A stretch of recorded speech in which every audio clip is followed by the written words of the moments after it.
Welcome back to the Neverending Story. If you're just joining in, this is part 2, so if you haven't listened to part 1 yet, I highly recommend starting there. You'll find it right here on the channel. But if you've already been on this journey with me, then settle in and get comfortable. Let's return to Fantastica and continue the adventure. Chapter 15. "Oh, Master," said the rumbling lion's voice. "Have you spent the whole night like this?" Bastian sat up and rubbed his eyes. He had been lying between the lion's paws, and Grograman was watching him with a look of amazement. His fur was still as black as the rock he was sitting on, but his eyes sparkled. The lamps in the cave were burning again. "Oh," Bastian cried, "I thought you had turned to stone." "So I had," the lion replied. "I die with every nightfall, and every morning I wake up again." "I thought it was forever," said Bastian. "It always is forever," said Grograman mysteriously. He stood up, stretched, and trotted about the cave. His fur shone more and more brightly in the colors of the mosaic floor. Suddenly he stopped still and looked at the boy. "Did you shed tears over me?" he asked. Bastian nodded. "Then," said the lion, "you are not only the only being who has ever slept between the paws of the many-colored death, but also the only being who has ever mourned his death." Bastian looked at the lion, who was trotting about again, and finally asked him in a whisper, "Are you always alone?" Again the lion stood still, but this time he did not turn toward Bastian. He kept his face averted and repeated in his rumbling voice, "Alone." The word echoed through the cave. "My realm is the desert, and it is also my work. Wherever I go, everything around me turns to desert. I carry it with me. Since I am made of deadly fire, must I not be doomed to everlasting solitude?" Bastian fell into a dismayed silence. "Master," said the lion, looking at the boy with glowing eyes, "you who bear the emblem of the Childlike Empress, can you tell me this? Why must I always die at nightfall?" "So that Perilyn, the night forest, can grow in the desert of colors," said Bastian. "Perilyn," said the lion, "what's that?" Then Bastian told him about the miraculous jungle that consisted of living light. While Grograman listened in fascinated amazement, Bastian described the diversity and beauty of the glimmering phosphorescent plants, their silent, irresistible growth, their dreamlike beauty and incredible size. His enthusiasm grew as he spoke, and Grograman's eyes glowed more and more brightly. "All that," Bastian concluded, "can happen only when you are turned to stone, but Perilyn would swallow up everything else and stifle itself if it didn't have to die and crumble into dust when you wake up. You and Perilyn need each other." For a long while, Grograman was silent. "Master," he said then, "now I see that my dying gives life and my living death, and both are good. Now I understand the meaning of my existence. I thank you." He strode slowly and solemnly into the darkest corner of the cave. Bastian couldn't see what he did there, but he heard a jangling of metal. When Grograman came back, he was carrying something in his mouth. With a deep bow, he laid this something at Bastian's feet. It was a sword. It didn't look very impressive. The iron sheath was rusty, and the hilt might have belonged to a child's wooden sword. "Can you give it a name?" Grograman asked. Bastian examined it carefully. "Sikanda," he said. In that same moment the sword darted from its sheath and flew into his hand. The blade consisted of pure light and glittered so brightly that he could hardly bear to look at it. It was double-edged and weighed no more than a feather. "This sword has been destined for you since the beginning of time," said Grogriman, "for only one who has ridden on my back, who has eaten and drunk of my fire and bathed in it like you, can touch it without danger, but only because you have given it its right name does it belong to you." "Secunda," said Bastian under his breath, as fascinated by the gleaming light, he swung the sword slowly through the air. "It's a magic sword, isn't it?" "Nothing in all Fantastica can resist it," said Grogriman, "neither rock nor steel, but you must not use force.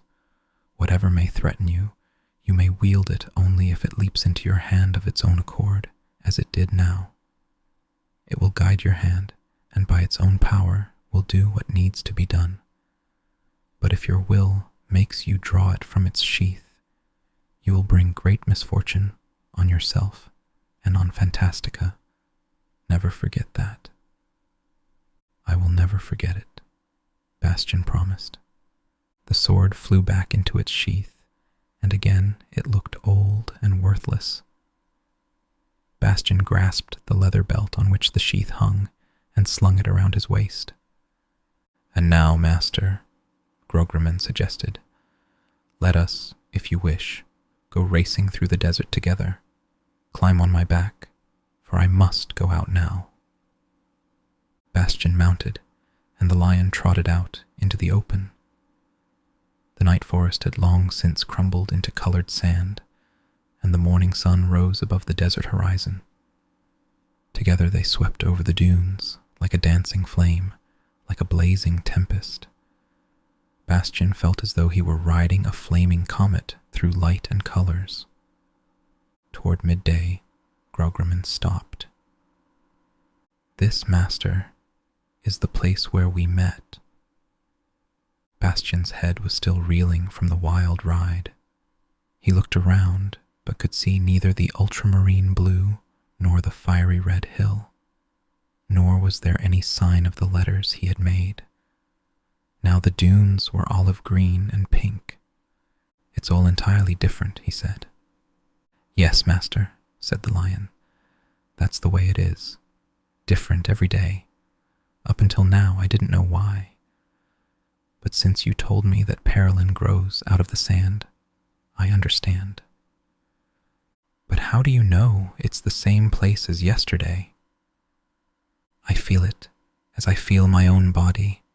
The desert is a part of me." Bastian climbed down from Grogriman's back and seated himself on the olive green hill. The lion lay beside him, and now he too was olive green. Bastian propped his chin on his hand and looked out toward the horizon.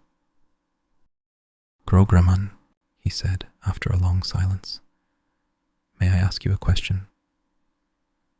"Your servant is listening." "Is it true that you've always been here?" "Always." "And the desert of Goab has always existed?" "Yes, the desert too. Why do you ask?" Bastian pondered. "I don't get it," he finally confessed. "I'd have bet it wasn't here before yesterday morning." "What makes you think that, master?" Then Bastian told him everything that had happened since he met Moonchild. "It's all so strange," he concluded. "A wish comes into my head, and then something always happens that makes the wish come true. I haven't made this up, you know. I wouldn't be able to. I could never have invented all the different night plants in Perilyn, or the colors of Goab, or you. It's all much more wonderful and real than anything I could have made up. But all the same, nothing is there until I've wished it." "That," said the lion, "is because you're carrying Aurin, the gem." "But does all this exist only after I've wished it? Or was it all there before?" "Both," said Grogriman. "How can that be?" Bastian cried almost impatiently. You've been here in Goab, the desert of colors, since heaven knows when. The room in your palace was waiting for me since the beginning of time. So, too, was the sword Sikanda. You told me so yourself. That is true, master. But I've only been in Fantastica since last night. So it can't be true that all these things have existed only since I came here. Master, the lion replied calmly, didn't you know that Fantastica is the land of stories? A story can be new and yet tell about olden times. The past comes into existence with the story. Then Perilyn, too, must always have been there, said the perplexed Bastian. Beginning at the moment when you gave it its name, Grogerman replied, it has existed forever. You mean that I created it? The lion was silent for a while. Then he said, only the childlike Empress can tell you that. It is she who has given you everything. He arose. Master, it's time we went back to my palace. The sun is low in the sky, and we have a long way to go. That night, Grogerman lay down again on the black rock, and this time Bastian stayed with him. Few words passed between them. Bastian brought food and drink from the bedchamber, where once again the little table had been laid by an unseen hand. He seated himself on the steps leading to the lion's rock, and there he ate his supper. When the light of the lamps grew dim and began to pulsate like a faltering heartbeat, he stood up and threw his arms around the lion's neck. The mane was hard and looked like congealed lava. Then the gruesome sound was repeated. Bastian was no longer afraid, but again he wept at the thought of Grogerman's sufferings, for now he knew they would endure for all time. Later that night, Bastian groped his way into the open and stood for a long while watching the soundless growth of the night plants. Then he went back into the cave and again lay down to sleep between the petrified lion's paws. He stayed with Grogerman for many days and nights, and they became friends. They spent many hours in the desert, playing wild games. Bastian would hide among the sand dunes, but Grogerman always found him. They ran races, but the lion was 1,000 times swifter than Bastian. They wrestled, and their Bastian was the lion's equal. Though of course it was only in fun, Grogerman needed all his strength to hold his own. Neither could defeat the other. Once, after they had been wrestling and tumbling, Bastian sat down, somewhat out of breath, and said, "Couldn't I stay with you forever?" The lion shook his mane. "No, master." "Why not? Here there is only life and death, only Perilyn and Goab, but no story. You must live your story. You cannot remain here." "But how can I leave?" Bastian asked. "The desert is much too big. I'd never get to the end of it. And you can't carry me out of it, because you take the desert with you. Only your wishes can guide you over the pathways of Fantastica," said Grogerman. "You must go from wish to wish. What you don't wish for will always be beyond your reach. That is what the words far and near mean in Fantastica. And wishing to leave a place is not enough. You must wish to go somewhere else and let your wishes guide you." "But I can't wish to leave here," said Bastian. "You must find your next wish," said Grogerman almost sternly. "And when I find it," Bastian asked, "how will I be able to leave here?" "I will tell you," said Grogerman gravely. "There is in Fantastica a certain place from which one can go anywhere, and which can be reached from anywhere. We call it the Temple of 1,000 Doors. No one has ever seen it from outside. The inside is a maze of doors. Anyone wishing to know it must dare to enter it. But how is that possible if it can't be approached from outside?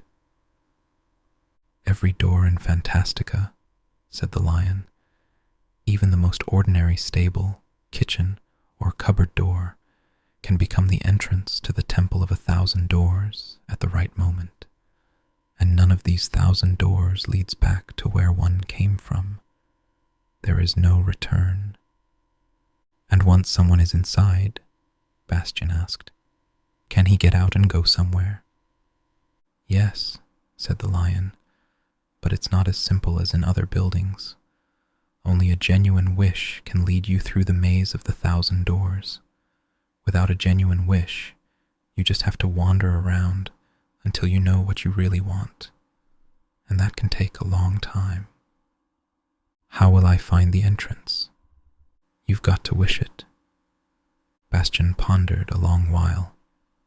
Then he said, it seems strange that we can't just wish what we please. Where do our wishes come from? What is a wish anyway? Grogriman gave the boy a long, earnest look, but made no answer. Some days later, they had another serious talk. Bastian had shown the lion the inscription on the reverse side of the gem. What do you suppose it means? He asked. Do what you wish. That must mean I can do anything I feel like. Don't you think so? All at once, Grogriman's face looked alarmingly grave, and his eyes glowed. No, he said in his deep, rumbling voice. It means that you must do what you really and truly want, and nothing is more difficult. What I really and truly want. What do you mean by that? It's your own deepest secret, and you yourself don't know it. How can I find out? By going the way of your wishes, from one to another, from first to last. It will take you to what you really and truly want. That doesn't sound so hard, said Bastian. It is the most dangerous of all journeys. Why? Bastian asked. I'm not afraid. That isn't it, Grogriman rumbled. It requires the greatest honesty and vigilance, because there's no other journey on which it's so easy to lose yourself forever. Do you mean because our wishes aren't always good? Bastian asked. The lion lashed the sand he was lying on with his tail. His ears lay flat, he screwed up his nose, and his eyes flashed fire. Involuntarily, Bastian ducked when Grogriman's voice once again made the earth tremble. What do you know about wishes? How would you know what's good and what isn't? In the days that followed, Bastian thought a good deal about what the many-colored death had said. There are some things, however, that we cannot fathom by thinking about them, but only by experience. So it was not until much later, after all manner of adventures, that he thought back on Grogriman's words and began to understand them. At this time, another change took place in Bastian. Since his meeting with Moonchild, he had received many gifts. Now he was favored with a new one, courage. And again, something was taken away from him, namely, the memory of his past timidity. Since he was no longer afraid of anything, a new wish began, imperceptibly at first, then, more distinctly, to take shape within him, the wish to be alone no longer. Even in the company of the many-colored death, he was alone in a way. He wanted to exhibit his talents to others, to be admired and to become famous. And one night, as he was watching Perilyn grow, it suddenly came to him that he was doing so for the last time, that he would have to bid the grandiose night forest goodbye. An inner voice was calling him away. He cast a last glance at the magnificently glowing colors. Then he descended to the darkness of Grogriman's palace and tomb, and sat down on the steps. He couldn't have said what he was waiting for, but he knew that he could not sleep that night. He must have dozed a little, for suddenly he started as if someone had called his name. The door leading to the bedchamber had opened. Through the cleft, a long strip of reddish light shone into the dark cave. Bastian stood up. Had the door been transformed for this moment into the entrance of the Temple of 1,000 Doors? Hesitantly he approached the cleft and tried to peer through. He couldn't see a thing. Then slowly, the cleft began to close. In a moment his only chance would pass. He turned back to Grograman, who lay motionless, with eyes of dead stone, on his pedestal. The strip of light from the door fell full on him. "Goodbye, Grograman, and thanks for everything," he said softly. "I'll come again, I promise. I'll come again." Then he slipped through the cleft, and instantly the door closed behind him. Bastian didn't know that he would not keep his promise. Much, much later, someone would come in his name and keep it for him. But that's another story, and shall be told another time. Chapter 16. Purple light passed in slow waves across the floor and the walls of the room.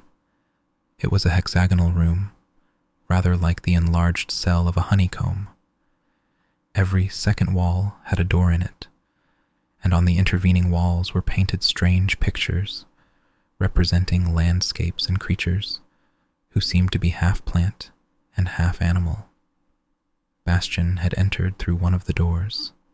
The other two, to the right and left of it, were exactly the same shape, but the left-hand door was black, while the right-hand one was white.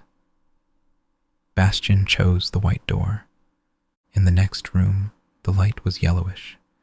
Here again the walls formed a hexagon. The pictures represented all manner of contrivances that meant nothing to Bastian. Were they tools or weapons? The two doors leading onward, to the right and left, were the same color, yellow, but the left-hand one was tall and narrow, while the one on the right was low and wide. Bastian chose the left-hand one. The next room was hexagonal like the others, but the light was bluish. The pictures on the walls were of intricate ornaments or characters in a strange alphabet. Here, the two doors were the same color, but of different material, one of wood, the other of metal. Bastian chose the wooden door. It is not possible to describe all the doors and rooms through which Bastian passed during his stay in the Temple of 1,000 Doors. There were doors that looked like large keyholes, and others that resembled the entrances to caves. There were golden doors and rusty iron doors. Some were padded, and some were studded with nails. Some were paper thin, and others as thick as the doors of treasure houses. There was one that looked like a giant's mouth, and another that had to be opened like a drawbridge, one that suggested a big ear, and one that was made of gingerbread, one that was shaped like an oven door, and one that had to be unbuttoned. The two doors leading out of a room always had something in common: the shape, the material, the size, the color, but there was always some essential difference between them.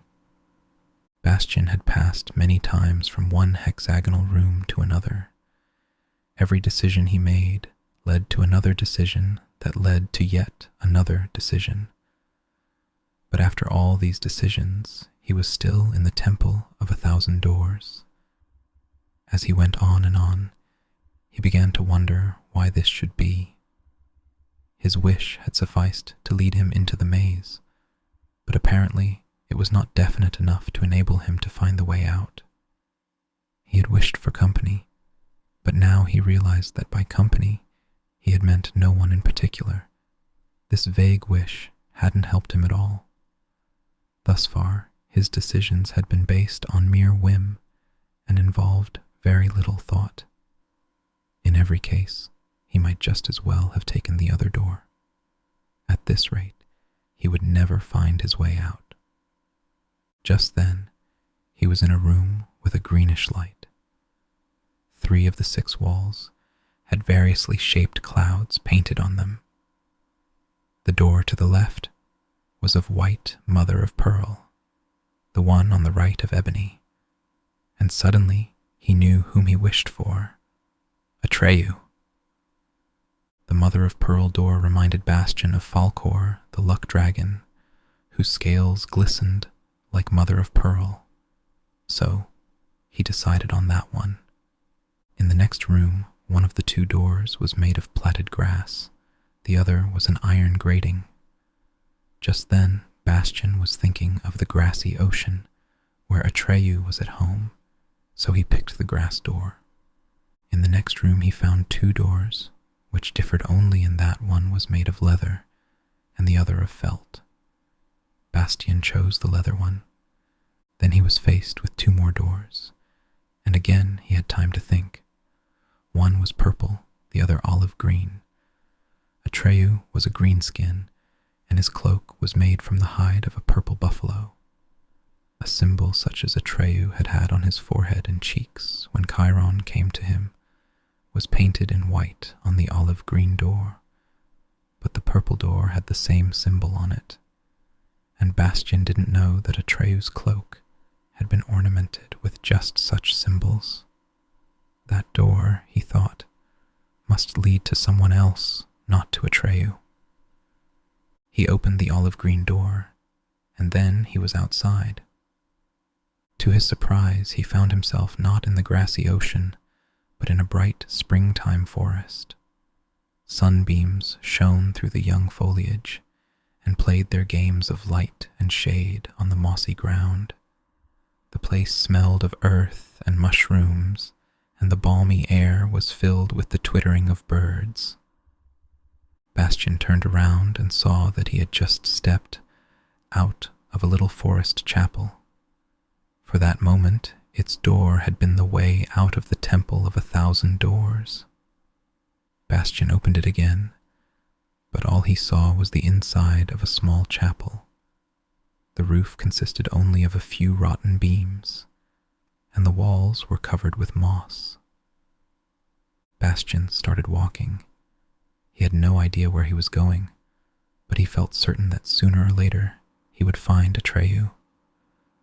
The thought made him so happy that he whistled to the birds, who answered him and sang every merry tune that entered his head. A while later, he caught sight of a group of figures in a clearing. As he came closer, they proved to be 4 men in magnificent armor and a beautiful lady who was sitting on the grass, strumming a lute. 5 richly caparisoned horses and a pack mule were standing in the background. A white cloth laid with all manner of viands and drink was spread out on the grass before the company. Before joining the group, Bastian hid the Childlike Empress's amulet under his shirt. He thought it best to see what these people were up to before allowing himself to be recognized. The men stood up and bowed low at his approach, evidently taking him for an Oriental prince or something of the kind. The fair lady nodded, smiled at him, and went on strumming her lute. One of the men was taller than the rest and more magnificently clad. He had fair hair that hung down over his shoulders. "I am Hero Heinrich," he announced, "and this lady is Princess Oglamar, daughter of the King of Luna. These men are my friends Hycrian, Hisbald, and Hydorn. And what may your name be, young friend?" "I may not say my name, not yet," Bastian replied. "A vow?" Princess Oglamar asked on a note of mockery. "So young, and you've already made a vow?" "Have you come a long way?" Hero Heinrich inquired. "A very long way," Bastian replied. "Are you a prince?" asked the princess with a gracious smile. "That I may not reveal," said Bastian. "Well, welcome in any case to our gathering," cried Hero Heinrich. "Will you honor us by partaking of our repast?" Bastian accepted with thanks, sat down, and began to eat. From the conversation between the lady and the 4 knights, Bastian learned that a tournament was to be held in the large and magnificent silver city of Amarganth, which was not far distant. From far and near, the boldest heroes, the most skillful hunters, the bravest warriors, and all manner of adventurers as well, had come to take part. Only the 3 bravest and best, who defeated all the others, were to have the honor of joining in a long and perilous expedition, the aim of which was to find a certain person, the so-called Savior, who was known to be somewhere in one of the numerous regions of Fantastica. Thus far, no one knew his name. It appeared that at some time in the past, Fantastica had been struck by disaster, but that this Savior had appeared on the scene and saved it in the nick of time by giving the childlike Empress the name of Moonchild, by which she was now known to everyone in Fantastica. Since then he had been wandering about the country unknown, and the purpose of the expedition was to find him and keep him safe by serving him as a kind of bodyguard. Only the bravest and ablest men would be chosen for the mission, since it seemed more than likely that formidable adventures awaited them. The tournament at which the 3 were to be chosen had been organized by Quirquebad, the Silver Sage. The city of Amarganth was always ruled by its oldest man or woman, and Quirquebad was 107 years old.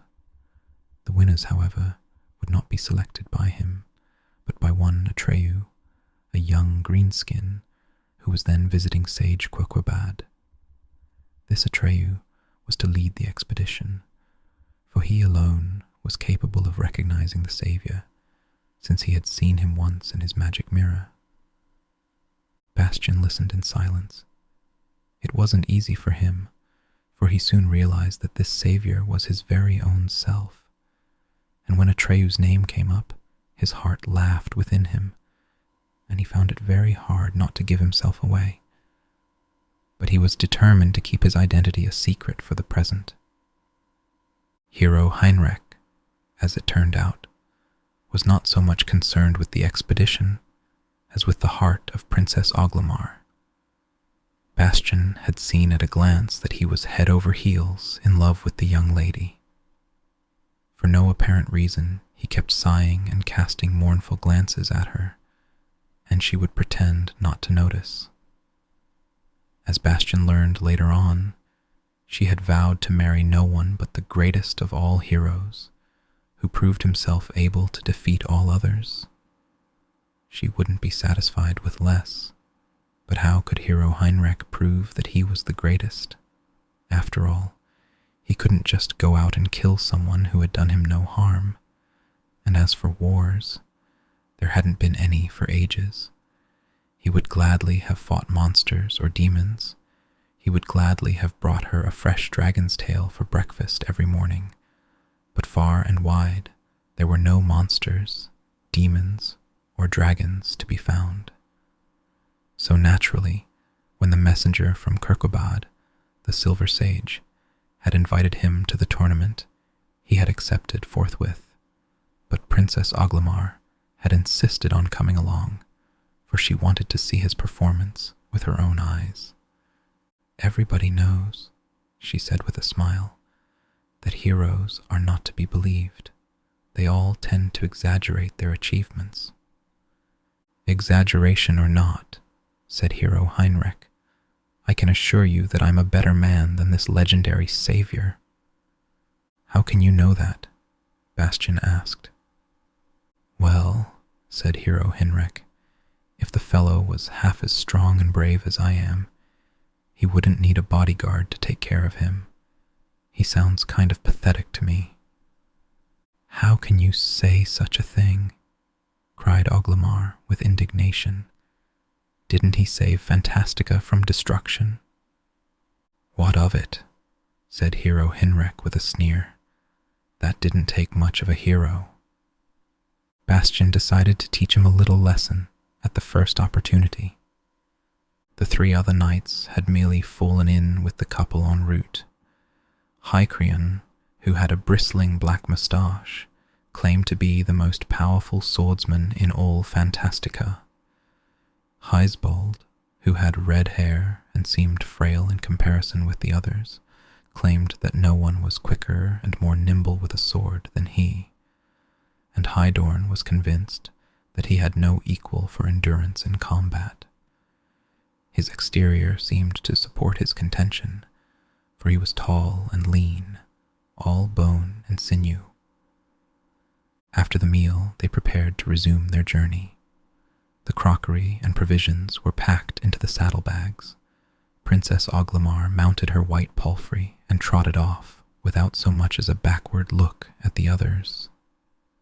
Hero Hinrek leapt on his coal-black stallion and galloped after her. The 3 other knights offered Bastian a ride on their pack mule, which he accepted. Whereupon they started through the forest on their splendidly caparisoned steeds, while Bastian brought up the rear. Bastian's mount, an aged she-mule, dropped farther and farther behind. Bastian tried to goad her on, but instead of quickening her pace, the mule stopped still, twisted her neck to look back at him and said, "Don't urge me on, sire. I've lagged behind on purpose." "Why?" Bastian asked. "Because I know who you are." "How can that be?" "When a person is only half an ass like me and not a complete one, she senses certain things. Even the horses had an inkling. You needn't say anything, sire. I'd have been so glad to tell my children and grandchildren that I carried the Savior on my back and was first to welcome him. Unfortunately, mules don't get children." "What's your name?" Bastian asked. "Yika, sire." "Look here, Yika. Don't spoil my fun. Could you keep what you know to yourself for the time being?" "Gladly, sire." And the mule trotted off to catch up with the others. The group were waiting on a knoll at the edge of the forest, looking down with wonderment at the city of Amarganth, which lay gleaming in the sunlight before them. From the height where they stood, the travelers had a broad view over a large, violet-blue lake, surrounded on all sides by similar wooded hills. In the middle of this lake lay the silver city of Amarganth. The houses were all supported by boats, and the larger palaces by great barges. Every house and every ship was made of finely chiseled, delicately ornamented silver. The windows and doors of the palaces, great and small, the towers and balconies, were all of finely wrought silver filigree, unequaled in all Fantastica. The lake was studded with boats of all sizes, carrying visitors to the city from the mainland. Hero Hinrek and his companions hastened down to the shore, where a silver ferry with a magnificently curved prow was waiting. There was room in it for the whole company, horses, pack mule, and all.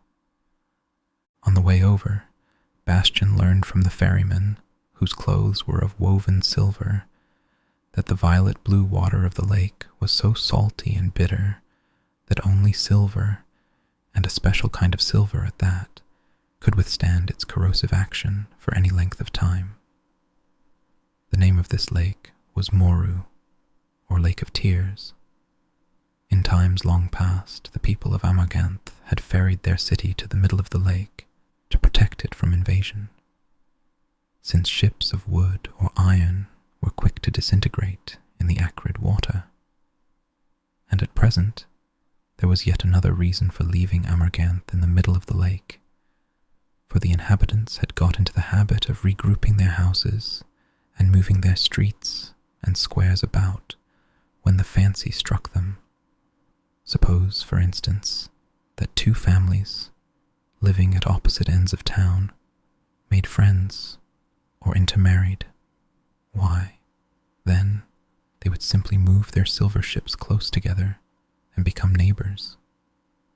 Bastian would gladly have heard more, but the ferry had reached the city, and he had to get out with his traveling companions. Their first concern was to find lodgings for themselves and their mounts, no easy matter, since Amarganth was literally overrun by visitors who had come from far and near for the tournament. At length, they found lodgings in an inn. After taking the she-mule to the stable, Bastian whispered in her ear, "Don't forget your promise, Yika. I'll be seeing you soon again." Yika nodded.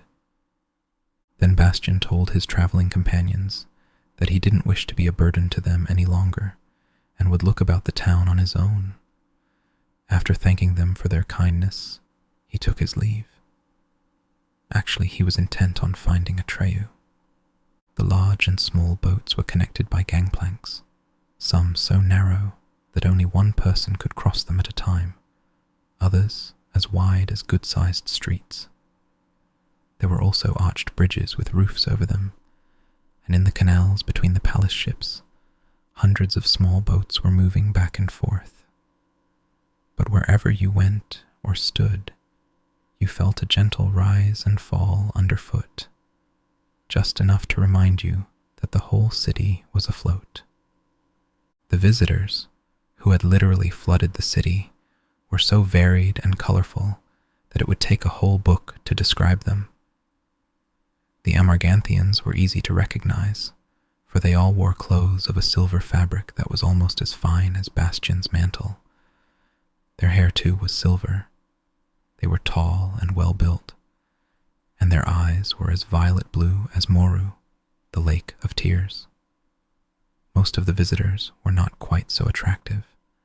There were muscle-bound giants with heads that seemed no larger than apples between their huge shoulders. There were sinister-looking night rowdies, bold, solitary individuals whom, as one could see at a glance, it was best not to tangle with. There were flim-flams with shifty eyes and nimble fingers, and berserkers with smoke coming out of their mouths and noses. There were topsy-turvies who spun like living tops, and wood goblins who trotted about on gnarled, crooked legs, carrying stout clubs over their shoulders. Once Bastian even saw a rock chewer, with teeth like steel chisels jutting out of his mouth. The silver gangplank bent under his weight as he came stomping along.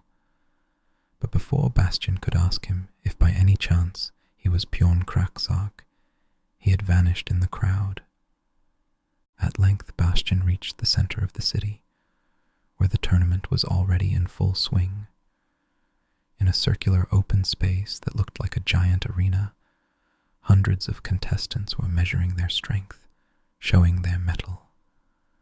Around the edges, a crowd of onlookers egged the participants on, and the windows and balconies of the surrounding palace ships were packed with enthusiasts.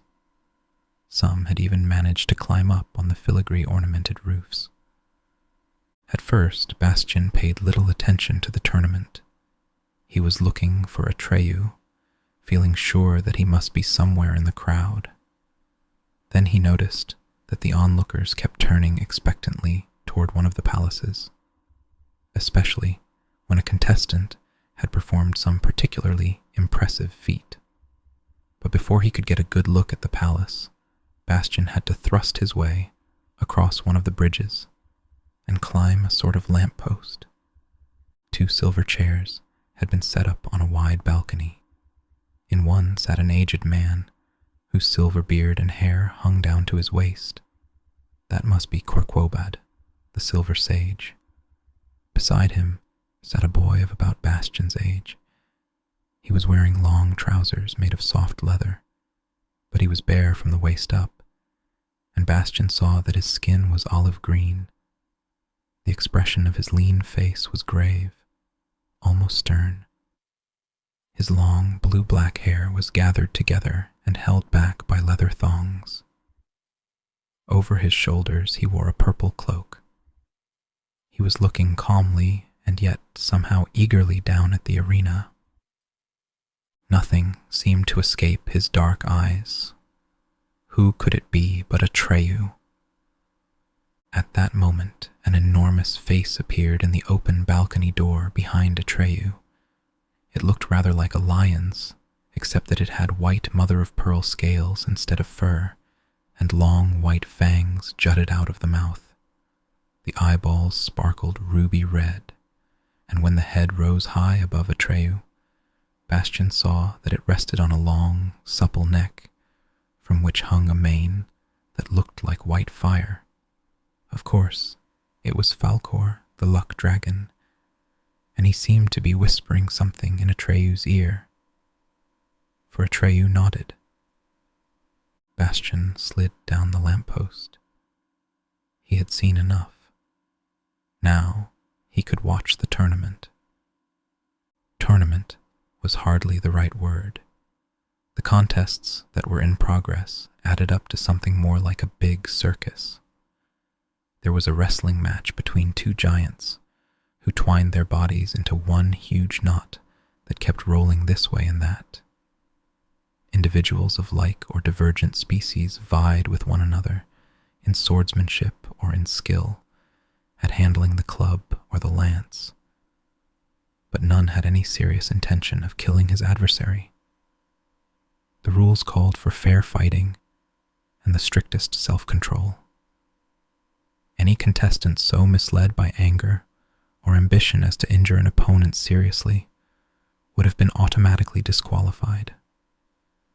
Many defeated combatants had left the arena when Bastian saw Hycrian the Strong, Hisbald the Swift, and Hydorn the Enduring make their appearance. Hero Heinrech and Princess Oglamar were not with them.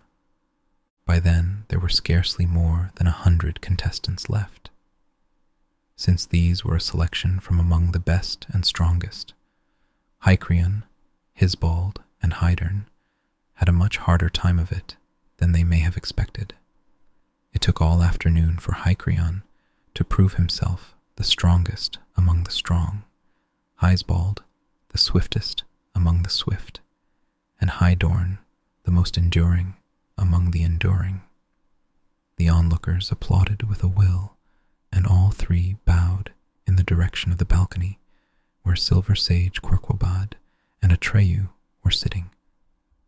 Atreyu was getting up to say something when yet another contestant appeared, Heinrech. An expectant silence fell, and Atreyu sat down. Since only 3 men were to accompany him on his expedition, there was one too many in the field. One would have to withdraw. "Sires," said Heinrech in a loud voice, "I would not suggest that your strength can have been impaired by the little display you have just made of your abilities. Under the circumstances, however, it would be unworthy of me to challenge you singly, since I have thus far seen no adversary up to my standards. I have not participated in the contests. Consequently, I am still fresh. If any of you should feel too exhausted, he is free to stand aside. Otherwise, I am prepared to face all 3 of you at once. Any objections?" "No," replied all 3 in unison. A furious battle followed. Hycrian's blows had lost none of their force, but Hero Heinrech was stronger. Hisbald assailed him from all sides like streaks of lightning, but Heinrech was quicker. Hydorn tried to wear him down, but Hero Heinrech had greater endurance. After barely 10 minutes, all 3 were disarmed, and all 3 bent their knees to Hero Heinrech.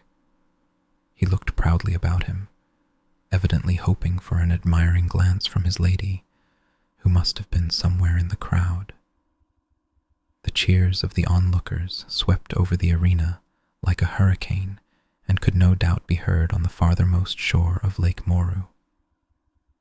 When the applause died down, Quirquabad, the Silver Sage, stood up and asked in a loud voice, "Does anyone wish to oppose Hero Heinrech?" A hush fell on the crowd. Then a boy's voice was heard. "Yes, I do."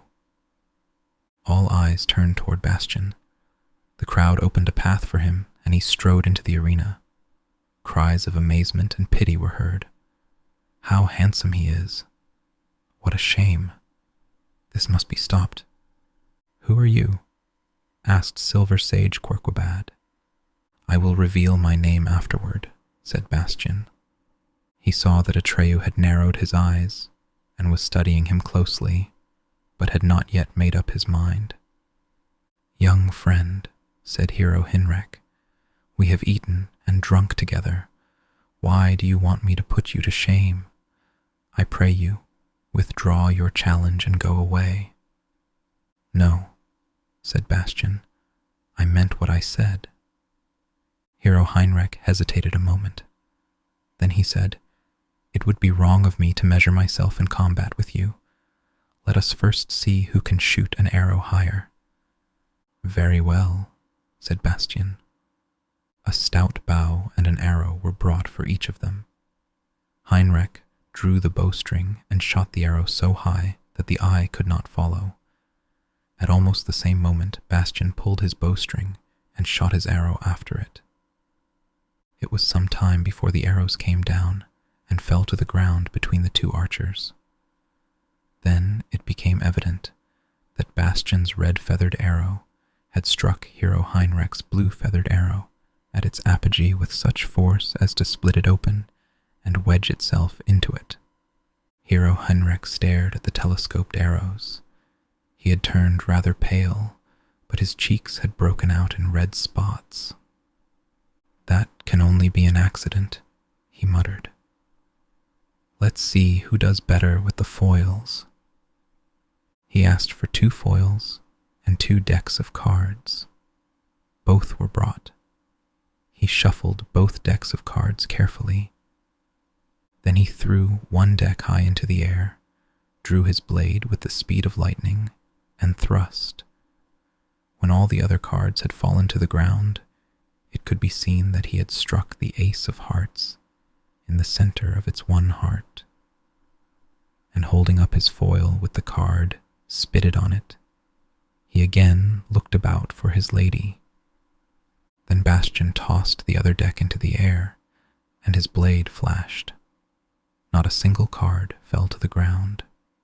He had pierced all 52 cards of the deck exactly in the middle, and moreover in the right order, though Hero Heinrich had shuffled them ever so carefully. Hero Heinrich looked at the cards. He said nothing, but his lips trembled. But you won't outdo me in strength, he stammered finally. A number of weights were still lying about from the previous contests. He seized the heaviest and slowly, straining every muscle, lifted it. But before he could set it down, Bastian had grabbed hold of him and lifted him along with the weight.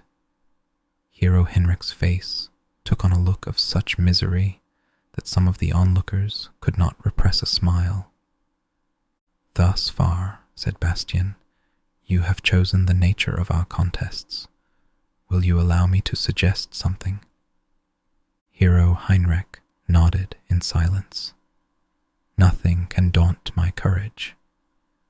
In that case, said Bastian, I propose a swimming race. Across the lake of tears. A breathless silence fell on the assemblage.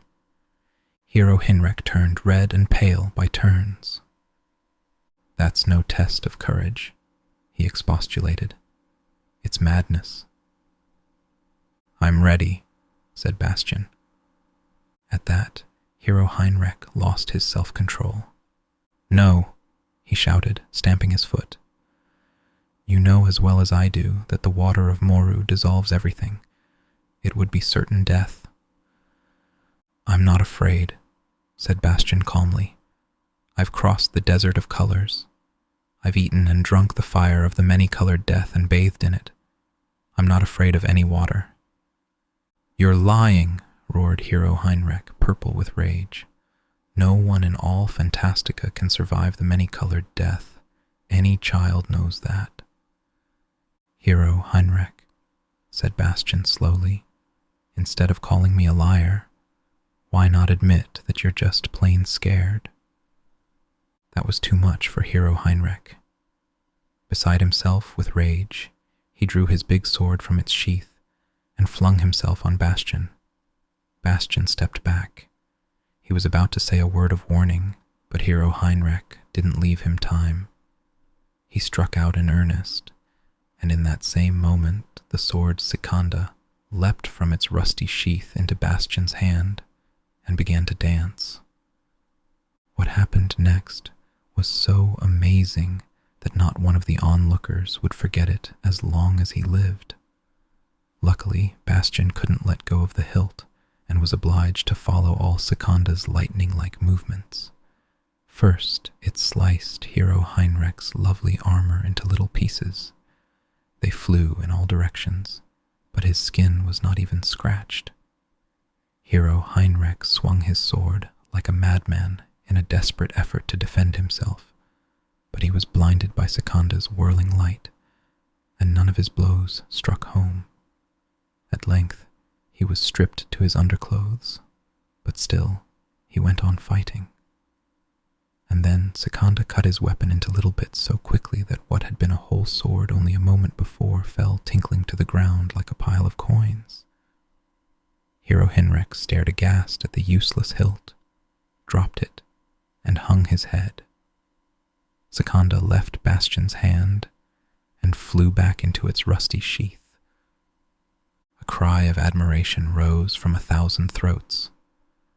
The onlookers stormed the arena, seized Bastian, lifted him onto their shoulders, and carried him around in triumph. From his lofty perch, Bastian looked for Hero Heinrich.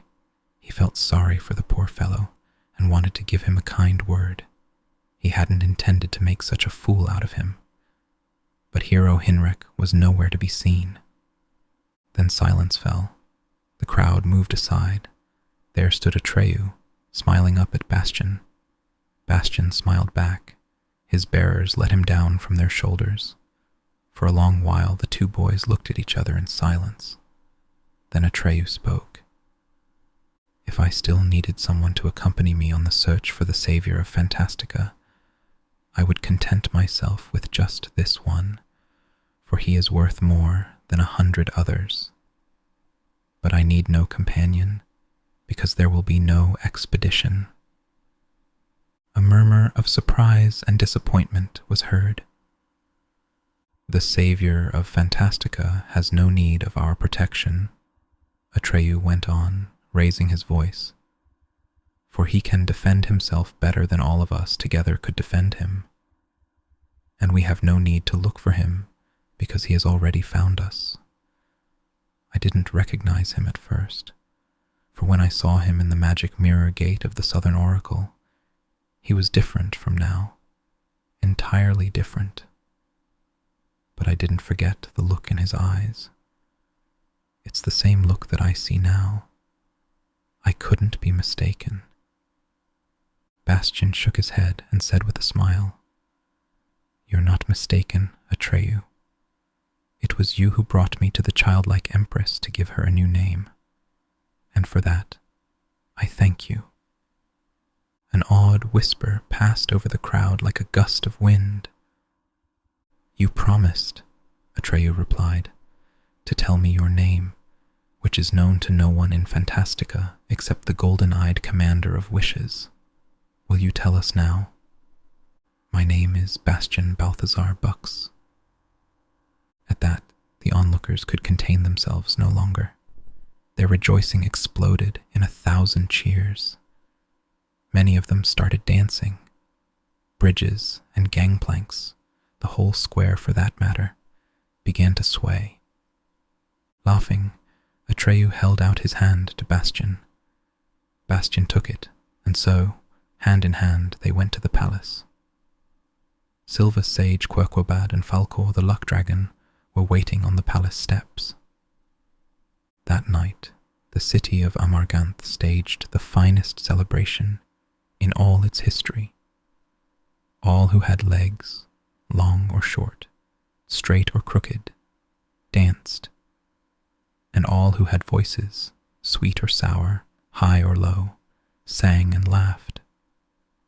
When night fell, the Amarganthians lit thousands of colored lamps on their silver ships and palaces, and at midnight there were fireworks such as had never been seen in Fantastica. Bastian stood on the balcony with Atreyu.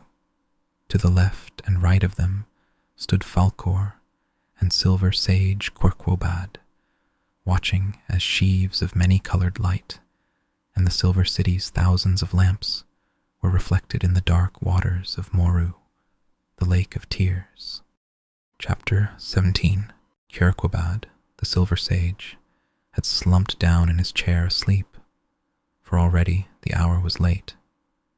Consequently, he missed an experience more beautiful and more extraordinary than any he had known in the 107 years of his life, and so did many others in Amarganth, citizens as well as visitors, who, exhausted by the festivities, had gone to bed. Only a few were still awake, and those few were uniquely privileged. Falkor, the white luck dragon, was singing. High in the night sky, he flew in circles over the Lake of Tears and let his bell-like voice ring out in a song without words, a simple, grandiose song of pure joy. The hearts of all those who heard it opened wide, and so it was with Bastian and Atreyu, who were sitting side by side on the broad balcony of Quirquobad's palace. Neither had ever heard the song of a luck dragon before. Hand in hand, they listened in silent delight. Each knew that the other shared his feeling, a feeling of joy at having found a friend, and they took care not to spoil it with idle words. The great hour passed. Falkor's song grew faint and gradually died away. When all was still, Quirquobad woke up and excused himself. "I'm afraid," he said, "that old men like me need their sleep. I'm sure you youngsters will forgive me. I must really be off to bed." They wished him a good night, and Quirquobad left them. Again the two friends sat for a long while in silence, looking up at the night sky, where the luck dragon was still flying in great slow circles. From time to time, he passed across the full moon like a drifting cloud. "Doesn't Falkor ever sleep?" Bastian asked finally. "He's asleep now," Atreyu replied. "In the air?" "Oh yes. He doesn't like to stay in houses, even when they're as big as Quirquobad's palace. He feels cramped. He's just too big, and he's afraid of knocking things over. So he usually sleeps way up in the air." "Do you think he'd let me ride him sometime?" "Of course he would," said Atreyu, "though it's not so easy. You've got to get used to it." "I've already ridden Grograman," said Bastian. Atreyu nodded and looked at him with admiration. "So you said during your contest with Hero Heinrich, how did you tame the many-colored death?" "I have Auron," said Bastian. "Oh," said Atreyu. He seemed surprised, but he said nothing more. Bastian took the Childlike Empress's emblem from under his shirt and showed it to Atreyu. Atreyu looked at it for a while.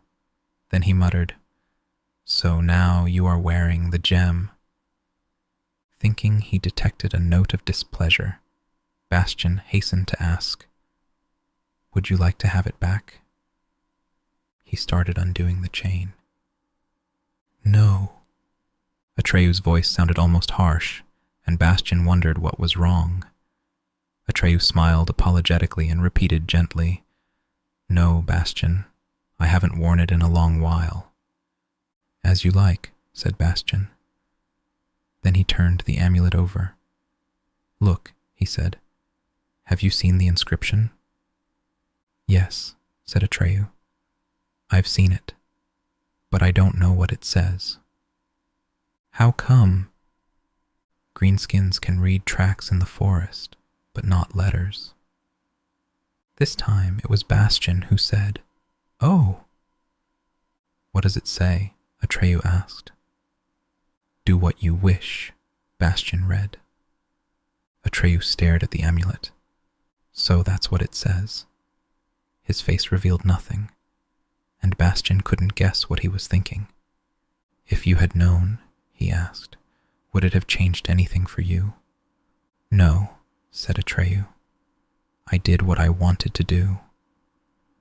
"That's true," said Bastian, and nodded. Again, they were both silent for a time. "There's something I have to ask you," said Bastian finally. "You said I looked different from when you saw me in the magic mirror gate." "Yes, entirely different."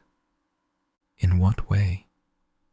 "You were fat and pale, and you were wearing different clothes." Bastian smiled. "Fat and pale?" he asked incredulously. "Are you sure it was me? Wasn't it?" Bastian thought it over. "You saw me, I know that, but I've always been the way I am now." "Really and truly?" "I should know, shouldn't I?" Bastian cried. "Yes," said Atreyu, looking at him thoughtfully. "You should know. Maybe it was a deforming mirror." Atreyu shook his head. "I don't think so." "Then how do you explain your seeing me that way?" "I don't know," Atreyu admitted. "I only know that I wasn't mistaken." After that they were silent for a long while, and at length they went to sleep. As Bastian lay in his bed, the head and foot of which were made of the finest silver filigree, his conversation with Atreyu ran through his head. Somehow it seemed to him that Atreyu was less impressed by his victory over hero Hinrik, and even by his stay with Grogriman, since he heard that he, Bastian, was wearing the gem. And true enough, he thought, maybe his feats didn't amount to much, considering that he had the amulet to protect him. But he wanted to win Atreyu's wholehearted admiration. He thought and thought. There had to be something that no one in Fantastica could do, even with the amulet. Something of which only he, Bastian, was capable. At last it came to him, making up stories. Time and time again he had heard it said that no one in Fantastica could create anything new. Even the voice of Uyulala had said something of the kind, and just that was his special gift. He would show Atreyu that he, Bastian, was a great storyteller.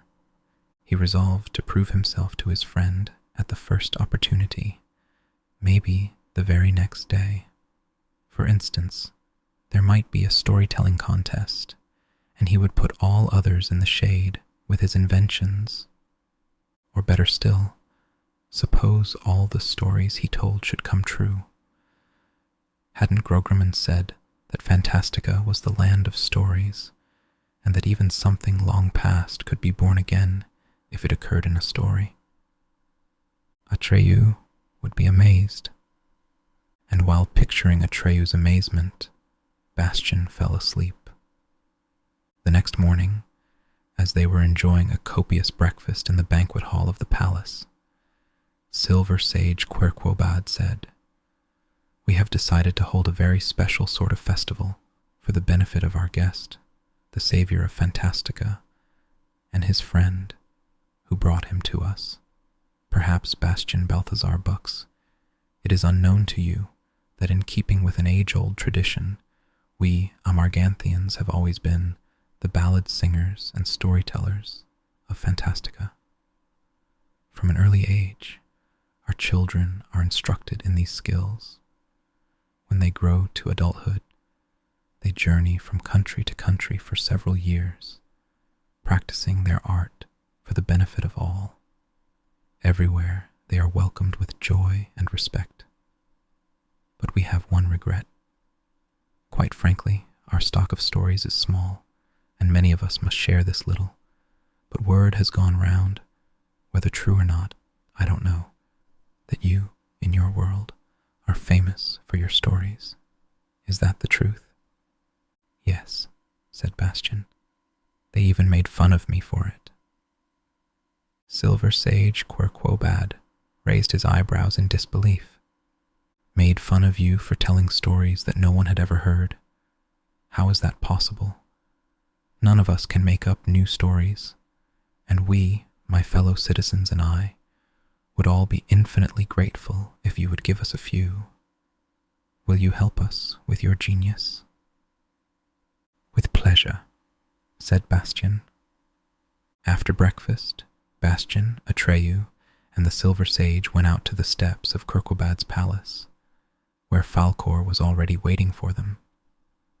A large crowd had gathered, but on this occasion it included few of the outsiders who had come for the tournament and consisted largely of Amarganthians, men, women, and children, all comely and blue-eyed, and all clad in silver. Most were carrying stringed instruments, harps, lyres, guitars, or lutes, all of silver. For almost everyone there hoped to display his art in the presence of Bastian and Atreyu. Again, chairs had been put in place. Bastian sat in the middle between Quirquobad and Atreyu, and Falcor stood behind them. Quirquobad clapped his hands. When the crowd fell silent, he announced, "The great storyteller is going to grant our wish and make us a present of some new stories.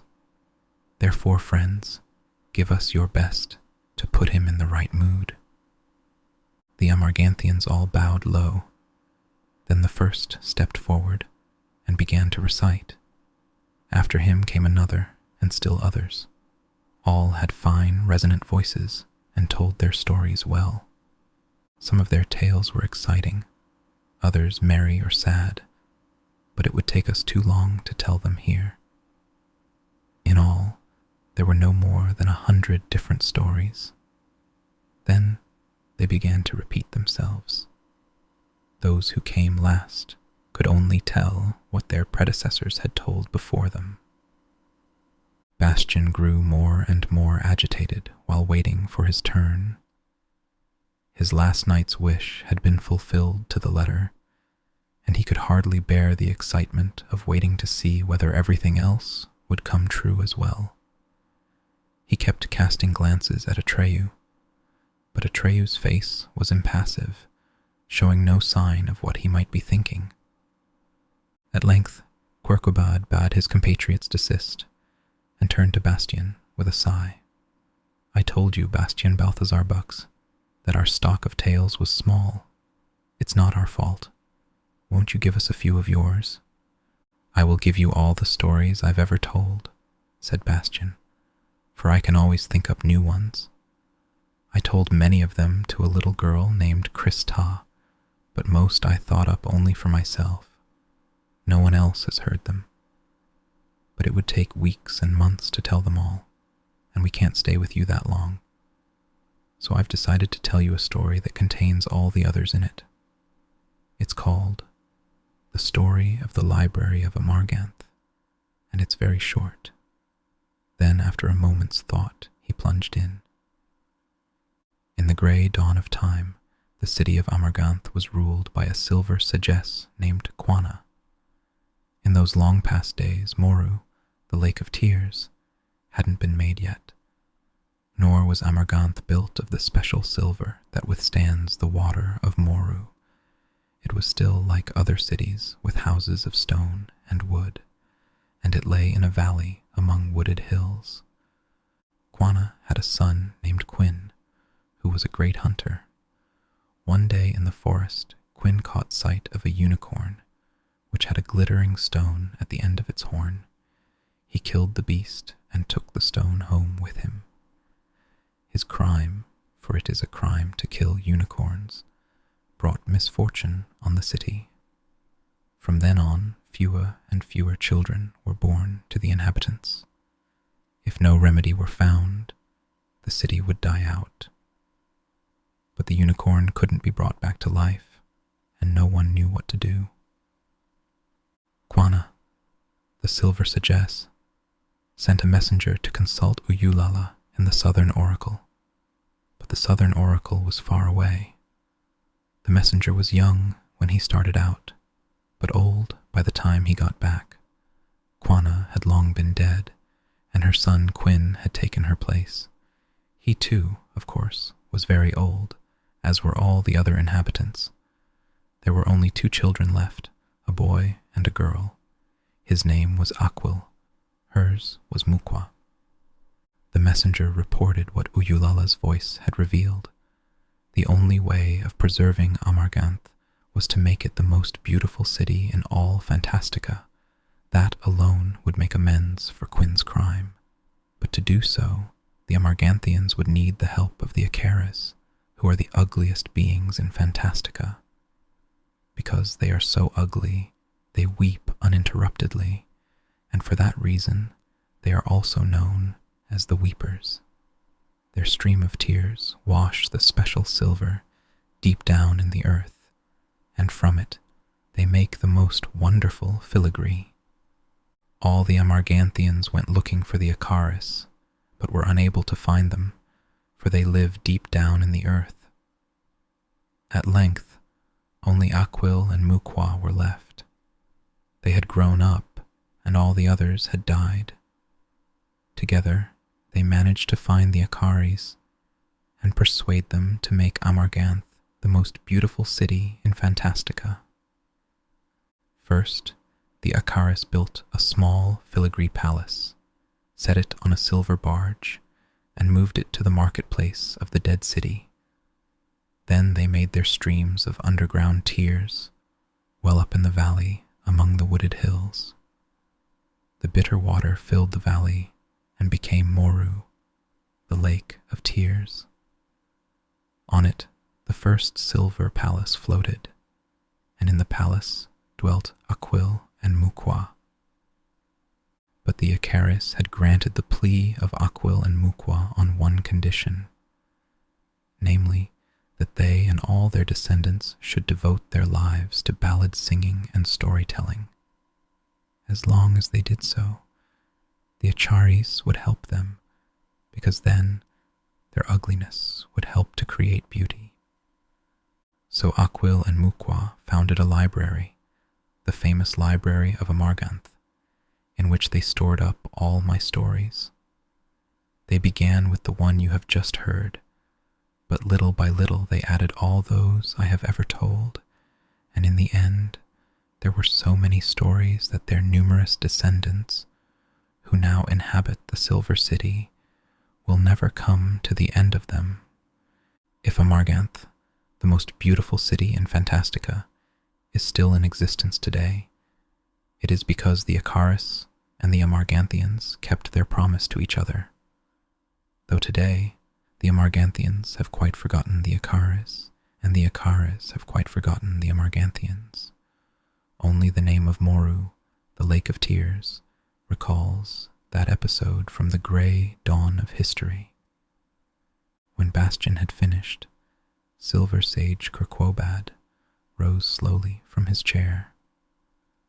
"Bastian Balthazar Bucks," he said, smiling blissfully, "you have given us more than a story, and more than all the stories in the world. You have given us our own history.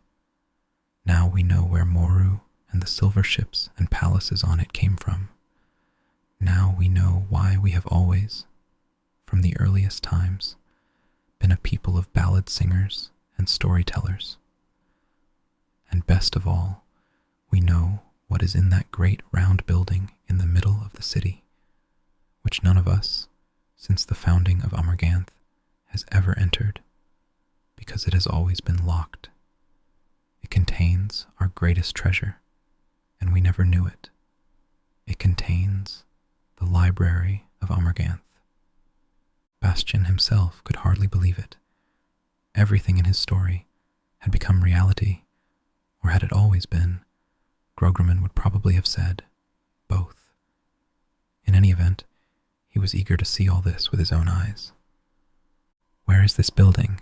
he asked.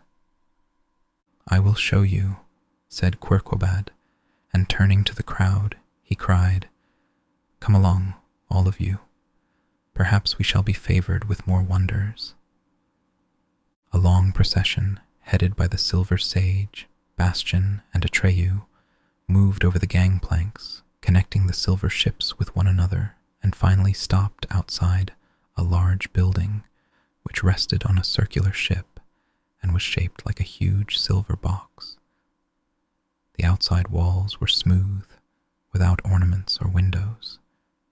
It had only one large door, and that door was locked. In the center of the smooth silver door, there was a stone set in a kind of ring. It looked like a piece of common glass. Over it, the following inscription could be read: "Removed from the unicorn's horn, I lost my light. I shall keep the door locked until my light is rekindled by him who calls me by name. For him I will shine 100 years. I will guide him in the dark depths of yours, Minraud. But if he says my name a second time from the end to the beginning, I will glow in one moment with the light of 100 years." "None of us can interpret this inscription," said Quirquobad. "None of us knows what the words 'yours, Minraud' mean. None of us to this day has ever discovered the stone's name, though we have all tried time and again, for we can only use names that already exist in Fantastica, and since these are all names of other things, none of us has made the stone glow or opened the door. Can you find the name? Bastian Balthazar Bux?" A deep, expectant silence fell on the Amarganthians and non-Amarganthians alike. "Al-Zahir," cried Bastian. In that moment, the stone glowed bright and jumped straight from its setting into Bastian's hand. The door opened. A gasp of amazement arose from 1,000 throats. Holding the glowing stone in his hand, Bastian entered the building, followed by Quirquobad and Atreyu. The crowd surged in behind them. It was dark in the large circular room, and Bastian held the stone high. Though brighter than a candle, it was not enough to light the whole room, but showed only that the walls were lined with tier upon tier of books. Attendants appeared with lamps. In the bright light, it could be seen that the walls of books were divided into sections, bearing signs such as funny stories, serious stories, exciting stories, and so on. In the center of the circular room, the floor was inlaid with an inscription so large that no one could fail to see it. "Library of the collected works of Bastian Balthazar Bux." Atreyu looked around in amazement. Bastian saw to his delight that his friend was overcome with admiration. "Is it true?" asked Atreyu, pointing at the silver shelves all around, "that you made up all those stories?" "Yes," said Bastian, slipping Al-Zahir into his pocket. Atreyu could only stand and gape. "I just can't understand it," he said. The Amarganthians had flung themselves on the books and were leafing through them or reading to one another. Some sat down on the floor and began to learn passages by heart. News of the great event spread through the whole city like wildfire. As Bastian and Atreyu were leaving the library, they ran into Hycrion, Hisbald, and Hydorn.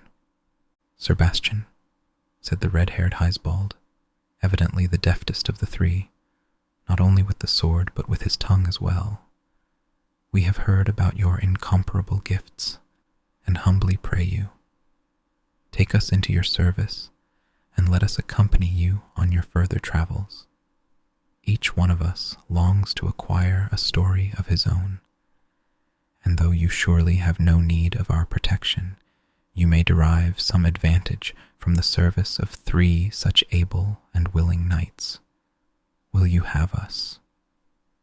"Gladly," said Bastian. Anyone would be proud of such companions. The 3 knights wished to swear fealty by Bastian's sword, but he held them back. Secunda, he explained, is a magic sword. No one can touch it without mortal peril unless he has eaten, drunk, and bathed in the fire of the many-colored death. So they had to content themselves with a friendly handshake. What has become of Hero Henrik? Bastian asked. He's a broken man, said Hycrian. Because of his lady, Hydorn added. Perhaps you can do something to help him, said Heisbald. All 5 of them went to the inn where they had stopped on their arrival in Amarganth, and where Bastian had brought Yika to the stable. When they entered, one man was sitting there, bent over the table, his hands buried in his fair hair. The man was Hinrek. Evidently, he had had a change of armor in his luggage, for the outfit he was now wearing was rather simpler than the one that had been cut to pieces the day before. In response to Bastian's greeting, he merely stared. His eyes were rimmed with red. When Bastian asked leave to sit down with him, he shrugged his shoulders, nodded, and sank back in his chair. Before him on the table was a sheet of paper, which looked as if it had been many times crumpled and smoothed out again. "Can you forgive me?" said Bastian. Hero Heinrich shook his head. "It's all over for me," he said mournfully. "Here, read it." He pushed the note across the table, and Bastian read it. "I want only the best. You have failed me. Farewell." "From Princess Oglamar?" Bastian asked. Hero Heinrich nodded.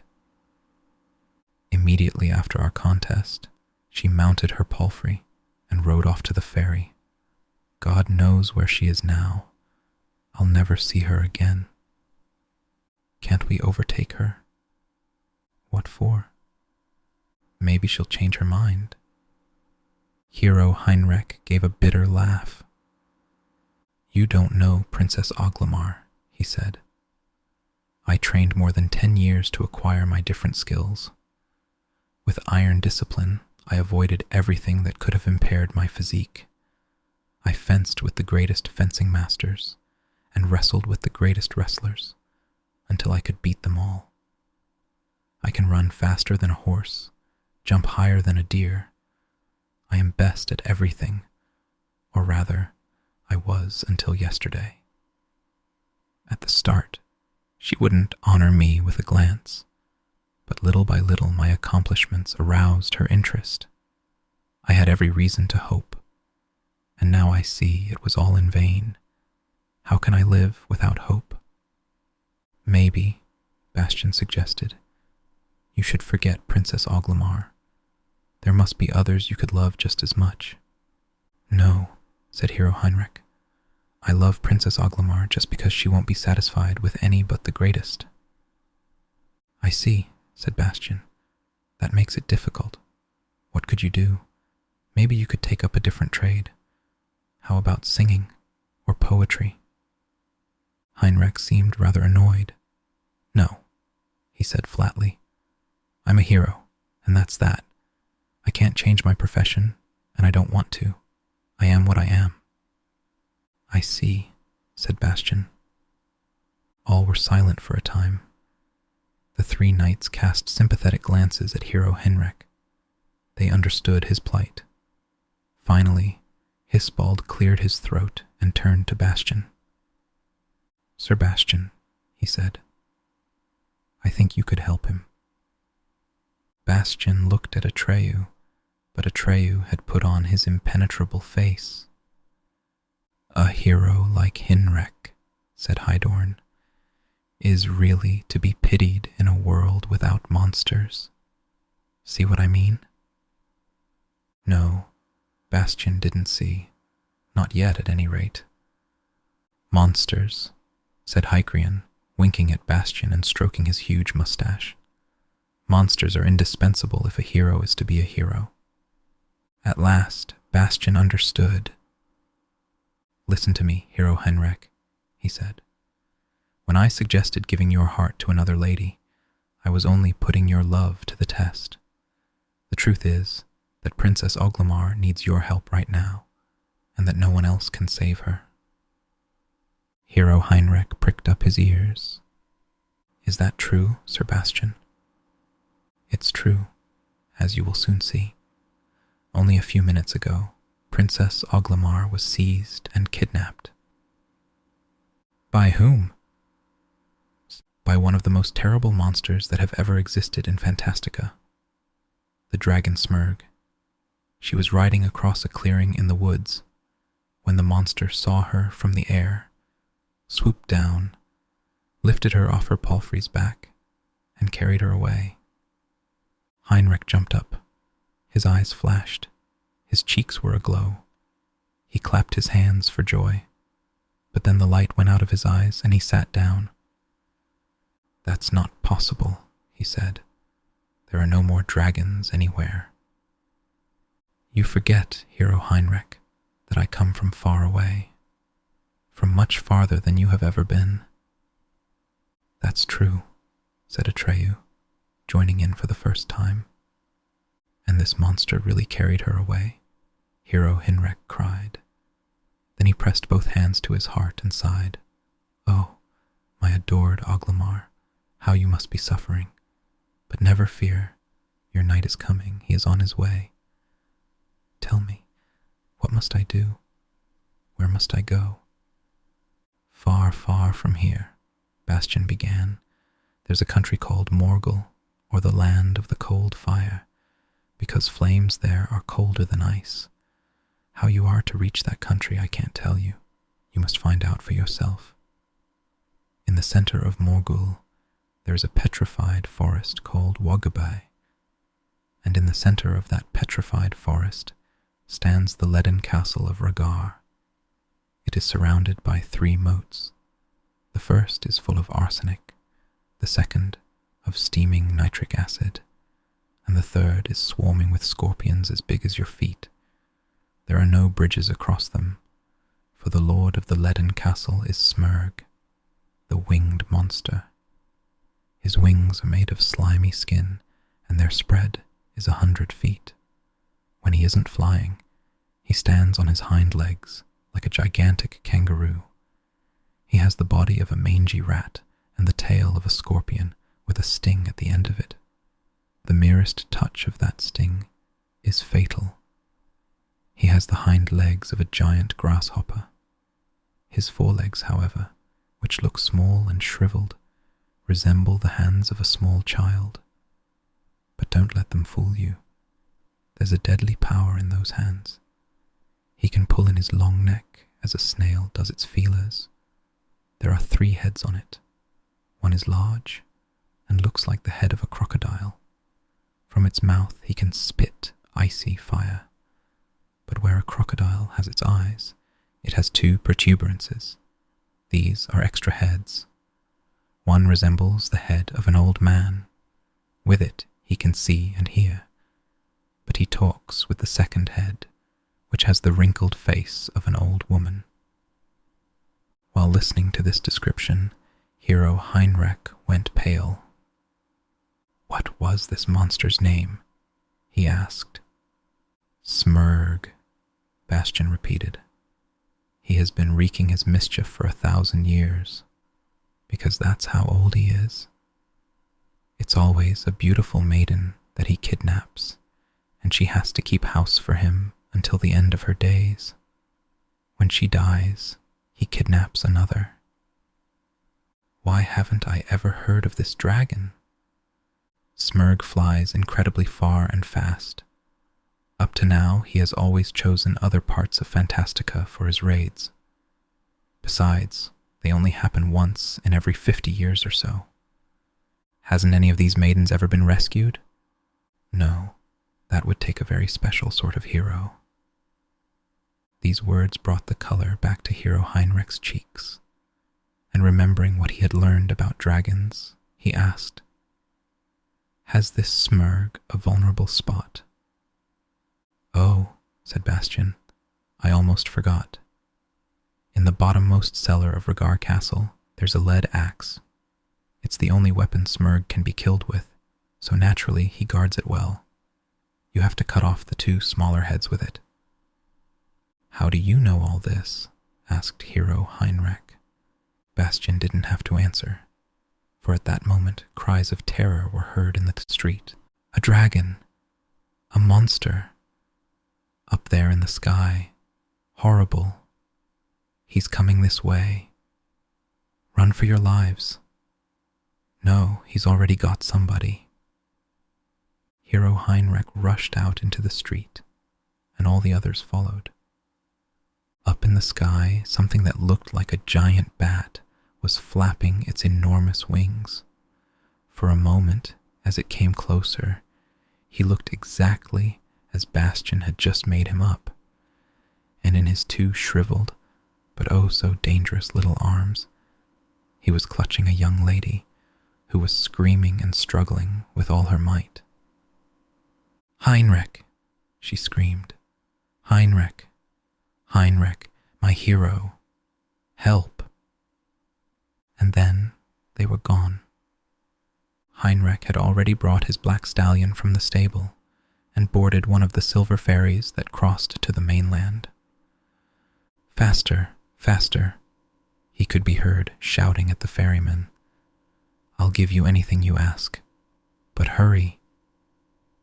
Bastian looked after him and muttered, I only hope I haven't made it too hard for him. Atreyu cast a sidelong glance at Bastian. Then he said softly, Maybe we should get going too. Going where? I brought you to Fantastica, said Atreyu. I think I ought to help you find the way back to your own world.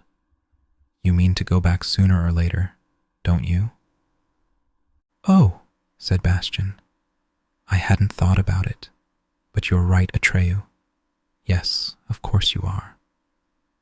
You saved Fantastica, Atreyu went on, and it seems to me you've received quite a lot in return.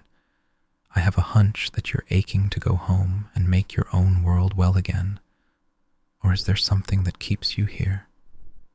Bastian, who had forgotten that he hadn't always been strong, handsome, and brave, replied, No, I can't think of anything. Atreyu gave his friend a thoughtful look and said, It may be a long, hard journey. Who knows? Yes, Bastian agreed. Who knows? We can start right now if you like. Then the 3 knights had a short, friendly argument because each claimed the privilege of giving Bastian his horse. Bastian soon settled the matter by asking them for Yika, their pack mule. Of course, they thought her unworthy of Bastian, but he insisted, and in the end, they gave in. While the knights were making ready for the journey, Bastian and Atreyu went to Quirkabad's palace to thank the Silver Sage for his hospitality and bid him goodbye. Falkor, the luck dragon, who was waiting for Atreyu outside the palace, was delighted to hear they were leaving. Cities just didn't appeal to him, even if they were as beautiful as Amarganth. Silver Sage Quirkobad was deep in a book he had borrowed from the Bastian Balthazar Buck's library. I'm sorry you can't stay longer, he said rather absently. It's not every day that a great author like you comes to see us, but at least we have your works to console us. Whereupon they took their leave.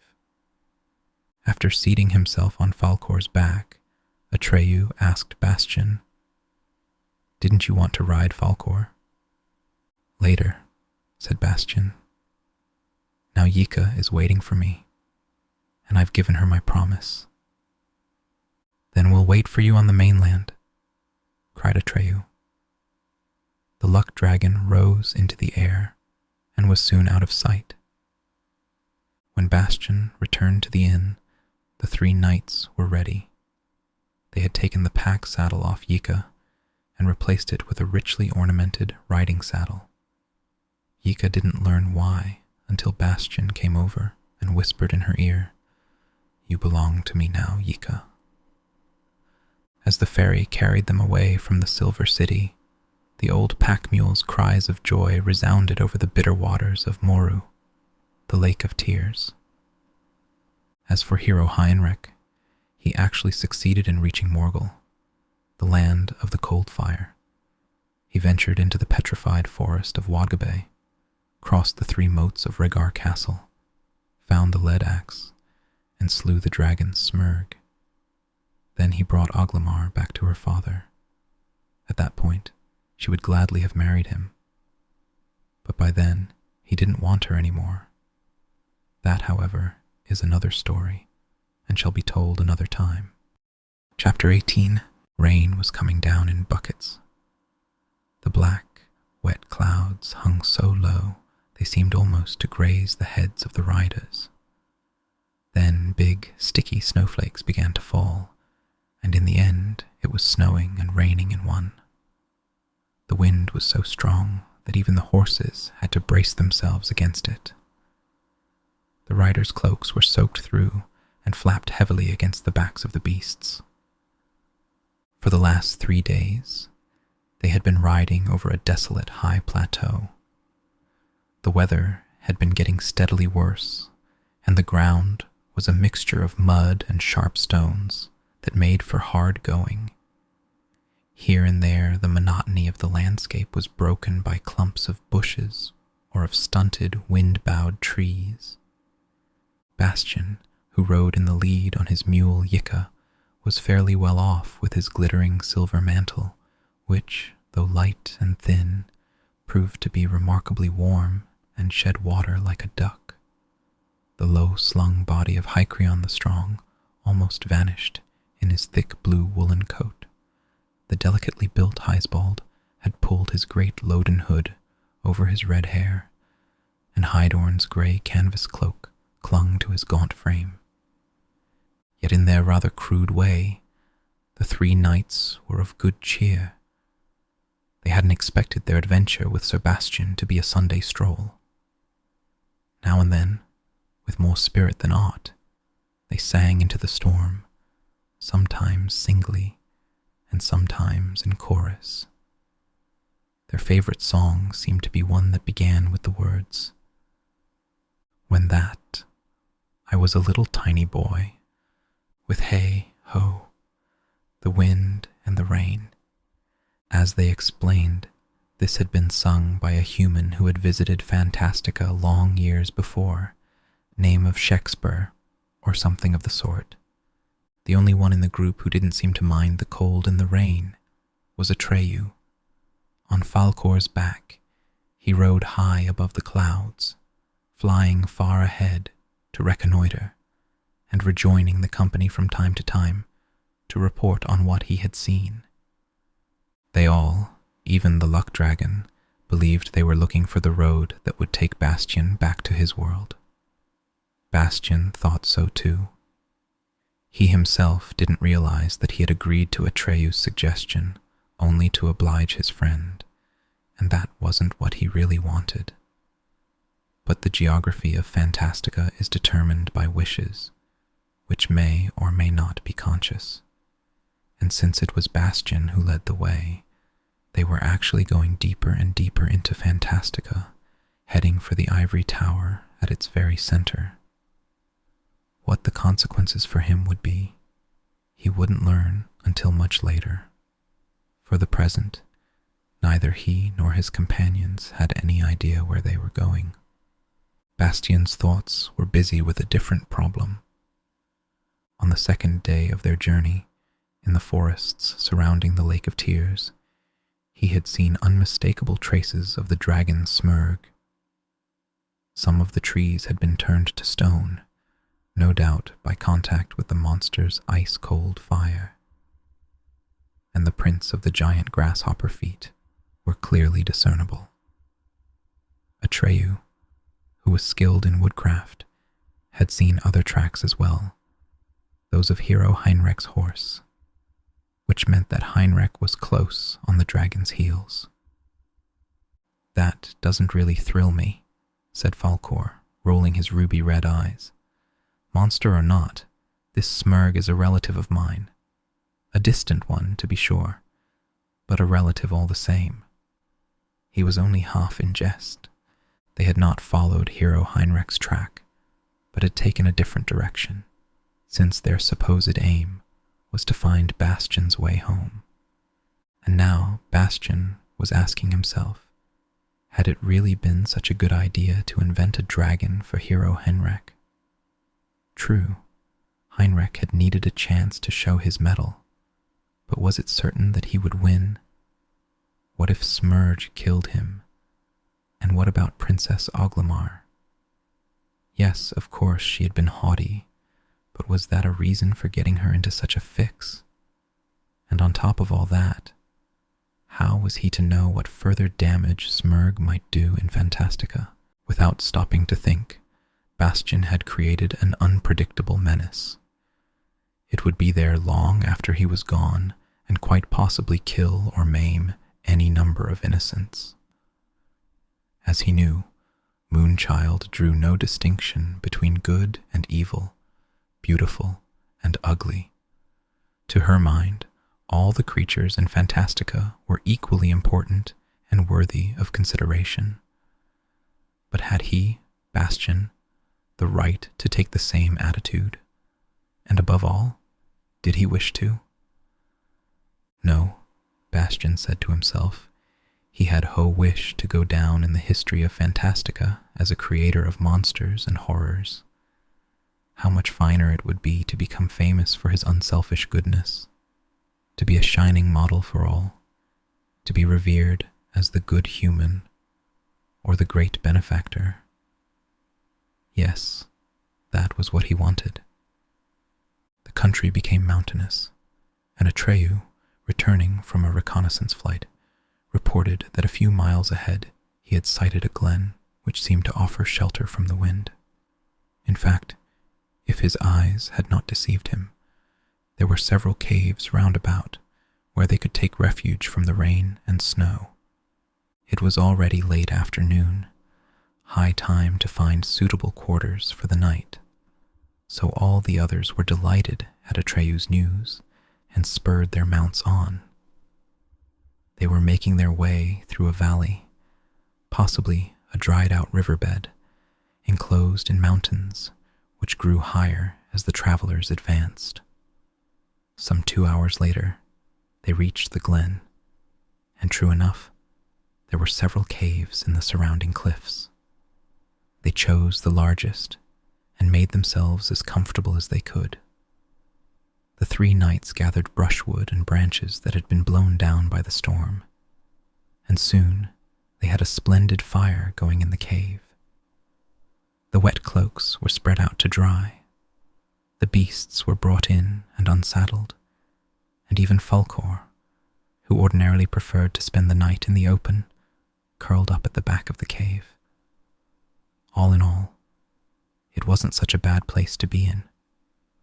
While Hydern the Enduring tried to roast a big chunk of meat over the fire, and the others watched him eagerly, Atreyu turned to Bastian and said, "Tell us some more about Krista."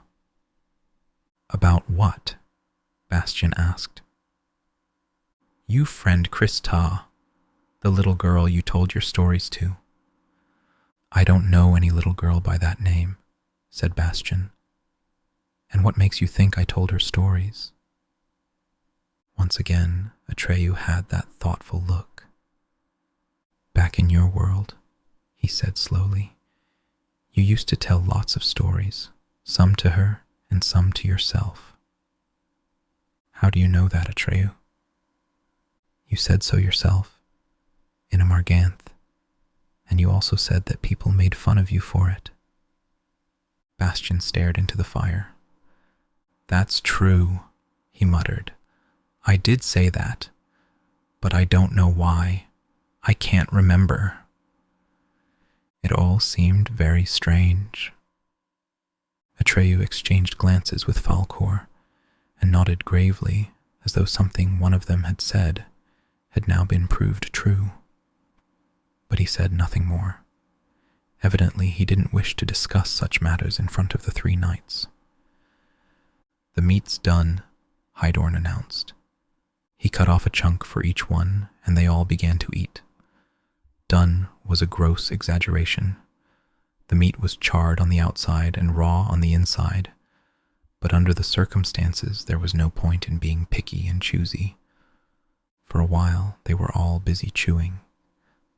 Then Atreyu said to Bastian, "Tell us how you came to Fantastica." "You know all about that," said Bastian. "It was you who brought me to the Childlike Empress." "I mean before that," said Atreyu. "In your world. Where did you live, and how did it all happen?" Then Bastian told how he had stolen the book from Mr. Coriander, how he had carried it off to the schoolhouse attic and begun to read. When he came to Atreyu's great quest, Atreyu motioned him to stop. He didn't seem interested in what the book said about him. What interested him in the extreme was the how and why of Bastian's visit to Mr. Coriander and of his flight to the attic of the schoolhouse. Bastian racked his brains, but about those things he could remember nothing more. He had forgotten everything connected with the fact that he had once been fat and weak and cowardly. His memory had been broken into bits, and the bits seemed as vague and far away as if they had concerned an entirely different person. Atreyu asked for other memories, and Bastian spoke about the days when his mother was still alive, about his father and his home, about school and the town he lived in, as much as he remembered. The 3 knights had fallen asleep, and Bastian was still talking. It surprised him that Atreyu should take such an interest in the most everyday happenings. Maybe it was because of the way Atreyu listened that these everyday things took on a new interest for Bastian, as though they contained a secret magic that he had never noticed before. At last, he ran out of memories. It was late in the night. The fire had died down. The 3 knights were snoring softly. Atreyu sat there with his inscrutable look, as though deep in thought. Bastian stretched out, wrapped himself in his silver mantle, and had almost fallen asleep when Atreyu said softly, "It's because of Aaron." Bastian propped his head on his hand and looked sleepily at his friend. "What do you mean by that?" "The gem," said Atreyu, as though talking to himself, "doesn't work the same with humans as with us." "What makes you think that?" "The amulet gives you great power. It makes all your wishes come true. But at the same time, it takes something away, your memory of your world." Bastian thought it over. He didn't feel as if anything had been taken away from him. Grogrumman told me to find out what I really wanted, and the inscription on Orin says the same thing, but for that I have to go from one wish to the next, without ever skipping any. That's why I need the gem." "Yes," said Atreyu. "It gives you the means, but it takes away your purpose." "Oh well," said Bastian, undismayed. "Moonchild must have known what she was doing when she gave me the amulet. You worry too much, Atreyu. I'm sure Auron isn't a trap." "No," said Atreyu. "I don't think so either." And after a while he added, "Anyway, it's good we're looking for the way back to your world. We are, aren't we?" "Oh, yes," said Bastian, already half asleep.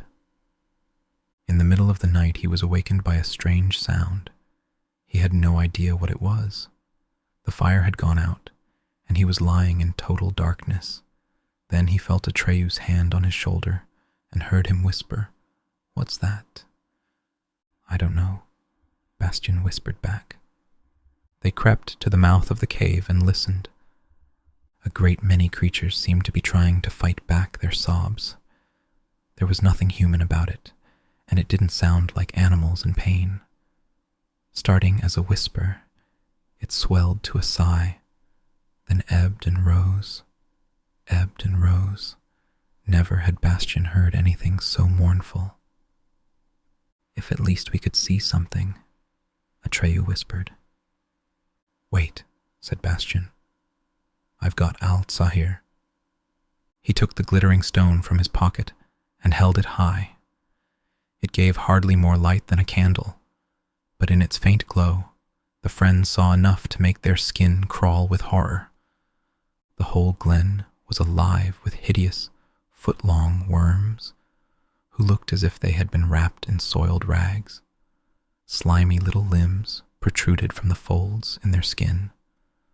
At one end, 2 lidless eyes peered out from under the rags, and from every eye flowed tears. Thousands of tears. The whole glen was wet with them. The moment the light from Al-Sahir hit them, the creatures froze, and the friends were able to see what they had been doing. At the center of the glen stood a tower of the finest silver filigree, more beautiful and more valuable than any building Bastian had seen in Amarganth. Some of the worm-like creatures had evidently been climbing about on the tower, joining its innumerable parts. But at present they all stood motionless, staring at the light of Al-Sahir. A ghoulish whisper passed over the glen. "Alas, alas, what light has fallen on our ugliness? Whose eye has seen us? Cruel intruder, whoever you may be, have mercy, take that light away." Bastian stood up. "I am Bastian Balthazar Bux. Who are you?" "We are the Akaris. We are the unhappiest beings in all Fantastica." Bastian said nothing and looked in dismay at Atreyu. "Then," he said, "it's you who created Amarganth, the most beautiful city in Fantastica?" "Yes," the creatures cried, "but take that light away, and don't look at us. Have mercy." "And with your weeping you made Moru, the lake of tears?" "Master," they groaned, "it's true, but we'll die of shame and horror if you make us stand in this light. Why must you add to our torment? We've never done anything to you." Bastian put Al-Sahir back in his pocket, and again the night was as black as pitch. "Thank you," cried the mournful voices. "Thank you for your merciful kindness." "I want to talk with you," said Bastian. "I want to help you." He was almost sick with disgust, but he felt very sorry for the poor things. It was clear to him that they were the creatures he had mentioned in his story about the origin of Amarganth. But here again, he couldn't be sure whether they had always been there, or whether they owed their existence to him. In the latter case, he was responsible for their misery, but either way, he was determined to help them. "Oh, oh," the plaintive voices whimpered. "No one can help us." "I can," said Bastian. "I have Orin." At that, they all seemed to stop weeping at once. "Where have you come from?" Bastian asked. A chorus of many voices whispered, "We live in the lightless depths of the earth to hide our ugliness from the sun, and there we weep all day and all night.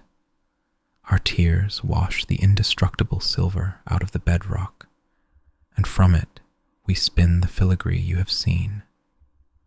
On the darkest nights we mount to the surface, and these caves are our coming out places. Up here we join together the sections we've made down below. We've come tonight because it was dark enough for us to work without seeing one another. We work to make amends to the world for our ugliness, and that comforts us a little." "But you're not to blame for your ugliness," said Bastian, "Oh, there are different ways of being to blame," the Icarus replied. "In what you do, in what you think. We're to blame for just living." "How can I help you?" Bastian asked. He felt so sorry for them that he could hardly hold back his own tears. "Ah, great benefactor," the Icarus cried. "You've got Auron. With Auron you can save us. We have only one thing to ask of you. Give us different bodies." "Don't worry," said Bastian. "I will. Here's my wish, that you shall fall asleep, that when you wake up you shall crawl out of your skins and turn into bright-colored butterflies, that you shall be light-hearted and happy, and that, beginning tomorrow, you shall no longer be the Icarus, the everlasting weepers, but the Schlamoofs, the everlasting laughers." Bastian awaited their answer, but no sound came from the darkness. "They've fallen asleep," Atreyu whispered. The two friends went back into their cave. Heisbald, Hydorn, and Hycrian were still snoring gently. They had slept through the whole incident. Bastian lay down. He was extremely pleased with himself. Soon all Fantastica would learn of the good deed he had done. It had really been unselfish, since no one could claim that he had wished anything for himself. There would be nothing to mar the glory of his goodness. "What do you think, Atreyu?" he whispered. Atreyu was silent for a while. Then he replied, "I only wonder what it may have cost you." Not until somewhat later, after Atreyu had fallen asleep, did it dawn on Bastian that his friend had been referring not to his self-abnegation, but to his loss of memory. But he gave the matter no further thought, and fell asleep in joyful anticipation of the morrow. The next morning, the three knights woke him up with their cries of amazement. "Would you look at that? My word, even my old mare is giggling." They were standing in the mouth of the cave, and Atreyu was with them, but Atreyu wasn't laughing. Bastian got up and went out. The whole glen was crawling and flitting and tumbling with the most comical little creatures he had ever seen. They all had bright-colored butterfly wings on their backs and were wearing the weirdest outfits, some checkered, some striped, some ringed, some dotted. All their clothes looked either too loose or too tight, too big or too small, and they were pieced together every which way. Nothing was right, and there were patches all over, even on the wings. No two of these creatures were alike. They had faces like clowns, splotched with every imaginable color, little round red noses or absurdly long ones, and enormous rubbery mouths. Some wore top hats, others peaked caps.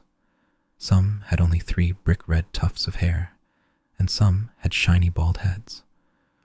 Most were sitting or hopping about on the delicate filigree tower, or dangling from it, doing gymnastics, and in general, doing their best to wreck it. Bastian ran out to them. "Hey, you guys," he shouted. "Cut that out. You can't do that." The creatures stopped and looked down at him. One at the very top of the tower asked, "What did he say?" And one from further down replied, "The whatchamacallum says we can't do this." "Why does he say we can't do it?" asked a third. "Because you just can't," Bastian screamed. "You can't just smash everything up. The whatchamacallum says we can't smash everything up," the first butterfly clown informed the others. "We can too," said another, tearing a big chunk out of the tower. Hopping about like a lunatic, the first called down to Bastian, "We can too." The tower swayed and creaked alarmingly. "Hey, what are you doing?" Bastian shouted. He was angry and he was frightened, but at the same time he had all he could do to keep from laughing. The first butterfly clown turned to his companions. "The whatchamacallum wants to know what we're doing." "What are we doing?" asked another. "We're having fun," said a third. "But the tower will collapse if you don't stop," Bastian screamed. "The whatchamacallum," the first clown informed the others, "says the tower will collapse if we don't stop." "So what?" said another, and the first called down, "So what?" Bastian was speechless, and before he could find a suitable answer, all the butterfly clowns on the tower began to do a sort of aerial round dance. But instead of holding hands, they grabbed one another by the legs or collars, while some simply whirled head over heels through the air, and all bellowed and laughed.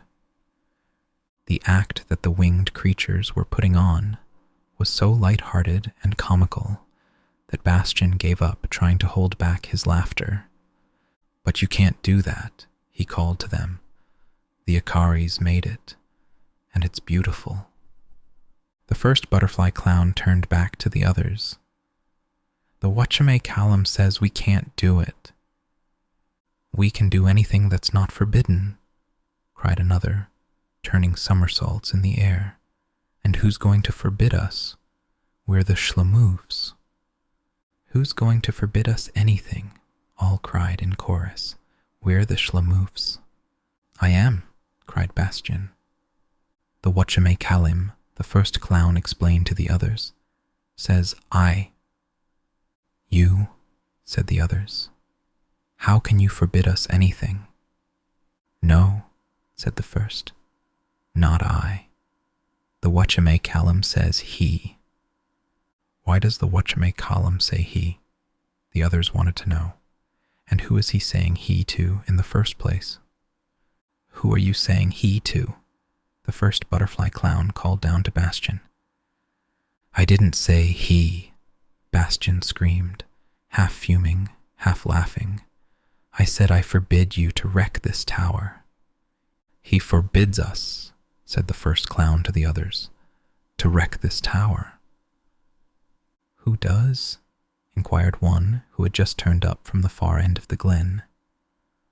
"The whatchamacallum," the others replied. "I don't know any whatchamacallum," said the newcomer. "Who is he anyway?"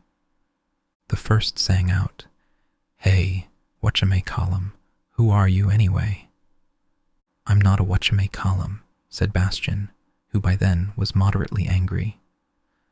"I'm Bastian Balthazar Bucks, and I turned you into Schlamoofs so you wouldn't have to cry and moan the whole time. Last night you were still miserable, Akaris. It wouldn't hurt to show your benefactor some respect." The Schlamoofs all stopped hopping and dancing at once, and stood gaping at Bastian. A breathless silence fell. "What did the whatchamacallum say?" whispered a butterfly clown at the edge of the crowd, but his next-door neighbor cracked him on the head so hard that his hat slid down over his eyes and ears, and all the others went, "Psst." "Would you be so kind as to repeat all that very slowly and distinctly?" the first butterfly clown requested. "I am your benefactor," cried Bastian. This threw the Schlamoofs into an incredible state of agitation. One passed the word on to the next, and in the end, the innumerable creatures, who up until then had been scattered all over the glen, gathered into a knot around Bastian, shouting in one another's ears. "Did you hear that? He's our Bemafixer. His name is Nastaban Baltabux. No, it's Buxian Bananectar. Rubbish, it's Saratit Buxabem. No, it's Baldrian Hicks, Schlux, Babbletran Billy Scooter, Nix, Flax, Trix." Beside themselves with enthusiasm, they shook hands all around, tipped their hats to one another, and raised great clouds of dust by slapping one another on the back or belly. "We're so lucky," they cried. "3 cheers for Buxifactor Zanzibar Bastelben." Screaming and laughing, the whole great swarm shot upward and whirled away. The hubbub died down in the distance. Bastian stood there, hardly knowing what his right name was. By that time, he wasn't so sure he had really done a good deed. Chapter 19. Sunbeams were fighting their way through the cloud cover as the travelers started out that morning. At last, the rain and wind had let up. In the course of the morning, the travelers ran into 2 or 3 sudden showers, but then there was a marked improvement in the weather, and it seemed to grow warmer by the minute. The 3 knights were in a merry mood. They laughed and joked and played all sorts of tricks on one another, but Bastian seemed quiet and out of sorts as he rode ahead on his mule, and the knights had far too much respect for him to break in on his thoughts. The rocky, high plateau over which they were riding seemed endless, but little by little the trees became larger and more frequent. Atreyu had noticed Bastian's bad humor. When he and Falkor started on their usual reconnaissance flight, he asked the luck dragon what he could do to cheer his friend up. Falkor rolled his ruby-red eyeballs and answered, "That's easy. Didn't he want to ride on me?" When some time later the little band rounded a jutting cliff, they found Atreyu and the luck dragon lying comfortably in the sun. Bastian looked at them in amazement. "Are you tired?" he asked. "Not at all," said Atreyu. "I just wanted to ask if you'd let me ride Yika for a while. I've never ridden a mule. It must be wonderful, because you never seem to get sick of it. I'll lend you my old Falkor in return." Bastian flushed with pleasure. "Is that true, Falkor?" he asked. "You wouldn't mind carrying me?" "Of course not, all-powerful Sultan," said the dragon with a wink. "Hop on and hold tight." Without touching the ground, Bastian vaulted directly from mule to dragon back and clutched the silvery white mane as Falkor took off. Bastian hadn't forgotten how Groggerman had carried him through the desert of colors, but riding a white luck dragon was something else again. If sweeping over the ground on the back of the fiery lion had been like a cry of ecstasy, this gentle rising and falling as the dragon adjusted his movements to the air currents was like a song, now soft and sweet, now triumphant with power, especially when Falkor was looping the loop, when his mane, his fangs, and the long fringes on his limbs flashed through the air like white flames. It seemed to Bastian that the winds were singing in chorus. Toward noon, they sighted the others and landed. The ground party had pitched camp beside a brook in a sunlit meadow. There was a flatbread to eat, and a kettle of soup was cooking over a wood fire. The horses and the mule were grazing nearby. When the meal was over, the 3 knights decided to go hunting, for supplies, especially of meat, were running low. They had heard the cry of pheasants in the thicket, and there seemed to be hares as well. Knowing the greenskins to be great hunters, they asked Atreyu to join them, but he declined. Thereupon, the knights took their long bows, buckled on their quivers full of arrows, and went off to the woods. Atreyu, Falkor, and Bastian stayed behind. After a short silence, Atreyu suggested, "How about telling us a little more about your world, Bastian?" "What would interest you?" Bastian asked. Atreyu turned to the luck dragon. "What do you say, Falkor?" "I'd like to hear something about the children in your school," said the dragon. Bastian seemed bewildered. "What children?" he asked. "The ones who made fun of you," said Falkor. "Children who made fun of me?" Bastian repeated. "I don't know of any children, and I'm sure no child would have dared to make fun of me." Atreyu broke in. "But you must remember that you went to school." Yes, said Bastian thoughtfully. I remember school. Yes, that's right. Atreyu and Falkor exchanged glances. I was afraid of that, Atreyu muttered. Afraid of what? You've lost some more of your memory, said Atreyu gravely. This time it came of changing the Icarus into Schlamoofs. You shouldn't have done that. Bastian Balthazar Bux, said the Luck Dragon, and his tone seemed almost stern. If my advice means anything to you, stop using the power that Orin gives you. If you don't, you're likely to lose your last memories. And without memory, how will you ever find your way back to where you came from? To tell the truth, said Bastian, I don't want to go back anymore. Atreyu was horrified. But you have to go back. You have to go back and straighten out your world so humans will start coming to Fantastica again. Otherwise, Fantastica will disappear sooner or later, and all our trouble will have been wasted. At that point, Bastian felt rather offended. But I'm still here, he protested. It's been only a little while since I gave Moonchild her new name. Atreyu could think of nothing to say, but then Falkor spoke up. Now, he said, I see why we haven't made the slightest progress in finding Bastian's way back, if he himself doesn't want to. Bastian, said Atreyu almost pleadingly, isn't there anything that draws you? Something you love? Don't you ever think of your father, who must be waiting for you and worrying about you? Bastian shook his head. I don't think so. Maybe he's even glad to be rid of me. Atreyu looked at his friend in horror. The way you two carry on, said Bastian bitterly. You almost sound as if you wanted to get rid of me too. What do you mean by that? Asked Atreyu with a catch in his voice. Well, said Bastian, you seem to have only one thing on your minds, getting me out of Fantastica as quickly as possible. Atreyu looked at Bastian and slowly shook his head. For a long while, none of them said a word. Already, Bastian was beginning to regret his angry words. He himself knew they were unjust. Then Atreyu said softly, I thought we were friends. You were right, Bastian cried. We are, and always will be.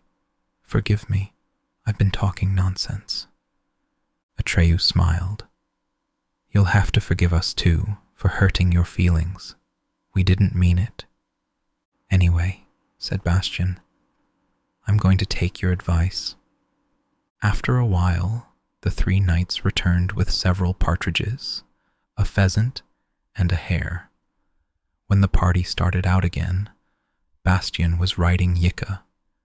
In the afternoon, they came to a forest consisting entirely of tall, straight evergreens, which formed, high overhead, a green roof so dense that a ray of sunlight seldom reached the ground. That may have been why there was no underbrush. The soft, smooth forest floor was pleasant to ride on. Falkor had resigned himself to trotting along with the company, because if he had flown above the treetops with Atreyu, he would undoubtedly have lost sight of the others. All afternoon, they rode through the dark green twilight. Toward nightfall, they spied a ruined castle on a hilltop. They climbed up to it, and in the midst of all the crumbling walls and turrets, halls and passageways, they found a vaulted chamber that was in fairly good condition. There they settled down for the night. It was red-headed Heisbald's turn to cook, and he proved to be much better at it than his predecessor. The pheasant he roasted over the fire was as tasty as you please. The next morning, they resumed their journey. All day they rode through the forest, which looked the same on all sides. It was late in the day when they noticed that they must have been riding in a great circle, for ahead of them They saw the ruins of the castle they had left in the morning, but this time they were approaching it from a different direction. "This has never happened to me before," said Hycrian, twirling his black mustache. "I can't believe my eyes," grumbled Hisbold, stalking through the ruins on his long, thin legs. But so it was. The remains of yesterday's dinner left no room for doubt. Atreyu and Falkor said nothing, but their thoughts were hard at work. How could they have made such a mistake? At the evening meal, this time it was roast hare, prepared more or less competently by Hycrian. The three knights asked Bastian if he would care to impart some of his memories of the world he came from. Bastian excused himself by saying he had a sore throat, and since he had been very quiet all that day, the knights believed him. After suggesting a few effective remedies, they lay down to sleep. Only Atreyu and Falkor suspected what Bastian was thinking. Early in the morning, they started off again. All day they rode through the forest, trying their best to keep going in a straight line. But at nightfall, they were back at the same ruined castle. "Well, I'll be," Hycrian blustered. "I'm going mad," groaned Hisbold.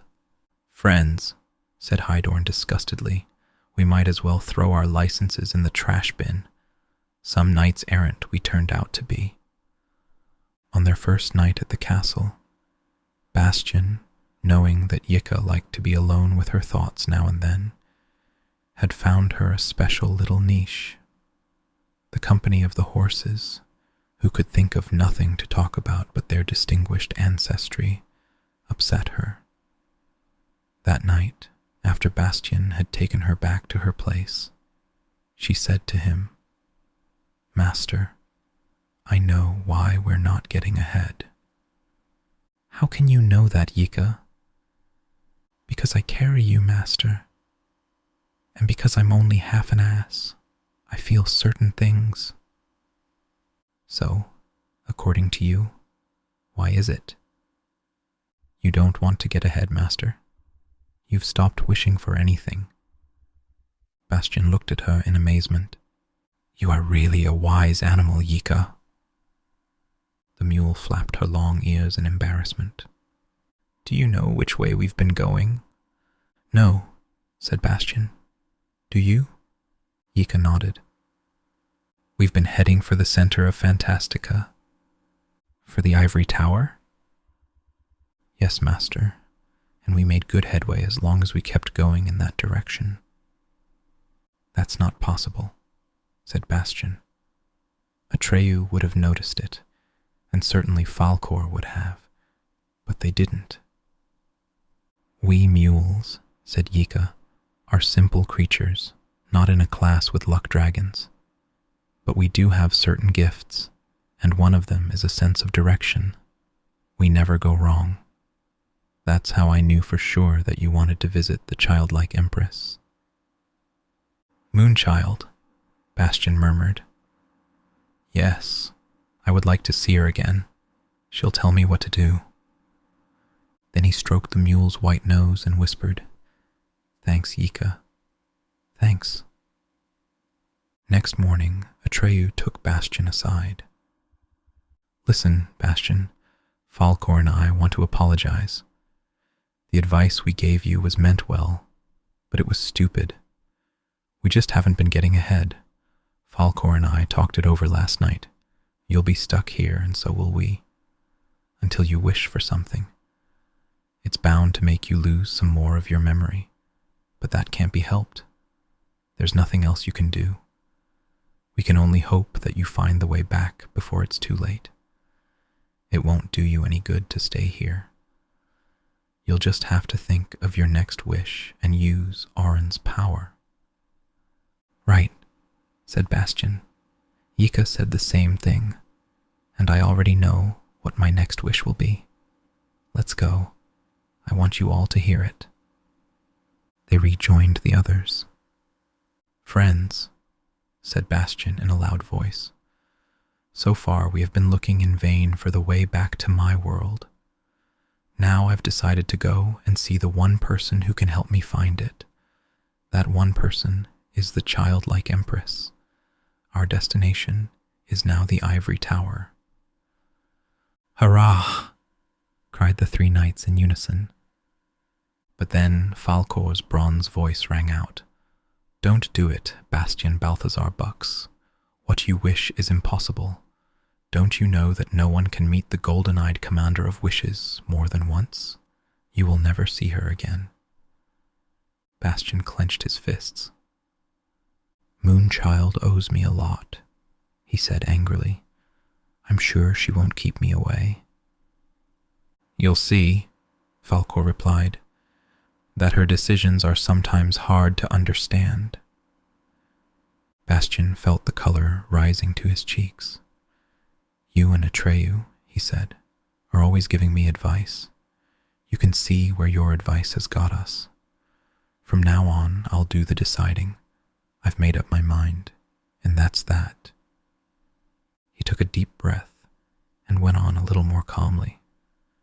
"Besides, you always speak from your point of view. You two are Fantasticans, and I'm a human. How can you be sure that the same rules apply to me as to you? It was different when Atreyu had Orin, and who else but me is going to give the gem back to Moonchild?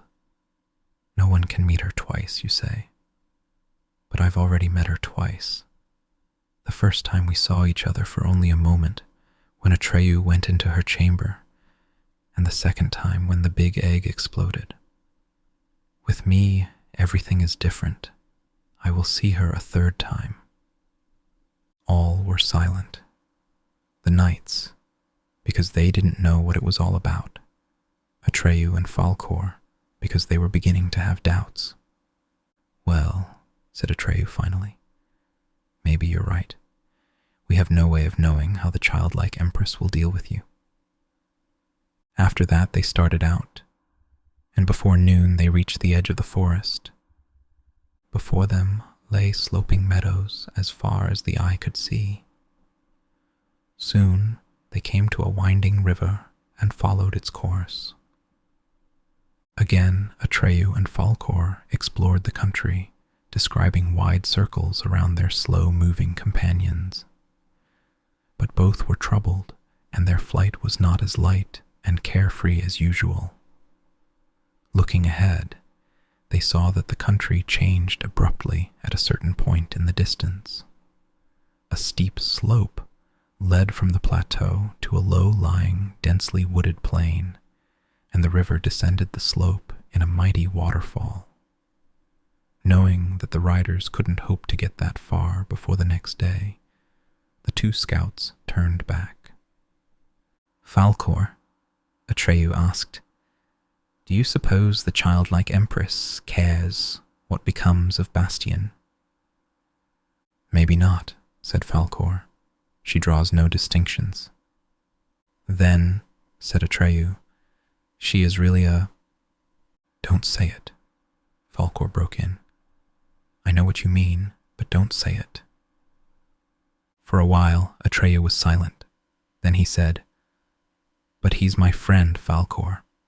We've got to help him, even against the Childlike Empress's will if we have to. But how?" "With luck," the dragon replied, and for the first time, the bronze bell of his voice seemed to have sprung a crack. That evening, the company chose a deserted log cabin on the riverbank as their night lodging. For Falcor, of course, it was too small, and he preferred to sleep on the air. The horses and Yika also had to stay outside.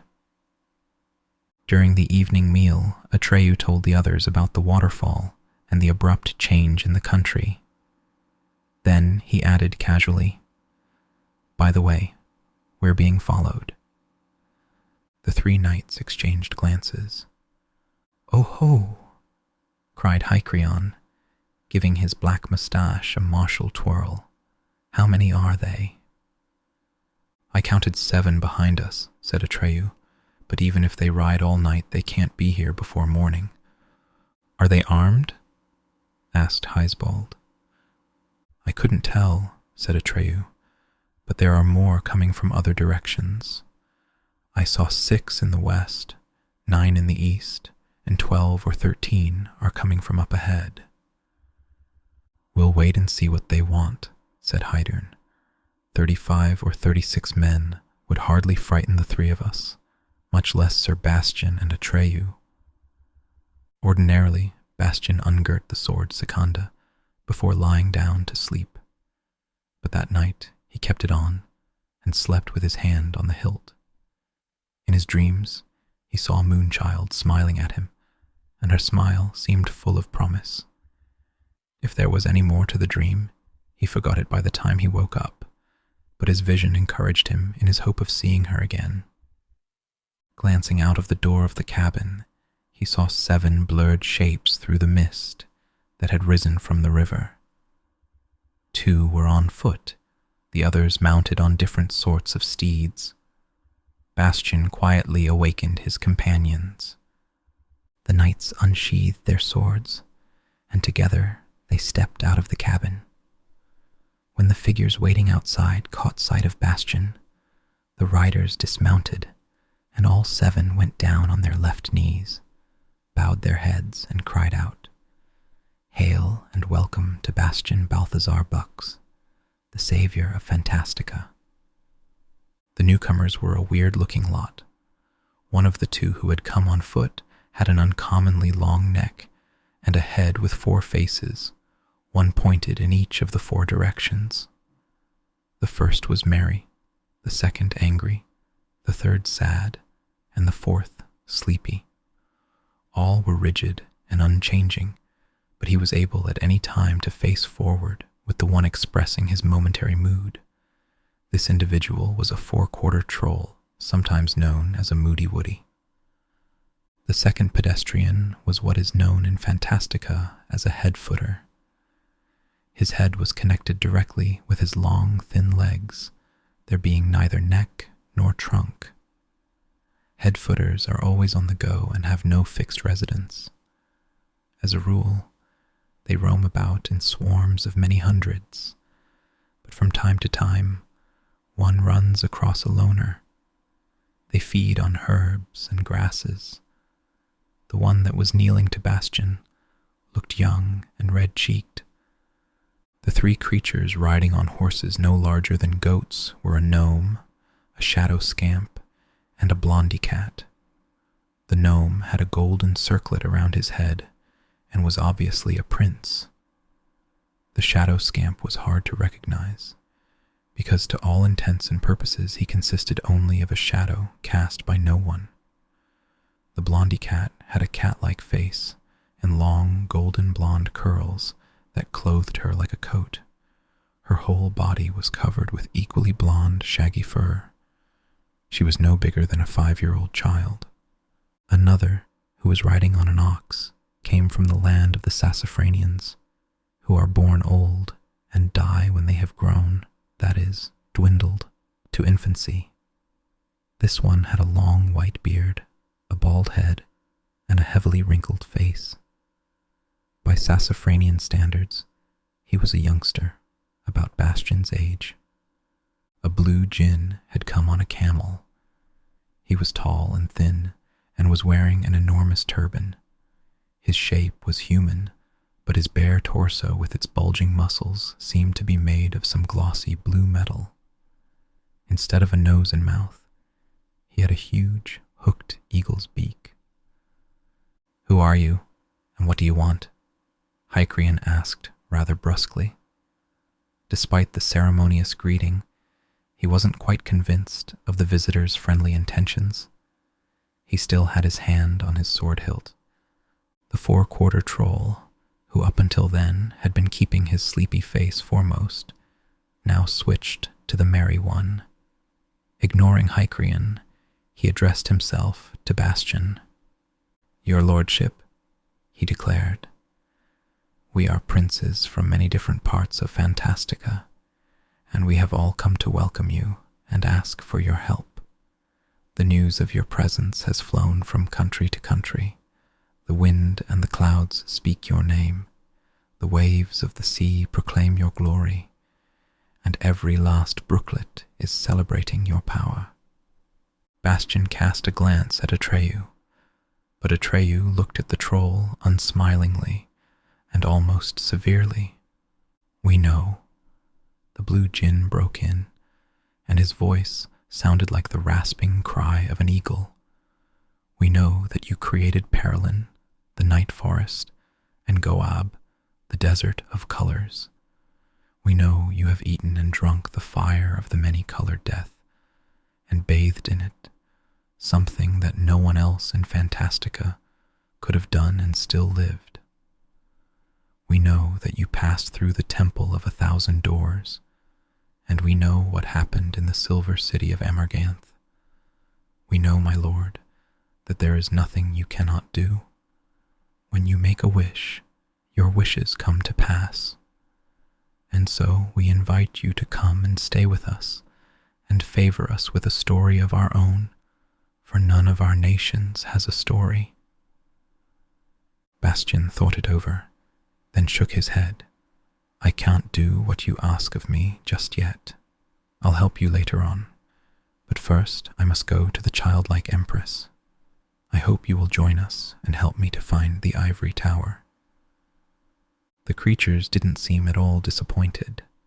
After brief deliberation, they agreed to accompany Bastian on his journey, whereupon the procession, which by now had the look of a small caravan, started out again.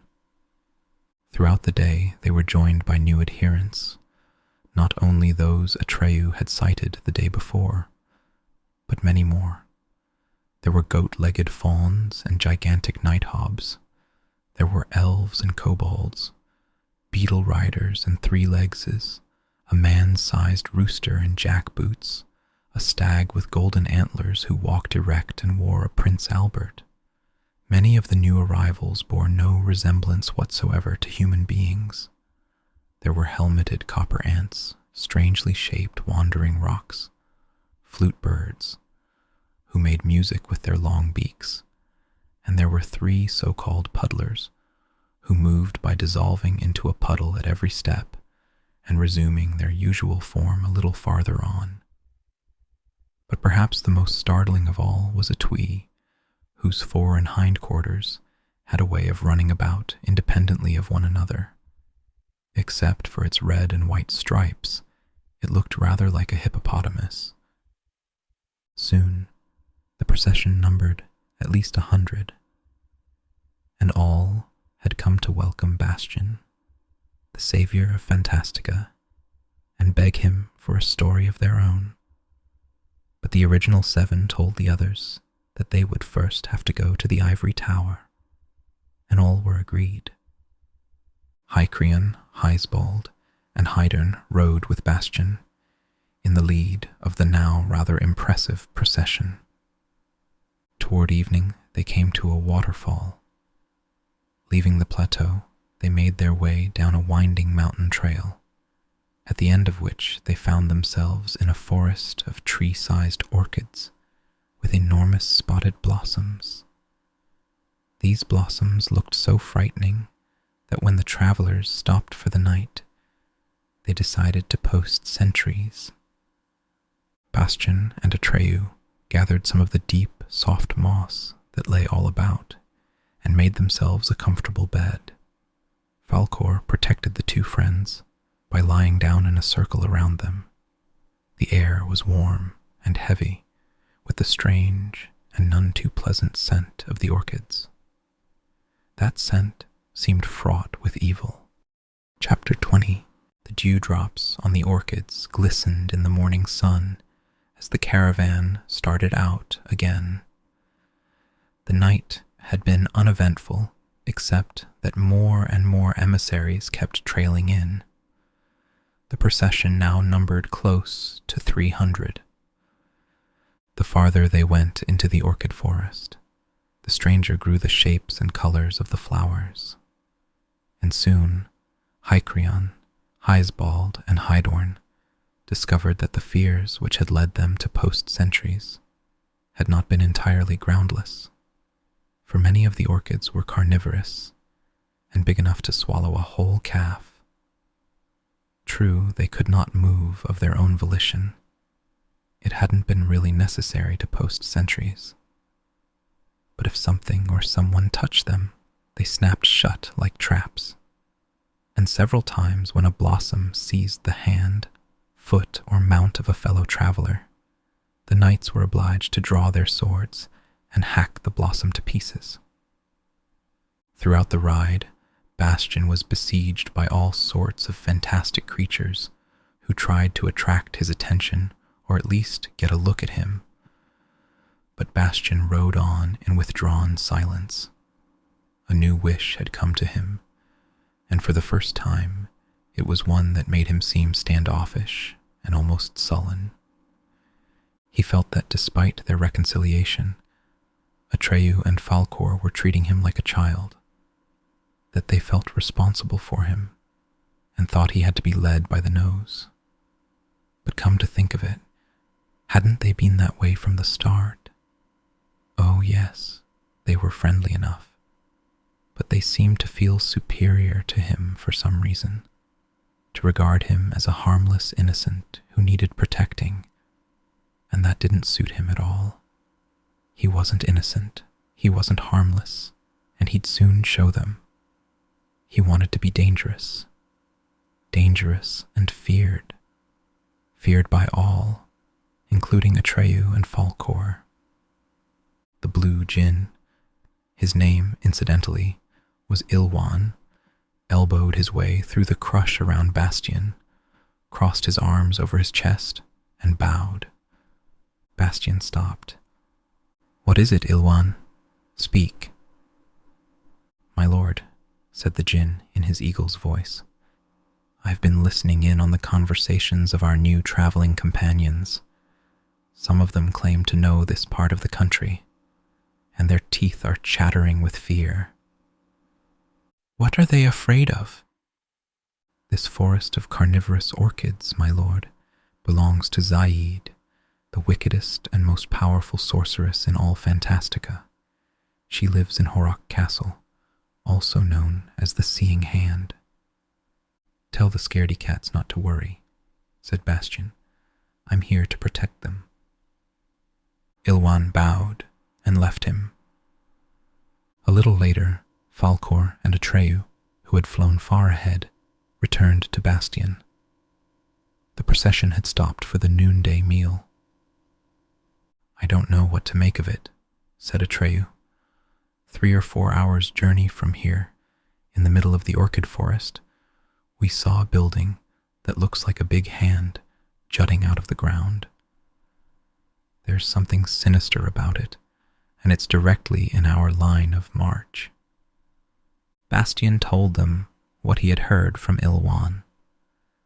"If that's the case," said Atreyu, "wouldn't it be more sensible to change our direction?" "No," said Bastian, "but there's no reason why we should tangle with this Zaid. I think we should steer clear of her." "There is a reason," said Bastian. "What reason?"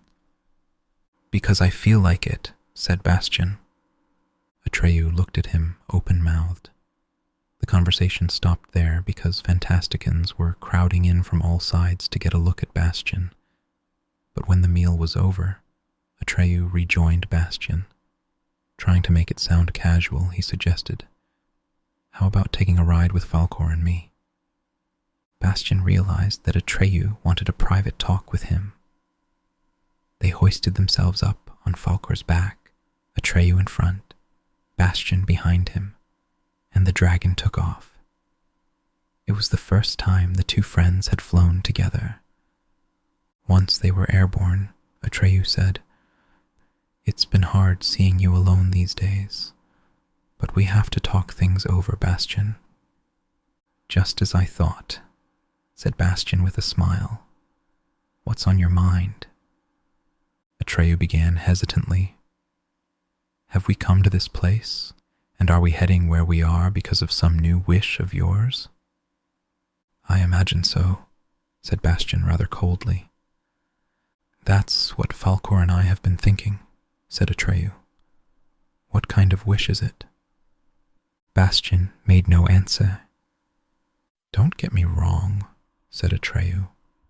It's not that we're afraid of anything or anyone, but we're your friends and we worry about you. No need to, said Bastian still more coldly. Falkor twisted his neck and looked back at them. Atreyu, he said, has a sensible suggestion. I advise you to listen to him, Bastian Balthazar Bux.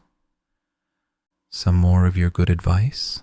Said Bastian with a sardonic smile. No, Bastian, said Atreyu. No advice. A suggestion. You may not like it at first, but think it over before you turn it down. We want to help you, and we've been wondering how. The whole trouble is the way the Childlike Empress's amulet affects you. Without Auron's power, you can't wish yourself ahead. But with Auron's power, you're losing yourself and forgetting where you want to go. Pretty soon, unless we do something about it, you won't have any idea where you're going. We've already been through that, said Bastian. So what? When I was wearing the gem, said Atreyu, it was entirely different. It guided me, and it didn't take anything away from me. Maybe because I'm not a human, and I have no memory of the human world to lose. In other words, it helped me, and did me no harm. So here's what I suggest. Let me have Auron, and trust me to guide you. What do you say? Bastian replied instantly. I say no.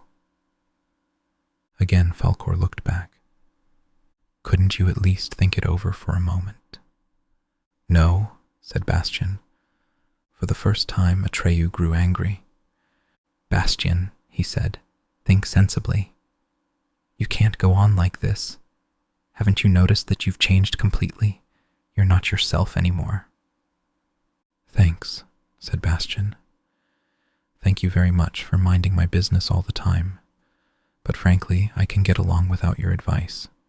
In case you've forgotten, I saved Fantastica, and Moonchild entrusted her power to me. She must have had some reason for it, because she could have let you keep Auron. But she took it away from you and gave it to me. I've changed, you say. Yes, my dear Atreyu, you may be right. I'm no longer the harmless innocent you take me for. Shall I tell you the real reason why you want me to give up Auron? Because you're just plain jealous. You don't know me yet, but if you go on like this, you'll get to know me. Atreyu did not reply. Falkor's flight had suddenly lost all its buoyancy. He seemed to be dragging himself through the air, sinking lower and lower like a wounded bird. At length Atreyu spoke with difficulty. Bastian, he said, you can't seriously believe what you've said. Let's forget about it. As far as I'm concerned, you never said it. All right, said Bastian. Let's forget it.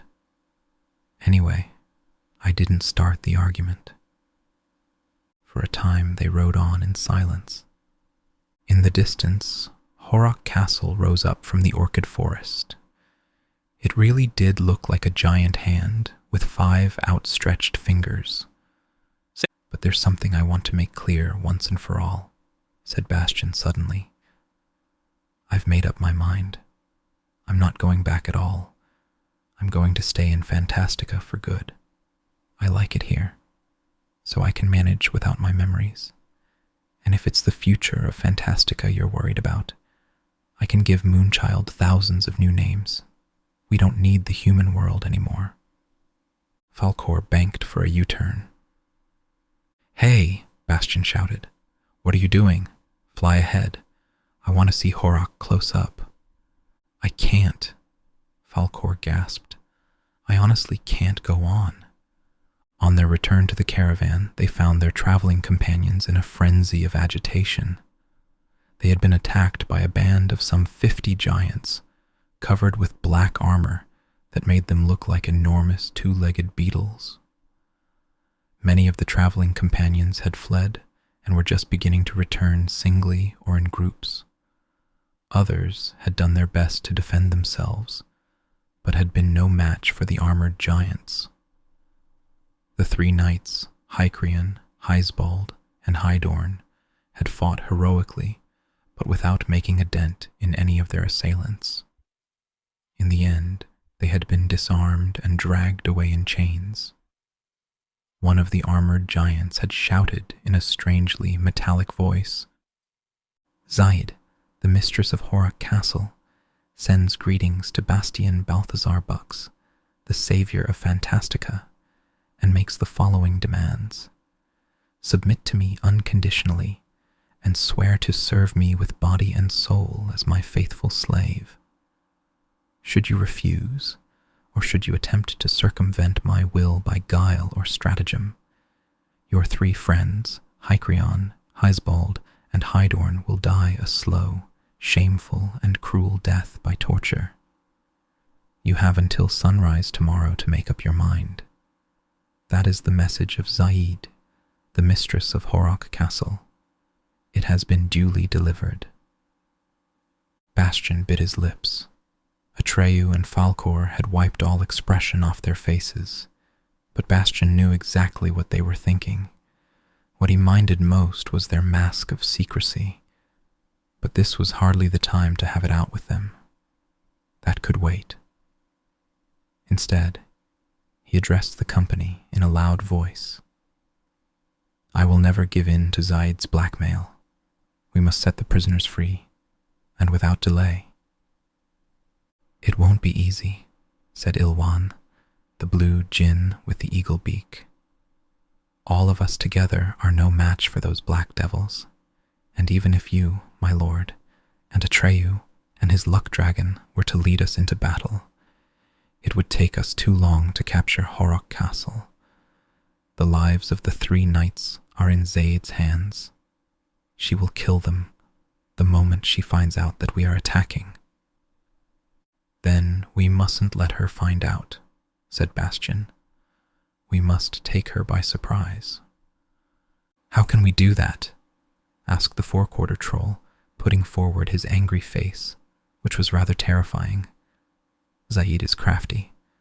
I'm sure she has an answer for anything we can think up." "I agree," said the Prince of the Gnomes. "There are too many of us. If we move on Horak Castle, she's sure to know it. Even at night, so large a troop movement can't be kept secret. She has her spies." "Good," said Bastian. "We'll fool her with the help of her spies." "How can we do that, my lord?" "The rest of you will start off in a different direction, to make her think we've given up trying to free the prisoners, and we're running away." "And what will become of the prisoners?" "I'll attend to that with Atreyu and Falkor." "Just the 3 of you?" "Yes," said Bastian. "That is, if Atreyu and Falkor agree to come with me. If not, I'll go alone." The traveling companions looked at him with admiration. Those closest to him passed his words on to those further back in the crowd. "My lord," the blue djinn cried out, "regardless of whether you conquer or die, this will go down in the history of Fantastica." Bastian turned to Atreyu and Falkor. "Are you coming, or have you got some more of your suggestions?" "We're coming," said Atreyu. "In that case," Bastian decreed, "the caravan must start moving while it's still light. You must hurry. Make it look as if you were in flight. We'll wait here until dark. We'll join you tomorrow morning. With the 3 knights or not at all. Go now." After taking a respectful leave of Bastian, the traveling companions started out. Bastian, Atreyu, and Falkor hid in a clump of orchid trees and waited for nightfall. In the late afternoon, a faint jangling was heard, and 5 of the black giants approached the abandoned camp. They seemed to be all of black metal. Even their faces were like iron masks, and their movements were strangely mechanical. All stopped at once. All looked in the direction where the caravan had gone. Then, without a word, all marched off in step. "My plan seems to be working," Bastian whispered. "There were only 5, said Atreyu. "Where are the others?" "The 5 are sure to communicate with the rest," said Bastian. At length, when it was quite dark, Bastian, Atreyu, and Falkor crept from their hiding place, and Falkor rose soundlessly into the air with his 2 riders. Flying as low as possible over the orchid forest to avoid being seen, he headed in the direction they had taken that afternoon. The darkness was impenetrable, and they wondered how they would ever find the castle. But a few minutes later, Horok appeared before them in a blaze of light. There seemed to be a lamp in every one of its 1,000 windows. Evidently, Zayd wanted her castle to be seen. But that was only reasonable, for she was expecting Bastian's visit, a different sort of visit, to be sure. To be on the safe side, Falkor glided to the ground among the orchids, for his pearly white scales would have reflected the glow of the castle.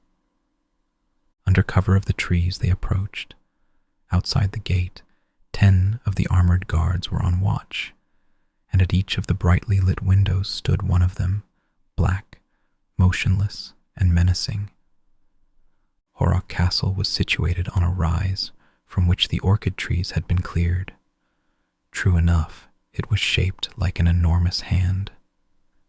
Each finger was a tower, and the thumb was an oriel surmounted by yet another tower.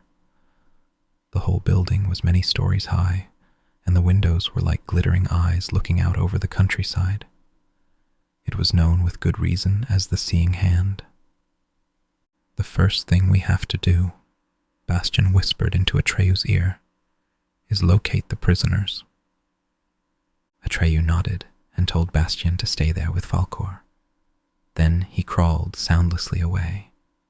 He was gone a long time. When he returned, he reported, "I've been all around the castle. There's only this one entrance, and it's too well guarded, but I've discovered a skylight high up at the tip of the middle finger that seems to be unguarded. Falkor could easily take us up there, but we'd be seen. The prisoners are probably in the cellar. At any rate, I heard a long scream of pain that seemed to come from deep down." Bastian thought hard. Then he whispered, "I'll try to reach that skylight. Meanwhile, you and Falkor must keep the guards busy. Make them think we're trying to get in by the gate. But don't do any more. Don't get into a fight. Keep them here as long as you can. Give me a few minutes' time before you do anything." Atreyu pressed his friend's hand in silence. Then Bastian took off his silver mantle and slipped away through the darkness. He had almost circled the castle when he heard Atreyu shouting, "Attention! Bastian Balthazar Bux, the savior of Fantastica, is here. He has come not to beg Zayd for mercy, but to give her a last chance to release the prisoners. If she sets them free, her miserable life will be spared." Looking around the corner of the castle, Bastian caught a glimpse of Atreyu, who had put on the silver mantle and coiled his blue-black hair into a kind of turban. To anyone who didn't know the 2 boys very well, there was a certain resemblance between them. For a moment, the armored giants seemed undecided. Then Bastian could hear in the distance the metallic stamping of their feet as they rushed at Atreyu. The shadows in the windows also began to move as the guards left their posts to see what was going on, and many more of the armored giants poured out through the gate. When the first had almost reached Atreyu, he slipped nimbly away, and a moment later appeared over their heads, riding Falkor. The armored giants brandished their swords and leapt high in the air, but they couldn't reach him. Bastian started climbing the wall. Here and there he was, helped by outcroppings and window ledges, but more often he had to hold fast with his fingertips. Higher and higher he climbed. Once the jutting stone he had set his foot on crumbled away and left him hanging by one hand. But he pulled himself up, found a hold for his other hand, and kept climbing. When at last he reached the towers, he made better progress, for they were so close together that he could push himself up by bracing himself between them. At length, he reached the skylight and slipped through.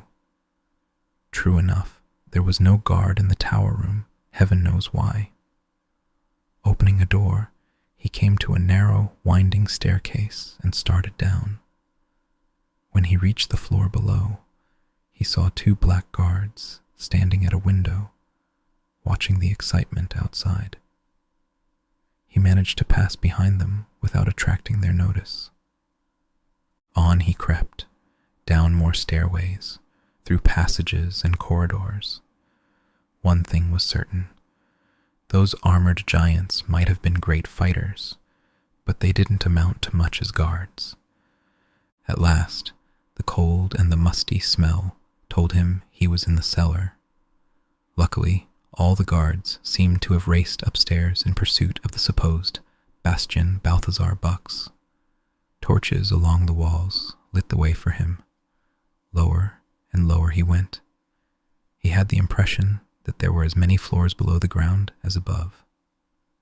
Finally, he came to the bottommost cellar and soon found the dungeon where Hycerion, Hisbald, and Hydern were languishing. It was a pitiful sight. They were hanging by their wrists over what seemed to be a bottomless pit. The long iron chains that held them were connected by way of overhead rollers with a winch, but the winch was fastened with a great padlock and couldn't be budged. Bastian stood perplexed. The 3 prisoners' eyes were closed. They seemed to be asleep or unconscious. Then Hydorn the Enduring opened his left eye and sang out, "Hey friends, look who's here." The others managed to open their eyes, and a smile crossed their lips. "We knew you wouldn't leave us in the lurch," cried Hydern. "How can I get you down?" Bastian asked. "The winch is locked." "Just take your sword and cut the chains," said Hisbald. "And drop us into the pit?" said Hycerion.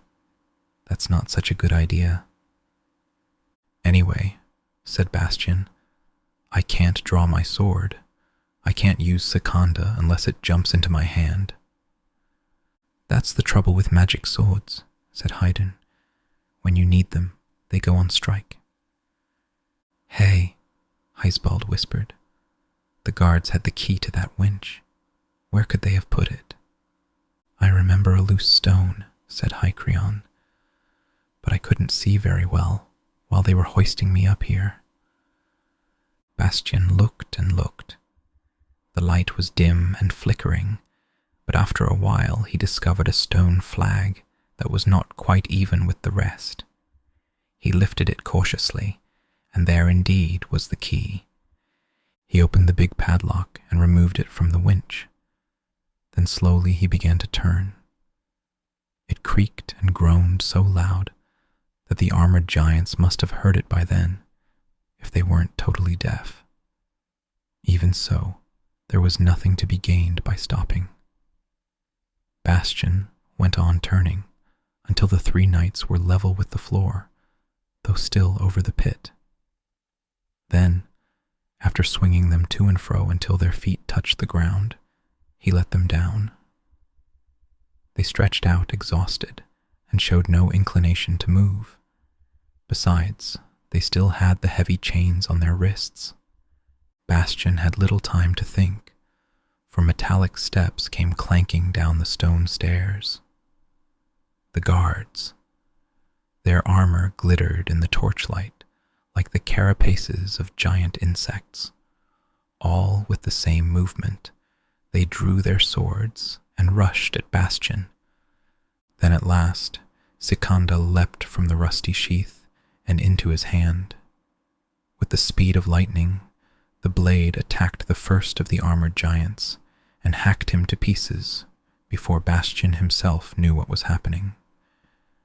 It was then that he saw what the giants were made of. They were hollow shells of armor. There was nothing inside. He had no time to wonder what made them move. Bastian was in a good position, for only one giant at a time could squeeze through the narrow doorway of the dungeon, and one at a time Sikanda chopped them to bits. Soon their remains lay piled up on the floor, like enormous black eggshells. After some 20 of them had been disposed of, the rest withdrew, evidently in the hope of waylaying Bastian in a position more favorable to themselves. Taking advantage of the breathing spell, Bastian let Sikanda cut the shackles from the knight's wrists. Hycrian and Hydorn dragged themselves to their feet and tried to draw their swords, which strangely enough had not been taken away from them, but their hands were numb from the long hanging and refused to obey them. Hysbald, the most delicate of the three, wasn't even able to stand by himself. His two friends had to hold him up. "Never mind," said Bastian. "Sikanda needs no help. Just stay behind me and don't get in my way." They left the dungeon, slowly climbed the stairs, and came to a large hall. Suddenly all the torches went out, but Sikanda shone bright. Again they heard the heavy metallic tread of many armored giants. "Quick," cried Bastian. "Back to the stairs. This is where I'm going to fight."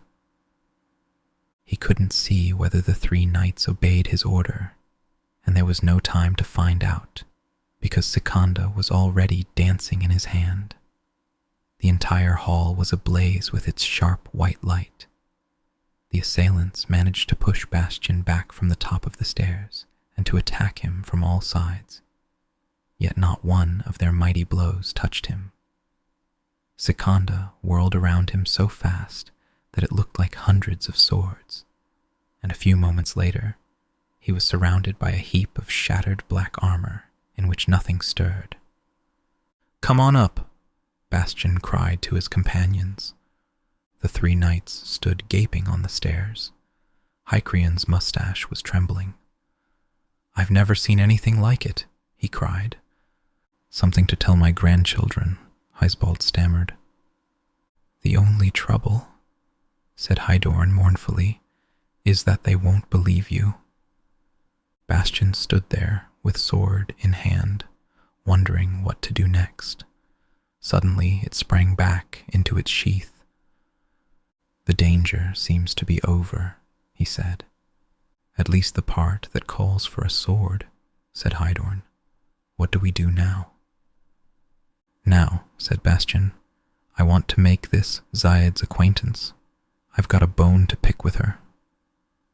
After climbing several more flights of stairs, Bastian and the knights reached the ground floor, where Atreyu and Falkor were waiting for them in a kind of lobby. "Well done, you two," cried Bastian, slapping Atreyu on the back. "What's become of the armored giants?" asked Atreyu. "Hollow shells," said Bastian contemptuously. "Where's Zayed?" "Up in her magic throne room," answered Atreyu. "Come along," said Bastian, taking the silver mantle which Atreyu held out to him, and all together, including Falkor, they climbed the broad stairway leading to the upper floors. When Bastian, followed by his companions, entered the magic throne room, Zayed arose from her red coral throne. She was wearing a long gown of violet silk, and her flaming red hair was coiled and braided into a fantastic edifice. Her face and her long, thin hands were as pale as marble. There was something strangely disturbing about her eyes, It took Bastian a few moments to figure out what it was. They were of different colors, one green, one red. She was trembling, evidently in fear of Bastian. He looked her straight in the face, and she lowered her long lashes. The room was full of weird objects, whose purpose it was hard to determine. There were large globes covered with designs, sidereal clocks, and pendulums hanging from the ceiling. There were costly censers, from which rose heavy clouds of different colored smoke, which crept over the floor like fog. Thus far, Bastian hadn't said a word. That seemed to shatter Zaid's composure, for suddenly she threw herself on the floor in front of him, took one of his feet, and set it on her neck. "My lord and master," she said in a deep voice that sounded somehow mysterious. "No one in Fantastica can withstand you. You are mightier than the mighty and more dangerous than all the demons together. If you wish to take revenge on me for being too stupid to recognize your greatness, trample me underfoot. I have earned your anger. But if you wish once again to demonstrate your far-famed magnanimity, suffer me to become your obedient slave, who swears to obey you body and soul. Teach me to do what you deem desirable, and I will be your humble pupil, obedient to your every hint. I repent of the harm I tried to do you, and beg your mercy." "Arise, Zaid," said Bastian. He had been very angry, but her speech pleased him. If she had really acted out of ignorance, and really regretted it so bitterly, then it was beneath his dignity to punish her. And since she even wished to learn what he deemed desirable, he could see no reason to reject her plea. Zaid arose and stood before him with bowed head. "Will you obey me unconditionally?" he asked. "However hard you may find it to do my bidding, will you obey me without argument and without grumbling?" "I will, my lord and master," said Zaid. "You will see there is nothing we cannot accomplish if we combine my artifices and your power." "Very well," said Bastian. "Then I will take you into my service. You will leave this castle and go with me to the ivory tower, where I am expecting to meet Moonchild." For a fraction of a second, Zaid's eyes glowed red and green, but then, veiling them with her long lashes, she said, "I am yours to command, my lord and master." Thereupon, all descended the stairs. Once outside the castle, Bastian observed, "The first thing to do is find our traveling companions. Goodness knows where they are." "Not very far from here," said Zaid. "I've led them slightly astray." "For the last time," said Bastian. "For the last time," she agreed. "But how will we get there? Do you expect me to walk? Through the woods and at night?" "Falkor will carry us," said Bastian. "He's strong enough to carry us all." Falkor raised his head and looked at Bastian. His ruby-red eyes glittered. "I'm strong enough, Bastian Balthazar Bux," boomed the bronze bell-like voice. "But I will not carry that woman." "Oh, yes, you will," said Bastian, "because I command it." The luck dragon looked at Atreyu, who nodded almost imperceptibly. But Bastian had seen that nod. All took their places on Falkor's back, and he rose into the air. "Which way?" he asked. "Straight ahead," said Zaid. "Which way?" Falkor asked again, as if he hadn't heard. "Straight ahead," Bastian shouted. "You heard her." "Do as she says," said Atreyu under his breath, and Falkor complied. Half an hour later, already the dawn was graying, they saw innumerable campfires down below, and the luck dragon landed. In the meantime, many more Fantasticans had turned up, and a lot of them had brought tents. The camp, spread out on a wide, flower-strewn meadow at the edge of the orchid forest, looked like a tent city. "How many are you now?" Bastian asked. Ilwan, the blue djinn, who had taken charge of the caravan in Bastian's absence, replied that he had not yet been able to make an exact count, but that he guessed there were close to 1,000. "And there's something else to report," he added. "Something rather strange. Soon after we pitched camp, shortly before midnight, 5 of those armored giants appeared, but they were peaceful and they've kept to themselves. Of course, no one dared to go near them. They brought a big litter made of red coral, but it was empty." "Those are my carriers," said Zaid in a pleading tone to Bastian. "I sent them ahead last night. That's the pleasantest way to travel, if it does not displease you, my lord." "I don't like the look of this," Atreyu interrupted. "Why not?" said Bastian. "What's your objection?" "She can travel any way she likes," said Atreyu dryly. "But she wouldn't have sent her litter here last night if she hadn't known in advance that she'd be coming here. She had planned the whole thing. Your victory was really a defeat. She purposely let you win. That was her way of winning you over."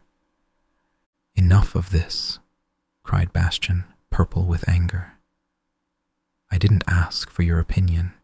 You make me sick with your lecturing, and now you question my victory and ridicule my magnanimity." Atreyu was going to say something, but Bastian screamed at him, "Shut up and leave me be.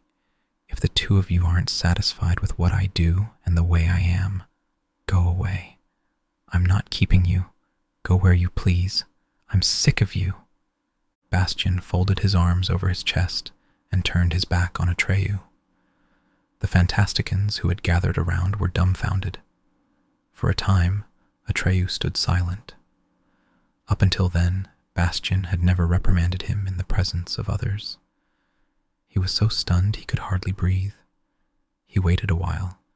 Then, when Bastian did not turn back to him, he slowly walked away. Falkor followed him. Zaid smiled. It wasn't a pleasant smile. In that moment, Bastian's memory of having been a child in his world was effaced. Chapter 21. Uninterruptedly, new emissaries from all parts of Fantastica poured in to swell the army of those accompanying Bastian on his march to the ivory tower. It proved impossible to take account, because new ones kept arriving, while the counting was in progress. Each morning, an army several thousand strong got underway, and each night it set up the strangest tent city imaginable.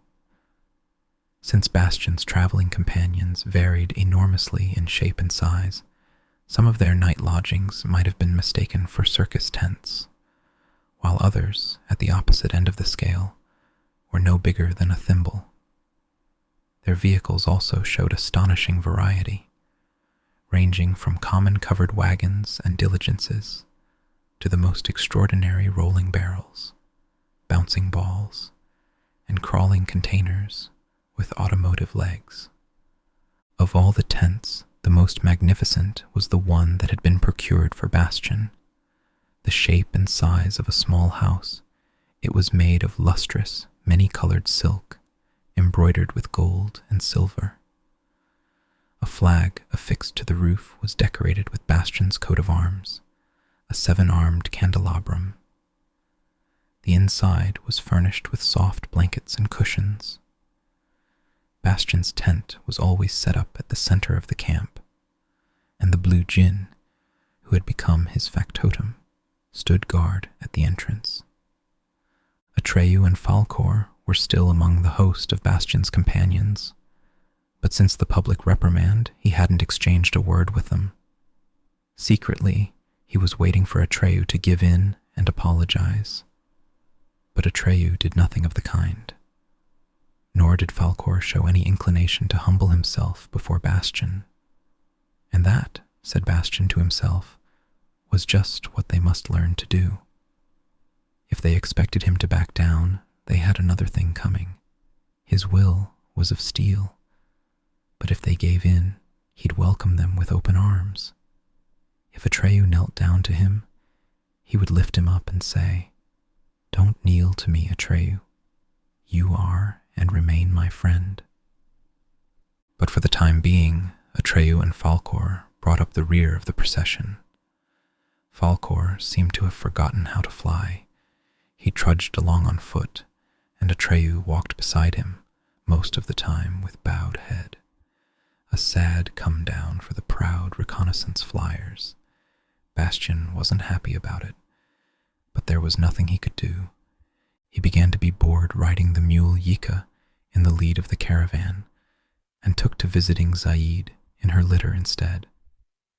She received him with a great show of respect, gave him the most comfortable seat, and squatted down at his feet. She could always think of something interesting to talk about, and when she noticed that he disliked speaking of his past in the human world, she stopped questioning him about it. Most of the time she smoked her oriental water pipe.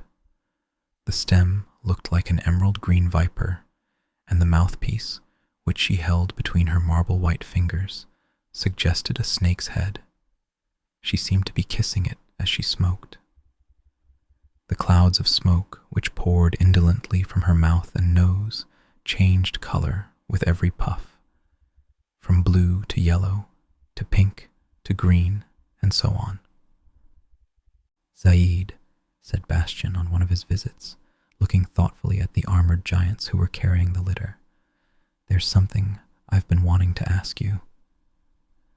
"Your slave is listening," said Zaid. "When I fought your guards," said Bastian, "I discovered that there was nothing inside their shell of armor. So what makes them move?" "My will," said Zaid with a smile. "It's because they're empty that they do my will. My will can control anything that's empty." She turned her red and green gaze on Bastian. For a moment, it gave him a strangely eerie feeling, but quickly she lowered her lashes. "Could I control them with my will?" he asked. "Of course you could, my lord and master," she replied. "You could do it 100 times better than I. I am as nothing beside you. Would you care to try?" "Not now," said Bastian, who was rather frightened at the idea. "Maybe some other time." "Tell me," said Zaid, "do you really enjoy riding an old mule? Wouldn't you rather be carried by beings you can move with your will?" "But Yika likes to carry me," said Bastian almost peevishly. "It gives her pleasure." "Then you do it to please her?" "Why not?" said Bastian. "What's wrong with that?" Zaid let some green smoke rise from her mouth. "Oh, nothing at all, my lord. How can anything you do be wrong?" "What are you driving at, Zaid?" She bowed her head of flaming red hair. "You think of others too much, my lord and master," she whispered. "No one is worthy to divert your attention from your own all-important development. If you promise not to be angry, I will venture a piece of advice. Think more of your own perfection." "What has that got to do with Yika?" "Not much, my lord. Hardly anything. Just this. She's not a worthy mount for someone as important as you. It grieves me to see you riding such an undistinguished animal. All your traveling companions are surprised. You alone, my lord and master, seem unaware of what you owe to yourself." Bastian said nothing, but Zaid's words had made an impression. Next day, as the procession with Bastian and Yika in the lead was passing through lush, rolling meadows, interspersed here and there by small copses of fragrant lilac, he decided to take Zaid's advice. At noon, when the caravan stopped to rest, he patted the old mule on the neck and said, "Yika, the time has come for us to part." Yika let out a cry of dismay. "Why, master?" she asked. "Have I done my job so badly?" And tears flowed from the corners of her dark eyes. "Not at all," Bastian hastened to reassure her. "You've been carrying me so gently all this time. You've been so patient and willing that I've decided to reward you." "I don't want any other reward," said Yika. "I just want to go on carrying you. How could I wish for anything better? Didn't you once tell me it made you sad that mules can't have children?" "Yes," said Yika, "because when I'm very old, I'd like to tell my children about these happy days." "Very well," said Bastian. "Then I'll tell you a story that will come true, and I'll tell it only to you and no one else, because it's your story." Then he took hold of one of Yika's long ears and whispered into it. "Not far from here, in a little lilac copse, the father of your son is waiting for you. He's a white stallion with the white wings of a swan. His mane and his tail are so long they touch the ground. He has been following you secretly for days, because he's immortally in love with you." "With me?" cried Yika, almost frightened. "But I'm only a mule, and I'm not as young as I used to be." "In his eyes," said Bastian in an undertone, "you're the most beautiful creature in all Fantastica, just as you are, and also perhaps because you've carried me. But he's very bashful. He doesn't dare approach you with all these creatures about. You must go to him or he'll die of longing for you." "Miomi," Yika sighed. "Is it as bad as all that?" "Yes," Bastian whispered in her ear. "And now goodbye, Yika. Just run along. You'll find him." Yika took a few steps, but then she looked back again. "Frankly," she said, "I'm kind of scared." "There's nothing to worry about," said Bastian with a smile. "And don't forget to tell your children and grandchildren about me." "Thank you, master," said Yika, and off she went. For a long while, Bastian looked after her as she hobbled off. He wasn't really happy about sending her away. He went to his luxurious tent, lay down on the soft cushions, and gazed at the ceiling. He kept telling himself that he had made Yika's dearest wish come true, but that didn't make him feel any better. A person's reason for doing someone a good turn matters as much as the good turn itself. But that made no difference to Yika, for she really did find the white, winged stallion. They married, and she had a son who was a white, winged mule. His name was Pataplan, and he made quite a name for himself in Fantastica. But that's another story, and shall be told another time. From then on, Bastian traveled in Zaid's litter. She even offered to get out and walk alongside so as to give him every possible comfort. But that was more than Bastian would accept. So they sat together in the comfortable red coral litter, which from then on led the procession. Bastian was still rather gloomy, and felt a certain resentment toward Zaid for persuading him to part with his mule. He kept answering her in monosyllables, so that no real conversation was possible. Zaid soon realized what the trouble was. To guide his thoughts into different channels, she said brightly, "I would like to make you a present, my lord and master, if you deign to accept one from me." She rummaged under her cushions and found a richly ornamented casket. As Bastian tingled with eagerness, she opened it and took out a belt with chain links. Each link, as well as the clasp, was made of clear glass. "What is it?" Bastian asked.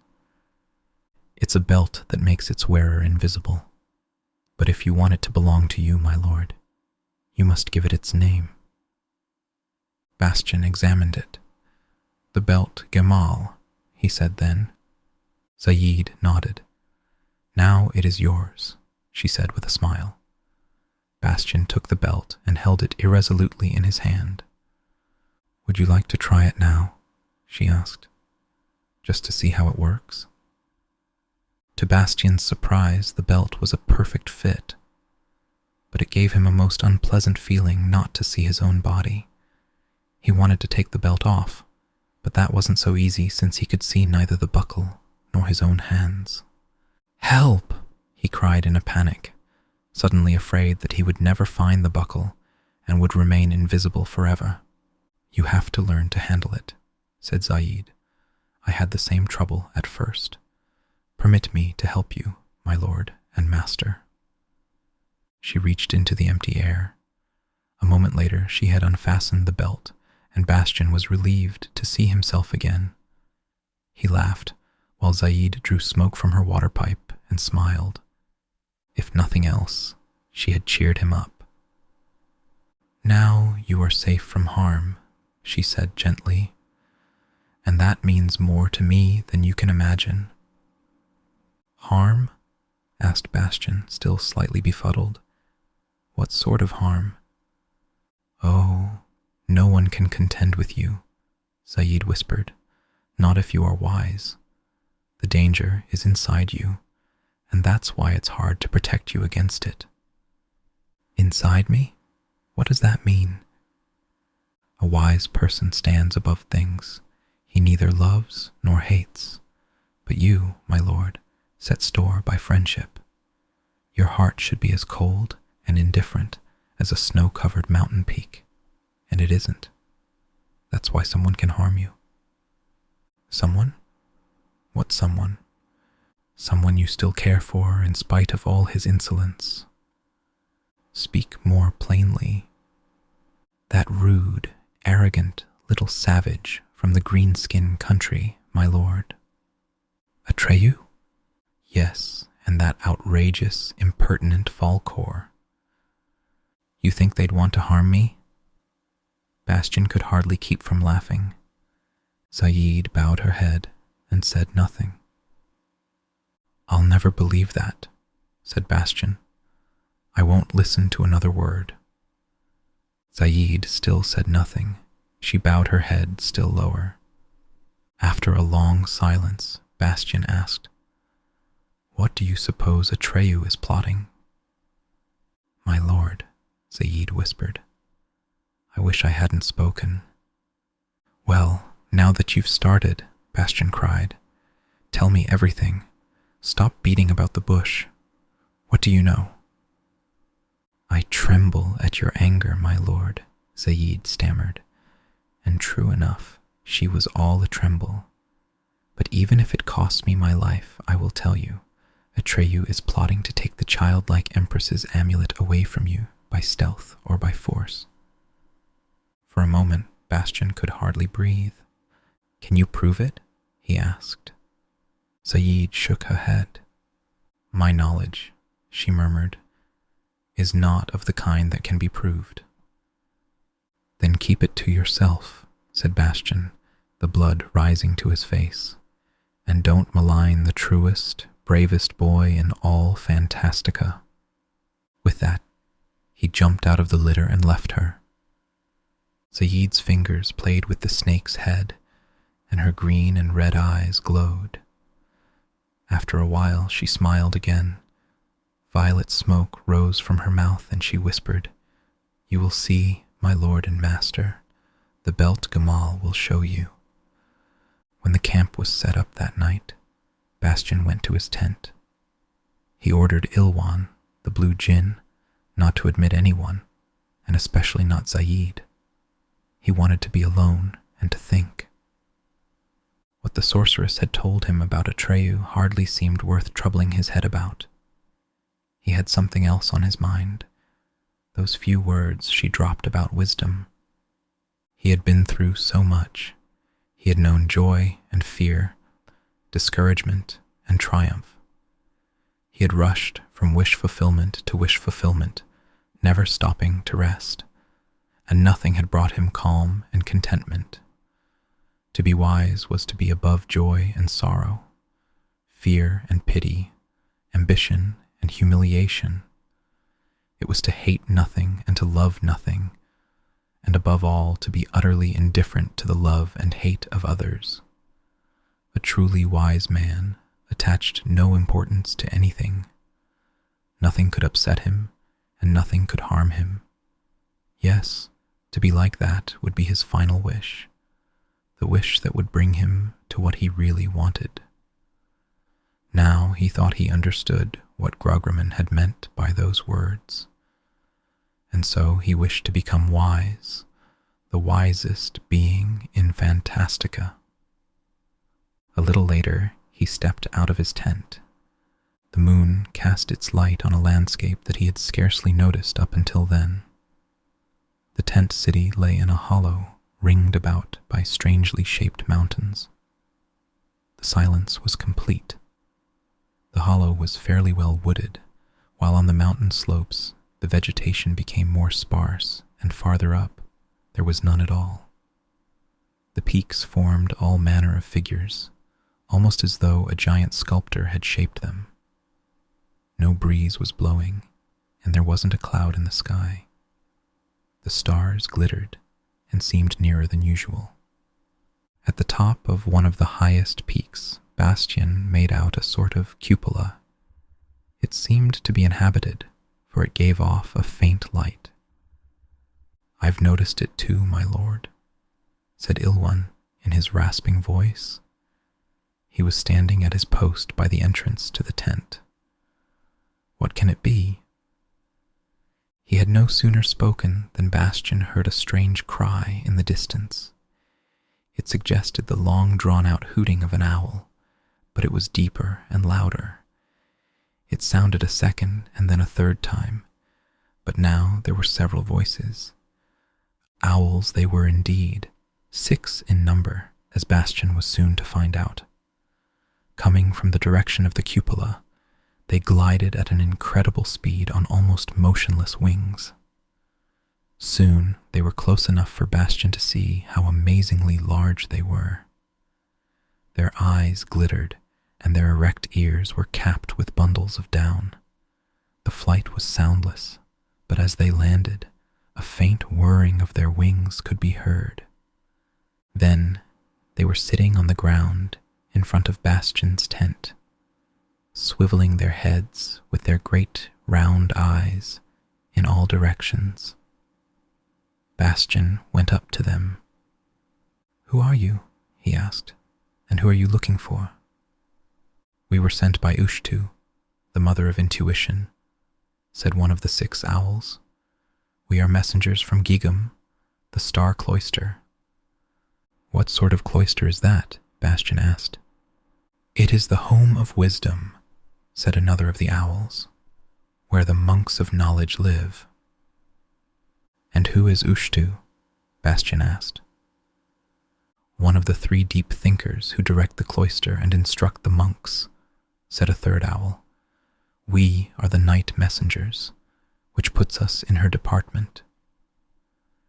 "If it were daytime," said the 4th owl, "Shirkri, the father of vision, would have sent his messengers, who are eagles, and in the twilight hours between day and night, Yisipu, the son of reason, sends his messengers, who are foxes." "Who are Shirkri and Yisipu?" "They are the other deep thinkers, our superiors." "And what are you doing here?" "We are looking for the great knower," said the 6th owl. "The 3 deep thinkers know he is in this tent city and have sent us to beg him for illumination." "The great knower?" asked Bastian. "Who's that?" "His name," replied all 6 owls at once, "is Bastian Balthazar Bucks." "You've found him," said Bastian. "It's me." They bowed low, which because of their jerky movements looked almost comical in spite of their great size. "The 3 deep thinkers," said the 1st owl, "beg you humbly and respectfully to visit them. They hope you will solve a problem they have been trying in vain to solve all their long lives." Bastian stroked his chin thoughtfully. "Very well," he answered after a while, "but I must take my 2 disciples with me." "There are 6 of us," said the owl. "2 of us will carry each one of you." Bastian turned to the blue djinn. "Ilwan," he said, "bring me Atreyu and Zaid." The djinn bowed and went his way. "What is this problem they want me to solve?" Bastian asked. "O great knower," said one of the owls, "we are only poor, ignorant messengers. We don't even belong to the lowest rank of the monks of knowledge. How could we possibly have cognizance of the problem which the deep thinkers in all their long lives have been unable to solve?" A few minutes later, Ilwan came back with Atreyu and Zaid. On the way, he had told them what it was all about. As he stood before Bastian, Atreyu asked in an undertone, "Why me?" "Indeed," said Zaid. "Why him?" "You will find out," said Bastian. With admirable foresight, the owls had brought trapezes, 1 for every 2 owls. Bastian, Atreyu, and Zaid sat on the bars, and the great night birds, each holding a trapeze rope in its claws, rose into the air. When the travelers reached the star cloister of Gaigam, they found that the great cupola was only the uppermost part of a large building composed of many cubical compartments. It had innumerable little windows, and its outer wall might have been taken for the continuation of a sheer cliff. An unbidden visitor could hardly have gained admittance to the place. The cubical compartments contained the cells of the monks of knowledge, the libraries, the refectories, and the lodgings of the messengers. The meeting hall, where the 3 deep thinkers delivered their lectures, was situated under the cupola. The monks of knowledge were Fantasticans of all kinds, from every part of the realm. But anyone wishing to enter the cloister had to break off all contact with family and country. The lives of these monks were hard and frugal, devoted exclusively to knowledge. The community was far from accepting all applicants. The examinations were difficult, and the 3 deep thinkers set the highest standards. Thus, there were seldom more than 300 monks in the cloister at one time. But these were by far the most intelligent persons in all Fantastica. Occasionally, the community dwindled to 7 members. But even then, there was no thought of relaxing the entrance requirements. At the moment, the monks and monkesses numbered roughly 200. When Bastian, followed by Atreyu and Zaid, was led into the large lecture hall, he saw a motley assortment of Fantasticans who differed from his own retinue only in that they all were dressed in rough, dark brown monk's robes. A wandering cliff or a tiny must have looked very strange in such an outfit. The superiors of the order, the 3 deep thinkers, were built like humans except for their heads. Ushtu, the mother of intuition, had the head of an owl. Shurkri, the father of vision, the head of an eagle, and Yisipu, the son of reason, the head of a fox. They sat in raised stone chairs and looked enormous. The sight of them seemed to intimidate Atreyu, and even Zaid. But Bastian stepped right up to them. With a motion of his head, Shurkri, who was evidently the oldest of the 3 and was sitting in the middle, indicated an empty chair facing the deep thinkers. Bastian sat down in it. After a prolonged silence, Shurkri spoke. He spoke softly, but his voice sounded surprisingly deep and full. Since time immemorial, we have been pondering the enigma of our world. Yisipu's reasonings in the matter are different from Ushtu's intuitions, and Ushtu's intuitions differ from my vision, which in turn is different from Yisipu's reasonings. This is intolerable and must not be allowed to go on. That is why we have asked the great knower to come here and instruct us. Are you willing?"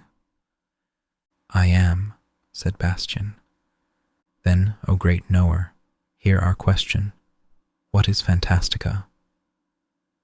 After a short silence, Bastian replied, "Fantastica is the never-ending story." "Give us time to understand your answer," said Shirkri. "Let us meet again here tomorrow at the same hour." Silently, the three deep thinkers and the monks of knowledge arose, and all left the hall. Bastian, Atreyu, and Zaid were led to guest cells, where a simple meal awaited them. Their beds were wooden planks covered with rough woolen blankets. Though this didn't matter to Bastian and Atreyu, Zaid would have liked to conjure up a more comfortable bed, but she soon found to her dismay that her magic powers were without effect in this cloister. Late the following night, the monks and the three deep thinkers met again in the great meeting hall. Once again, Bastian occupied the high seat. Zaid and Atreyu sat to the left and right of him. This time, it was Ushtu, the mother of intuition, who scrutinized Bastian with her great owl's eyes and said, "We have meditated on your answer, O great knower, but a new question has occurred to us. If, as you say, Fantastica is the never-ending story, where is the never-ending story to be found?" After a short silence, Bastian replied, "In a book bound with copper-colored silk." "Give us time to understand your words," said Ushtu. "Let us meet again tomorrow at the same hour." When they had gathered in the meeting hall the following night, Yisipu, the son of reason, took the floor. "Again we have meditated on your answer, O great knower," he said, "and again a new question comes to perplex us. If our world, Fantastica, is a never-ending story, and if this never-ending story is in a book bound in copper-colored silk, where then is this book?" After a short silence, Bastian replied, "In the attic of a schoolhouse." "O great knower," said the fox-headed Yisipu, "we do not doubt the truth of what you say. But now we would like to ask you to let us see this truth. Can you do that?" Bastian thought it over. Then he said, "I believe I can." Atreyu looked at Bastian with surprise. Zaid, too, had a questioning look in her red and green eyes. "Let us meet again tomorrow night at the same hour," said Bastian, "but not here. Let us meet on the roof of the star cloister, and then you must keep your eyes fixed on the heavens." The following night was as clear as the three before it. At the appointed hour, the three deep thinkers and all the monks of knowledge were gathered on the roof of the star cloister. Atreyu and Zaid, who had no idea what Bastian was up to, were there too. Bastian climbed to the top of the great cupola and looked around. For the first time, he saw the ivory tower far off on the horizon, shimmering in the moonlight. He took the stone Al-Zahir from his pocket. It sent out a soft glow. He then called to mind the inscription he had seen on the door of the Amarganth library. "But if he says my name a second time from the end to the beginning, I will glow in one moment with the light of 100 years." He held the stone up high and cried out, "Riasla!" At that moment there came a flash of lightning so bright that the stars paled, and the dark cosmic space behind them was illumined, and that space was the schoolhouse attic with its age-blackened beams. In a moment the vision passed, and the light of 100 years was gone. Al-Zahir had vanished without a trace. It was some time before the eyes of those present, including Bastian's, became accustomed to the feeble light of the moon and the stars. Shaken by what they had seen, all gathered in the great lecture hall. Bastian was the last to enter. The monks of knowledge and the three deep thinkers arose from their seats and bowed low to him. "I have no words," said Shirkri, "with which to thank you for that flash of illumination, O great knower. For in that mysterious attic I glimpsed a being of my own kind, an eagle." "You are mistaken, Shirkri," said the owl-faced Ushtu with a gentle smile. "I saw the creature plainly. It was an owl." "You are both mistaken," cried Yisipu, his eyes aflame. "That being is a relative of mine, a fox." Shirkri raised his hands in horror. "Here we are back where we started," he said. "You alone, O great knower, can answer this new question. Which of us is right?" Smiling serenely, Bastian replied, "All three." "Give us time to understand your answer," said Ushtu. "All the time you wish," Bastian replied, "for we shall be leaving you now." Bitter disappointment could be read on the faces of the three deep thinkers and of the monks of knowledge. They implored Bastian to stay longer, or better still, forever, but with a rather disrespectful shrug he declined. Whereupon the 6 messengers carried him and his 2 disciples back to the tent city. That night, the usual harmony of the 3 deep thinkers was disturbed by a first radical difference of opinion, which years later led to the breakup of the community. Then Ushtu, the mother of intuition, Shirkri, the father of vision, and Yisipu, the son of reason, each founded a cloister of his own. But that is another story and shall be told another time. That night, Bastian lost all memory of having gone to school. The attic and the stolen book bound in copper-colored silk vanished from his mind. And he even stopped asking himself how he had come to Fantastica. Chapter 22. Vigilant scouts returned to camp, reporting that the ivory tower was not far off, and could be reached in 2 or at the most 3 days' marches. But Bastian seemed irresolute. He kept ordering rest stops, but before the troops were half settled, he would make them start out again. No one knew why he was behaving so strangely, and no one dared ask him. Since his great feat at the Star Cloister, he had been unapproachable, even for Zaid. All sorts of conjectures were rife, but most of the traveling companions were quite willing to obey his contradictory orders. Great wise men, they thought, often strike the common run of people as unpredictable. Atreyu and Falkor were equally at a loss. The incident at the Star Cloister had baffled them completely. Within Bastian, 2 feelings were at war, and he was unable to silence either one. He longed to meet Moonchild. Now that he was famous and admired throughout Fantastica, he could approach her as an equal.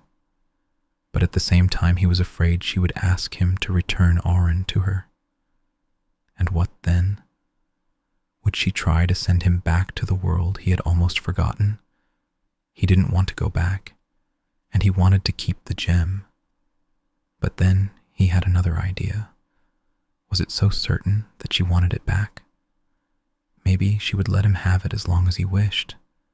Maybe she had made him a present of it, and it was his for good.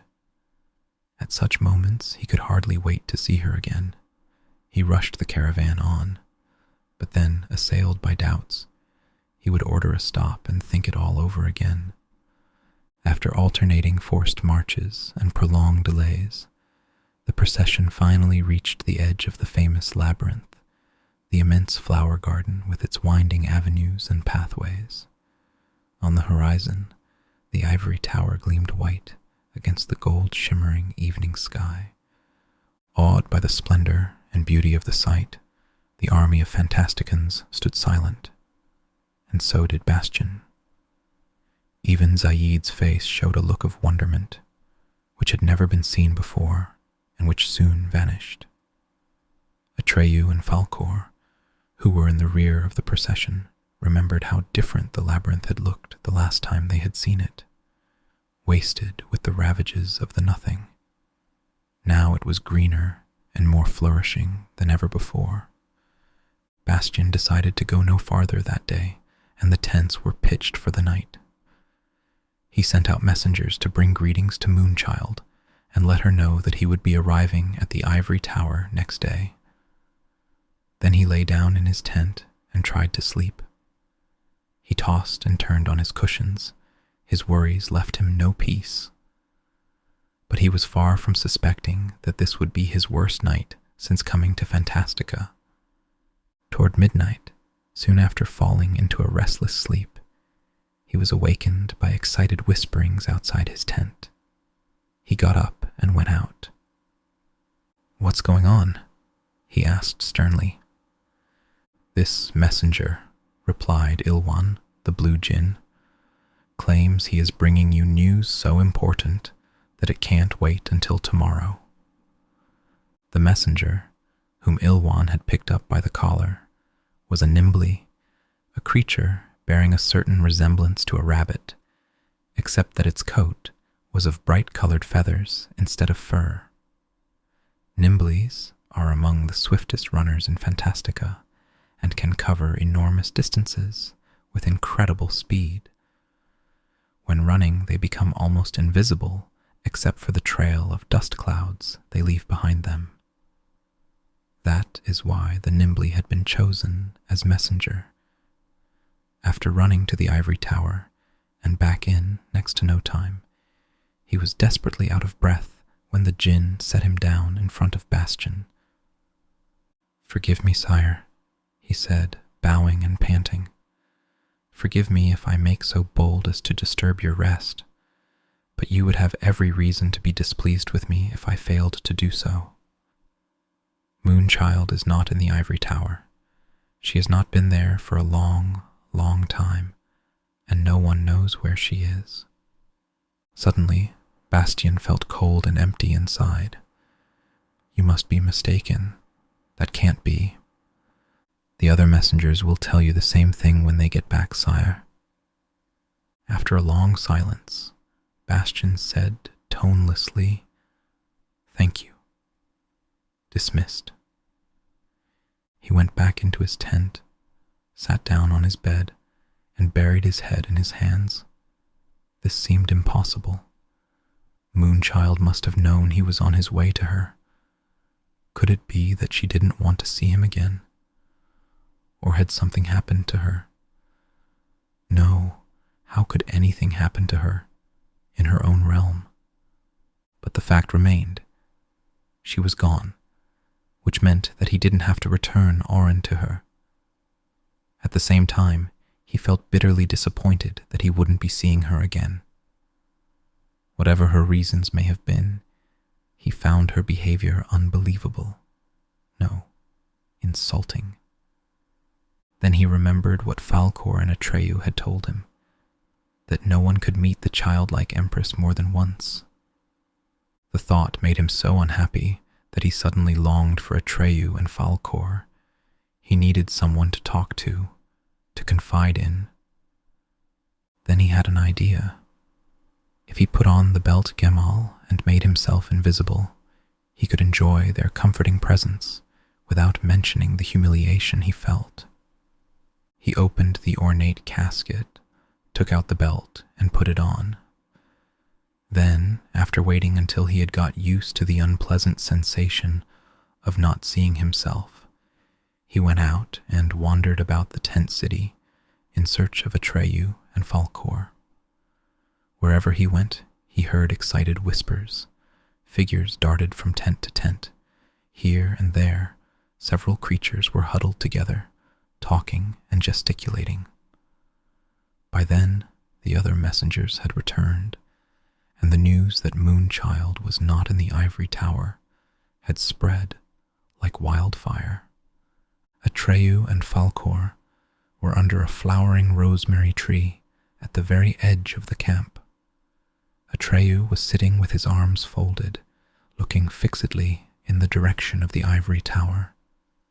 The luck dragon lay beside him, with his great head on the ground. "That was my last hope," said Atreyu. "I thought she might make an exception for him, and let him return the amulet. Now all is lost." "She must know what she's doing," said Falkor. At that moment Bastian located them and sat down invisibly nearby. "Is it certain?" Atreyu murmured. "He mustn't be allowed to keep Orin." "What will you do?" Falkor asked. "He won't give it up of his own free will." "Then I'll have to take it from him," said Atreyu. At those words, Bastian felt the ground sinking from under him. "That won't be easy," he heard Falkor saying. "But if you do take it, I trust that he won't be able to get it back." "That's not so sure," said Atreyu. "He'll still have his great strength and his magic sword." "But the gem would protect you," said Falkor. "Even against him." "No," said Atreyu. "I don't think so.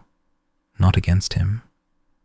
"And to think," said Falkor with a grim laugh, "that he himself offered it to you on your first night in Amarganth." Atreyu nodded. "I didn't realize then what would happen." "How are you going to take it from him?" Falkor asked. "I'll have to steal it," said Atreyu. Falkor's head shot up. With glowing ruby-red eyes, he stared at Atreyu, who hung his head and repeated in an undertone, "I'll have to. There's no other way." After a long silence, Falkor asked, "When?" "It will have to be tonight. Tomorrow may be too late." Bastian had heard enough. Slowly he crept away. His only feeling was one of cold emptiness. Everything was indifferent to him now, just as Zaid had said. He went back to his tent and took off the belt Gemel. Then he bade Ilwan bring him the 3 knights, Heisbald, Hycrion, and Hydorn. As he paced the ground waiting, it came to him that Zaid had foreseen it all. He hadn't wanted to believe her, but now he was obliged to. Zaid, he now realized, was sincerely devoted to him. She was his only true friend. But there was still room for doubt. Perhaps Atreyu wouldn't actually carry out his plan. Maybe he had already repented. In that case, Bastian wouldn't ever mention it, though friendship now meant nothing to him. That was over and done with. When the 3 knights appeared, he told them he had reason to believe that a thief would come to his tent that night. When they agreed to keep watch and lay hands on the thief, whoever he might be, he went to Zaid's coral litter. She lay sound asleep, attended by her 5 giants in their black armor, who stood motionless on guard. In the darkness, they looked like 5 boulders. "I wish you to obey me," Bastian said softly. Instantly, all 5 turned their black iron faces toward him. "Command us, master of our mistress," said one in a metallic voice. "Do you think you can handle Falkor the luck dragon?" Bastian asked. "That depends on the will that guides us," said the metallic voice. "It is my will," said Bastian. "Then there is no one we cannot handle," was the answer. "Good. Then go close to where he is." He pointed. "That way. As soon as Atreyu leaves him, take him prisoner, but keep him there. I'll have you called when I want you." "Master of our mistress," the metallic voice replied, "it shall be done." The 5 black giants marched off in step. Zaid smiled in her sleep. Bastian went back to his tent, but once in sight of it, he hesitated. If Atreyu should really attempt to steal the gem, He didn't want to be there when they seized him. He sat down under a tree nearby and waited, wrapped in his silver mantle. Slowly, the time passed. The sky paled in the east. It would soon be morning. Bastian was beginning to hope that Atreyu had abandoned his project, when suddenly he heard a tumult in his tent. And a moment later, Hycrion led Atreyu out, with his arms chained behind his back. The two other knights followed. Bastian dragged himself to his feet and stood leaning against the tree. "So he's actually done it," he muttered to himself. Then he went to his tent. He couldn't bear to look at Atreyu, and Atreyu too kept his eyes to the ground. "Ill one," said Bastian to the blue djinn, "wake the whole camp. I want everyone here, and tell the black giants to bring Falkor." The djinn hurried off with the rasping cry of an eagle. Wherever he went, the denizens of the tents, large and small, began to stir. "He didn't defend himself at all," said Hycrion, with a movement of his head toward Atreyu, who was standing there motionless with eyes downcast. Bastian turned away and sat down on a stone. By the time the 5 armored giants appeared with Falkor, a large crowd had gathered. At the approach of the stamping metallic steps, the crowd opened up a passage. Falkor was not chained, and the armed guards were not holding him, but merely marching to the left and right of him with drawn swords. "He offered no resistance, master of our mistress," said one of the metallic voices. Falkor lay down on the ground at Atreyu's feet and closed his eyes. A long silence followed. Creatures poured in from the camp and craned their necks to see what was going on. Only Zaid was absent. Little by little the whispering died down. All eyes shuttled back and forth between Bastian and Atreyu, who stood motionless, looking like stone statues in the gray morning light. At length Bastian spoke. "Atreyu," he said, "you tried to steal Moonchild's amulet and take it for yourself, and you, Falkor, were an accomplice to his plan. Not only have you both been untrue to our old friendship, you have also been guilty of disobedience to Moonchild, who gave me the gem. Do you confess your wrong?" Atreyu cast a long glance at Bastian. Then he nodded.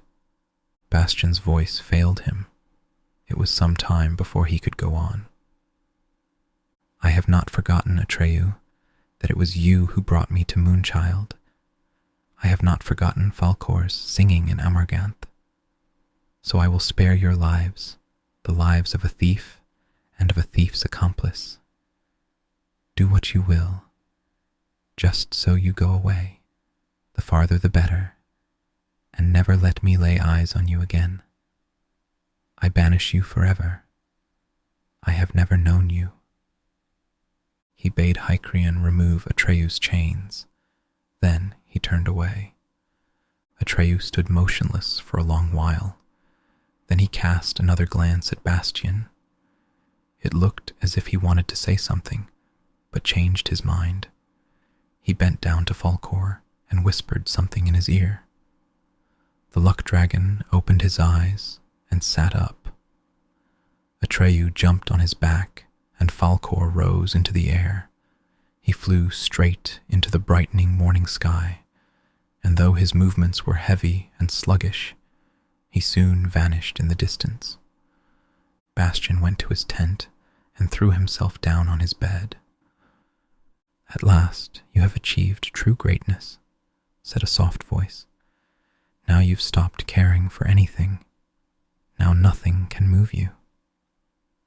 Bastian sat up. It was Zaid. She was squatting in the darkest corner of the tent. "You?" said Bastian. "How did you get in?" Zaid smiled. "Oh, my lord and master, no guards can shut me out. Only your command can do that. Do you wish to send me away?" Bastian lay back and closed his eyes. After a while, he muttered, "It's all the same to me. Go or stay." For a long while she watched him from under her half-lowered lids. Then she asked, "What are you thinking about, my lord and master?" Bastian turned away and did not reply. It was plain to Zaid that this was no time to leave him to himself. In such a mood, he was capable of slipping away from her. She must comfort him and cheer him up, in her own way, for she was determined to hold him to the course she had planned for him, and for herself. And she knew that in the present juncture, no magical belts or tricks would suffice. It would take stronger medicine, the strongest medicine available to her, namely, Bastian's secret wishes. She sat down beside him and whispered in his ear, "When, O Lord and Master, will you go to the ivory tower?" "I don't know," said Bastian. "What can I do there if Moonchild is gone?" "You could go and wait for her." Bastian turned to face Zaid. "Do you think she'll be back?" He had to repeat his question more insistently before Zaid replied, "No, I don't believe so. I believe she has had to leave Fantastica forever, and that you, my lord and master, are her successor." Slowly, Bastian sat up and looked into Zaid's red and green eyes. It was some time before he grasped the full meaning of her words. He gasped, and his cheeks broke out in red spots. "Do you find the idea so frightening?" Zaid whispered. "She gave you the emblem of her power. Now she has left you her empire.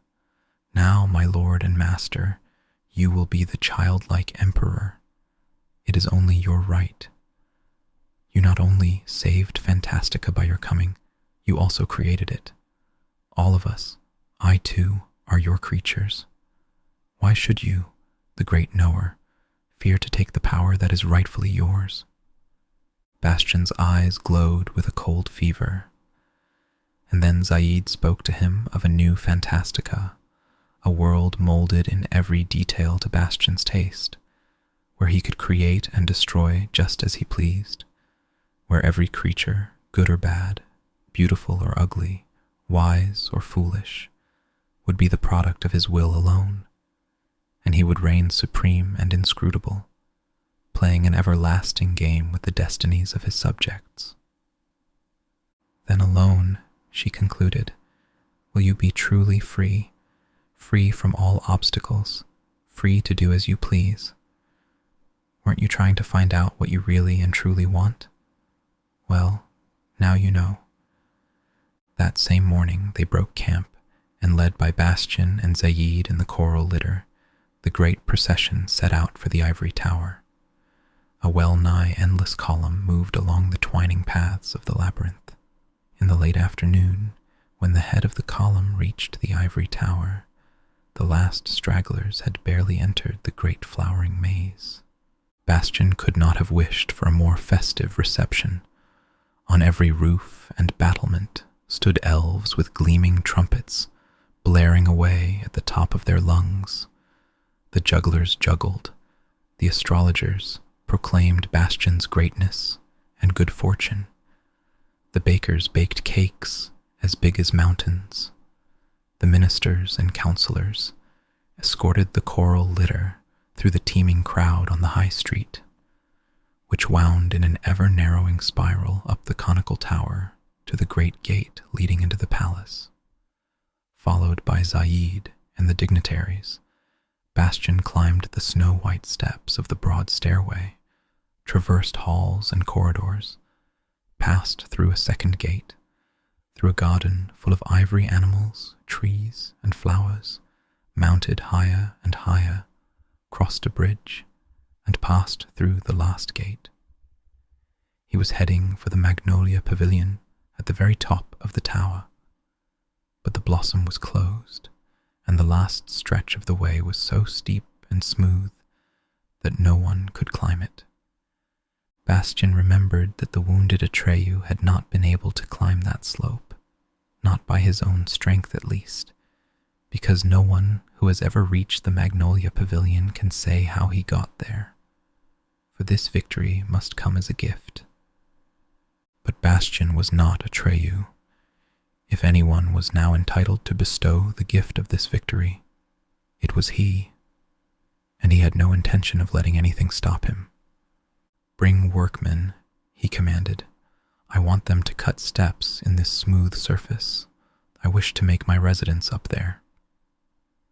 "Sire," one of the oldest counselors ventured to object, "that is where our golden-eyed commander of wishes lives, when she is here." "Do as you're told," Bastian roared at him. The dignitaries turned pale and shrank back from him, but they obeyed.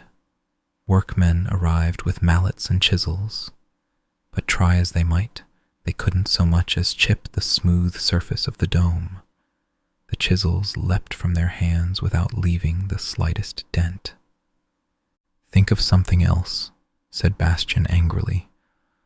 "My patience is wearing thin."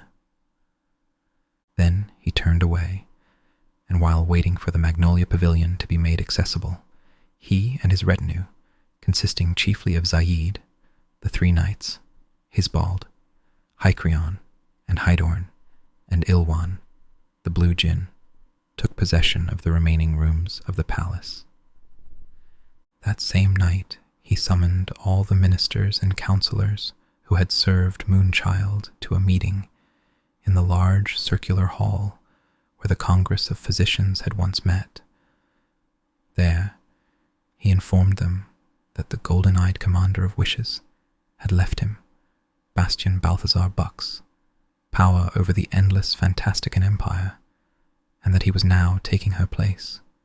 In conclusion, he demanded perfect obedience.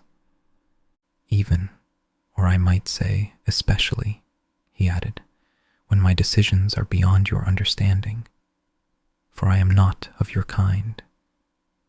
He then announced that in exactly 77 days he would crown himself Childlike Emperor of Fantastica, and that the event would be celebrated with such splendor that it would outshine anything ever done in Fantastica. And he ordered the counselors to send messengers forthwith to every part of the realm, for he wished every nation of the Fantastican Empire to be represented at his coronation. Thereupon Bastian withdrew, leaving the counselors and other dignitaries alone with their bewilderment. They didn't know what to do. What they had heard sounded so monstrous that for a long while they could only stand there silently, hanging their heads. Then they began to deliberate, and after many hours, they came to the conclusion that they would have to obey Bastian's commands, for he bore the emblem of the Childlike Empress, and that entitled him to obedience regardless of whether Moonchild had really abdicated in his favor, or whether this was just another of her unfathomable decisions. And so the messengers were sent, and all Bastian's orders were carried out. He himself took no further interest in the coronation, but left all the details to Zaid, who kept the whole court so busy that hardly anyone had time to think. During the next days and weeks, Bastian spent most of his time in the room he had chosen, staring into space and doing nothing. He would have liked to wish for something or make up a story to amuse himself, but nothing occurred to him. He felt hollow and empty. At length he hit on the idea of wishing for Moonchild to come to him. If he was really all-powerful, if all his wishes came true, she would have to obey him. For whole nights he sat there whispering, "Moonchild, come. You must come. I command you to come." He thought of her glance, which had lain in his heart like a glittering treasure. But she did not come, and the more he tried to make her come, the fainter became his memory of that glitter in his heart, until in the end, all was darkness within him. He convinced himself that everything would come right again if only he could be in the Magnolia Pavilion. Time and again, he went up to the workmen and tried to spur them with promises or threats, but all to no avail. Ladders broke, nails bent, chisels split. Hycrian, Heisbald, and Hydorn, with whom Bastian would gladly have chatted or played games, were as good as useless. In the deepest cellar of the ivory tower, they had discovered wine. There they sat day and night, drinking, playing dice, bellowing silly songs, or quarreling, and as often as not attacking one another with their swords. Sometimes they staggered up and down the high street, molesting the fairies, elves, and other female denizens of the tower. "What do you expect, sire?" they said, when Bastian found fault with them. "You must give us something to do." But Bastian couldn't think of anything, and bade them wait until his coronation, though he himself couldn't have said what difference that would make. Little by little, the weather changed for the worse. Sunsets of liquid gold became more infrequent. Almost always the sky was gray and overcast. Not a breeze stirred. The air grew sultry and lifeless. The day appointed for the coronation was near. The messengers returned. Some brought delegates from remote corners of Fantastica, but others arrived empty-handed, for many of the nations refused out of hand to be represented at the ceremony. And in some countries there had been veiled or open rebellion. Bastian stared into space. "Once you are emperor," said Zaid, "you will put the house in order." "I want them to want what I want," said Bastian. But already Zaid had hurried off to make new arrangements. And then came the day of the coronation that did not take place. It went down in the history of Fantastica as the day of the bloody battle for the ivory tower. There was no dawn that morning. The sky was too covered with thick, leaden-gray clouds. The air was almost too heavy to breathe. Working hand in hand with the ivory tower's 14 masters of ceremony, Zaid had drawn up an elaborate program for the celebration. Beginning early in the morning, bands on all the streets and squares played music such as had never been heard in the ivory tower, strident yet monotonous. None who heard it could help jiggling his feet and dancing. The musicians wore black masks. No one knew who they were or where Zaid had found them. Every roof and house front was decorated with bright-colored flags and pennants, but they hung sadly limp, for there was no wind. Along the high street and on the wall around the palace, hundreds of pictures had been set up, ranging in size from small to enormous, and all showed the same face, Bastian's. Since the Magnolia Pavilion was still inaccessible, Zaid had prepared another site for the coronation. The throne was to be installed at the foot of the ivory steps near the palace gate, where the winding high street ended. Thousands of golden censers were smoldering, and the smoke, with its lulling yet exciting fragrance, drifted slowly up the steps and down the high street, finding its way into every last nook and cranny. The armored giants were everywhere. Only Zaid knew how she had managed to multiply the 5 she had left into such an army. And as if that were not enough, 50 of them were mounted on gigantic horses, which were also made of black metal and moved in perfect unison. The armored horsemen escorted a throne up the high street in a triumphal procession. It was as big as a church door and consisted entirely of mirrors of every size and shape. Only the cushion on the seat was covered with copper-colored silk.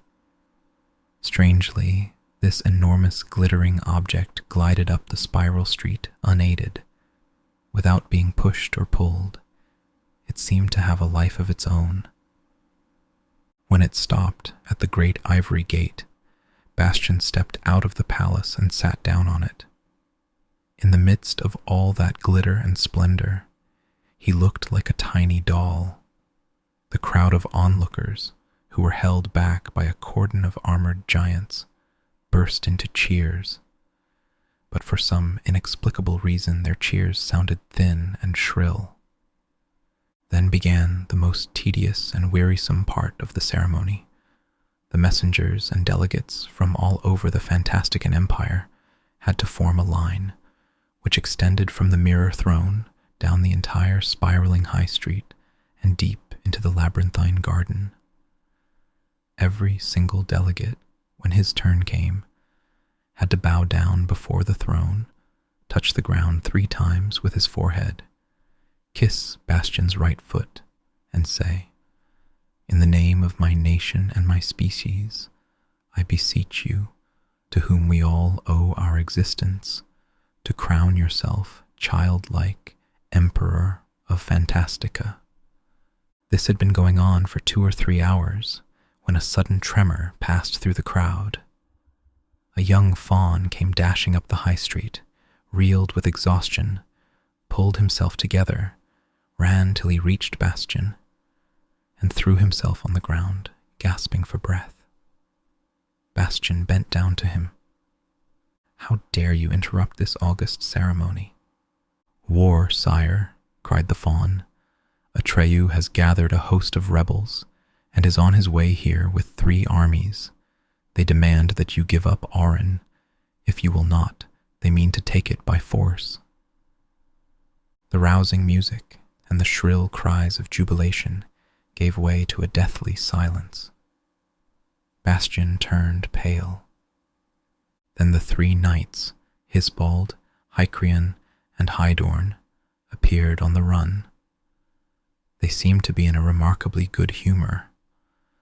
"At last, there's something for us to do, sire," all 3 cried at once. "Leave it to us. Just get on with your celebration. We'll round up a few good men and get after those rebels. We'll teach them a lesson they won't forget so soon."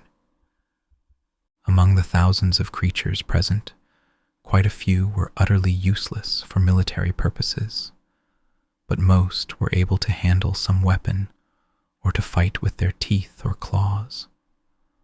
All these gathered around the 3 knights, who led their army away. Bastian remained behind with the not-so-martial multitude to complete the ceremony. But his heart was no longer in it. Time and again his eyes veered toward the horizon, which he could see from his throne. Great clouds of dust showed him that Atreyu's army was no joke. "Don't worry," said Zaid, who had stepped up to Bastian. "My armored giants haven't begun to fight yet. They'll defend your ivory tower. No one can stand up to them, except for you and your sword." A few hours later, the first battle reports came in. Atreyu had enlisted almost all the greenskins, at least 200 centaurs, 850 rock chewers, 5 luck dragons led by Falkor, who kept attacking from the air, a squadron of giant eagles, who had flown from the mountains of destiny, and innumerable other creatures, even a sprinkling of unicorns. Though far inferior in numbers to the troops led by the knights Hycrion, Hisbald, and Hydorn, Atreyu's army fought so vigorously that they were soon approaching the ivory tower. Bastian wanted to go out and lead his army in person, but Zaid advised against it. "O Lord and Master," she said, "it is unseemly for the Emperor of Fantastica to take up arms. Leave that to your faithful subjects." All day the battle raged. The entire labyrinth became a trampled, blood-soaked battlefield. By late afternoon, despite the stubborn resistance of Bastian's army, The rebels had reached the foot of the ivory tower. Then Zayd sent in her armored giants, both mounted and on foot, and they wrought havoc among Atreyu's followers. A detailed account of the battle for the ivory tower would take us too far. To this day, Fantasticans sing countless songs and tell innumerable stories about that day and night, for everyone who took part saw it in his own way. Certain of the stories have it that Atreyu's army included several white magicians who had the power to oppose Zayd's black magic. Of this we have no certain knowledge, but that would explain how, in spite of the armored giants, Atreyu and his followers were able to take the ivory tower. But there is another, more likely explanation. Atreyu was fighting not for himself, but for his friend, whom he was trying to save by defeating him. The night of the battle was starless, full of smoke and flames. Fallen torches, overturned censers, and shattered lamps had set the tower on fire in many places. The fighters cast eerie shadows. Weapons clashed, and battle shouts resounded. Everywhere, through the flames and the darkness, Bastian searched for Atreyu. "Atreyu," he shouted. "Atreyu, show yourself. Stand up and fight. Where are you?" But the sword Secunda didn't budge from its sheath. Bastian ran from room to room of the palace, then out on the great wall, which at that point was as wide as a street. He was heading for the outer gate where the mirror throne stood, now shattered into 1,000 pieces, when he saw Atreyu, sword in hand, coming toward him. They stood face to face, and still Secunda did not budge. Atreyu put the tip of his sword on Bastian's chest. "Give me the amulet," he said, "for your own sake." "Traitor," cried Bastian. "You are my creature. I created the whole lot of you, including you. So how can you rebel against me, kneel down and beg forgiveness?" "You're mad," cried Atreyu. "You didn't create anything. You owe everything to Moonchild. Give me Arin." "Take it if you can." Atreyu hesitated. "Bastian," he said, "why do you force me to defeat you in order to save you?" Bastian tugged at the hilt of his sword. He tugged with all his might, and finally managed to draw Secunda from its sheath.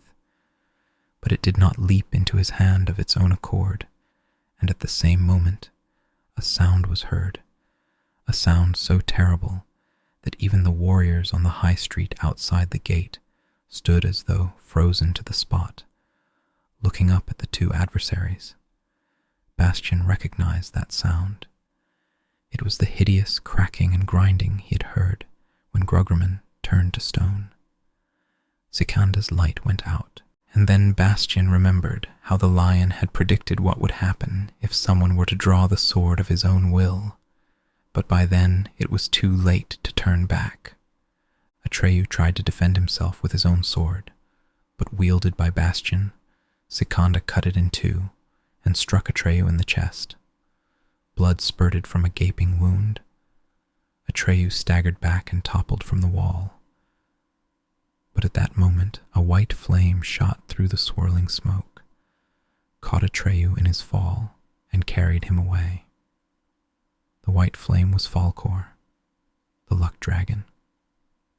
Bastian wiped the sweat from his brow with his mantle, and saw that its silver had turned black as the night. Still with the sword Secunda in hand, he left the wall and went down to the palace courtyard. With Bastian's victory over Atreyu, the fortunes of war shifted. The rebel army, which had seemed sure of victory a moment before, took flight. Bastian felt as if he were caught in a terrible dream and could not wake up. His victory left him with a bitter taste in his mouth, but at the same time, he felt wildly triumphant. Wrapped in his black mantle, clutching the bloody sword, he passed slowly down the high street. The ivory tower was blazing like an enormous torch. Hardly aware of the roaring flames, Bastian went on till he reached the foot of the tower. There he found the remnants of his army waiting for him in the devastated labyrinth. Now a far-flung battlefield, strewn with the corpses of Fantasticans. Hycrian, Heisbald, and Hydorn were there too, the last two seriously wounded. Ilwan, the blue djinn, was dead. Zaid, holding the belt Gimal, was standing beside his corpse. "He saved this for you, O Lord and Master," she said. Bastian took the belt, folded it up, and put it in his pocket. Slowly, he passed his eyes over his companions. Only a few hundred were left. More dead than alive, they looked like a conclave of ghosts in the flickering light of the fires. All had their faces turned toward the ivory tower, which was collapsing piece by piece. The magnolia pavilion at the top flared, its petals opened wide, and one could see that it was empty. Then it too was engulfed by the flames. Bastian pointed his sword at the heap of flaming ruins, and his voice cracked as he declared, "This is Atreyu's doing. For this I will pursue him to the ends of the world." Hoisting himself up on one of the gigantic metal horses, he cried, "Follow me." The horse reared, but he bent it to his will and galloped off into the night. Chapter 23. While Bastian was racing through the pitch-black night miles ahead, his companions were still making preparations for departure. Most were exhausted, and none had anything approaching Bastian's strength and endurance. Even the armored giants on their metallic horses had a hard time getting started, and the foot-sloggers couldn't manage to fall into their mechanical tramp, tramp, tramp. Zaid's will, which moved them, seemed to have reached the limits of its power. Her coral litter had been devoured by flames. A new conveyance had been built out of shattered weapons and charred planks from the ivory tower, but it looked more like a gypsy wagon than a litter. The rest of the army hobbled and shuffled along as best they could. Even Hycrian, Hisbald, and Hydorn, who had lost their horses, had to hold one another up. No one spoke, but they all knew they would never be able to overtake Bastian. On he galloped through the darkness, his black mantle flapping wildly in the wind, the metallic limbs of his gigantic horse creaking and grinding at every movement as the great hooves pounded the earth. "Gee up!" cried Bastian. "Gee up! Gee up!" The horse wasn't running fast enough for him. He was determined to overtake Atreyu and Falkor at all costs, even if it meant riding this metallic monster to its death. He wanted vengeance. He would have attained the goal of all his wishes if Atreyu hadn't interfered. Bastian had not become Emperor of Fantastica, and for that he would make Atreyu repent. The joints of Bastian's metallic steed ground and creaked louder and louder, but still it obeyed its rider's will. Bastian rode for hours and hours through the endless night. In his mind's eye, he saw the flaming ivory tower. Over and over, he lived the moment when Atreyu had set the point of his sword to his chest. And then, for the first time, he asked himself why Atreyu had hesitated. Why, after all that had happened, couldn't he bring himself to strike Bastian and take Aran by force? And suddenly, Bastian thought of the wound he had inflicted on Atreyu, and the look in Atreyu's eyes as he staggered and fell. Bastian put Sikanda, which up until then he had been clutching in his fist, back into its rusty sheath. In the first light of dawn, he saw he was on a heath. Dark clumps of juniper suggested motionless groups of gigantic, hooded monks, or magicians with pointed hats. and then suddenly, in the midst of a frantic gallop, Bastian's metal steed burst into pieces. Bastian lay stunned by the violence of his fall. When he finally picked himself up and rubbed his bruised limbs, he found himself in the middle of a juniper bush. He crawled out into the open. The fragments of the horse lay scattered all about, as though an equestrian monument had exploded. Bastian stood up, threw his black mantle over his shoulders, and with no idea where he was going, started walking in the direction of the rising sun. But a glittering object was left behind in the juniper bush. The belt Gemahl. Bastian was unaware of his loss and never thought of the belt again. Ilwan had saved it from the flames for nothing. A few days later, Gemahl was found by a blackbird, who had no suspicion of what this glittering object might be. She carried it to her nest, but that's the beginning of another story that shall be told another time. At midday, Bastian came to a high earthen wall that cut across the heath.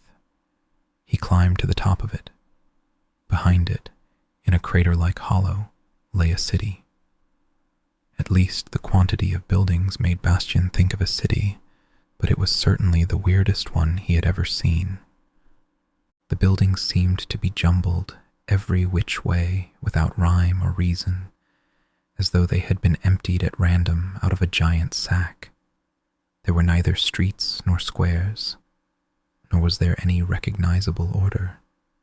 And the buildings themselves were crazy. They had front doors in their roofs, stairways which were quite inaccessible, and ended in the middle of nowhere.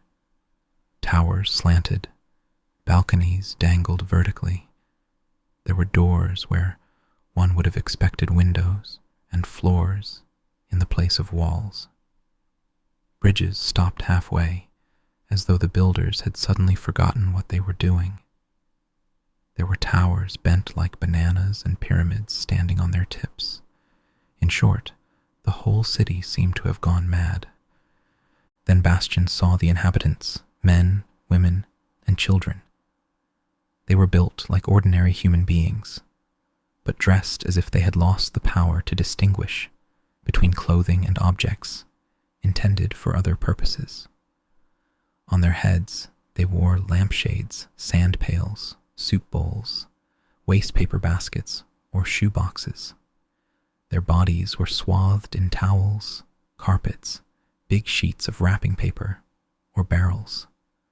Many were pushing or pulling handcarts with all sorts of junk piled up on them: broken lamps, mattresses, dishes, rags, and knickknacks. Others were carrying enormous bales slung over their shoulders. The farther Bastian went into the city, the thicker became the crowd. But none of the people seemed to know where they were going.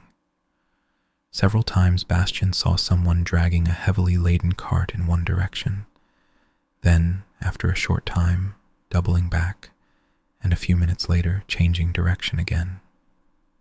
Everybody was feverishly active.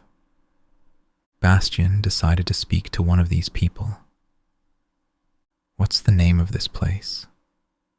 The person let go his cart, straightened up, and scratched his head for a while as though thinking it over. Then he went away, abandoning his cart, which he seemed to have forgotten. But a few minutes later, a woman took hold of the cart and started off with it. Bastian asked her if the junk was hers. The woman stood for a while, deep in thought. Then she too went away. Bastian tried a few more times but received no answer. Suddenly, he heard someone giggling. "No point in asking them," said the giggler. "They can't tell you anything. One might, in a manner of speaking, call them the know-nothings." Bastian turned toward the voice and saw a little gray monkey sitting on a window ledge, or rather, on what would have been a window ledge if the window hadn't been upside down. The animal was wearing a mortarboard with a dangling tassel, and seemed to be busy counting something on his fingers and toes. When he had finished, he grinned and said, "Sorry to keep you waiting, sir, but there was something I had to figure out." "Who are you?" Bastian asked. "My name is Argax," said the little monkey, lifting his mortarboard. "Pleased to meet you. And with whom have I the pleasure?" "My name is Bastian Balthazar Bucks." "Just as I thought," said the monkey, visibly pleased. "And what is the name of this city?" Bastian inquired. "It hasn't actually got a name," said Argax, "but one might, in a manner of speaking, call it the City of the Old Emperors." "Old Emperors?" Bastian repeated with consternation. "Why, I don't see anybody who looks like an old emperor." "You don't?" said the monkey with a giggle. "Well, believe it or not, all the people you've seen were emperors of Fantastica in their time, or wanted to be." Bastian was aghast.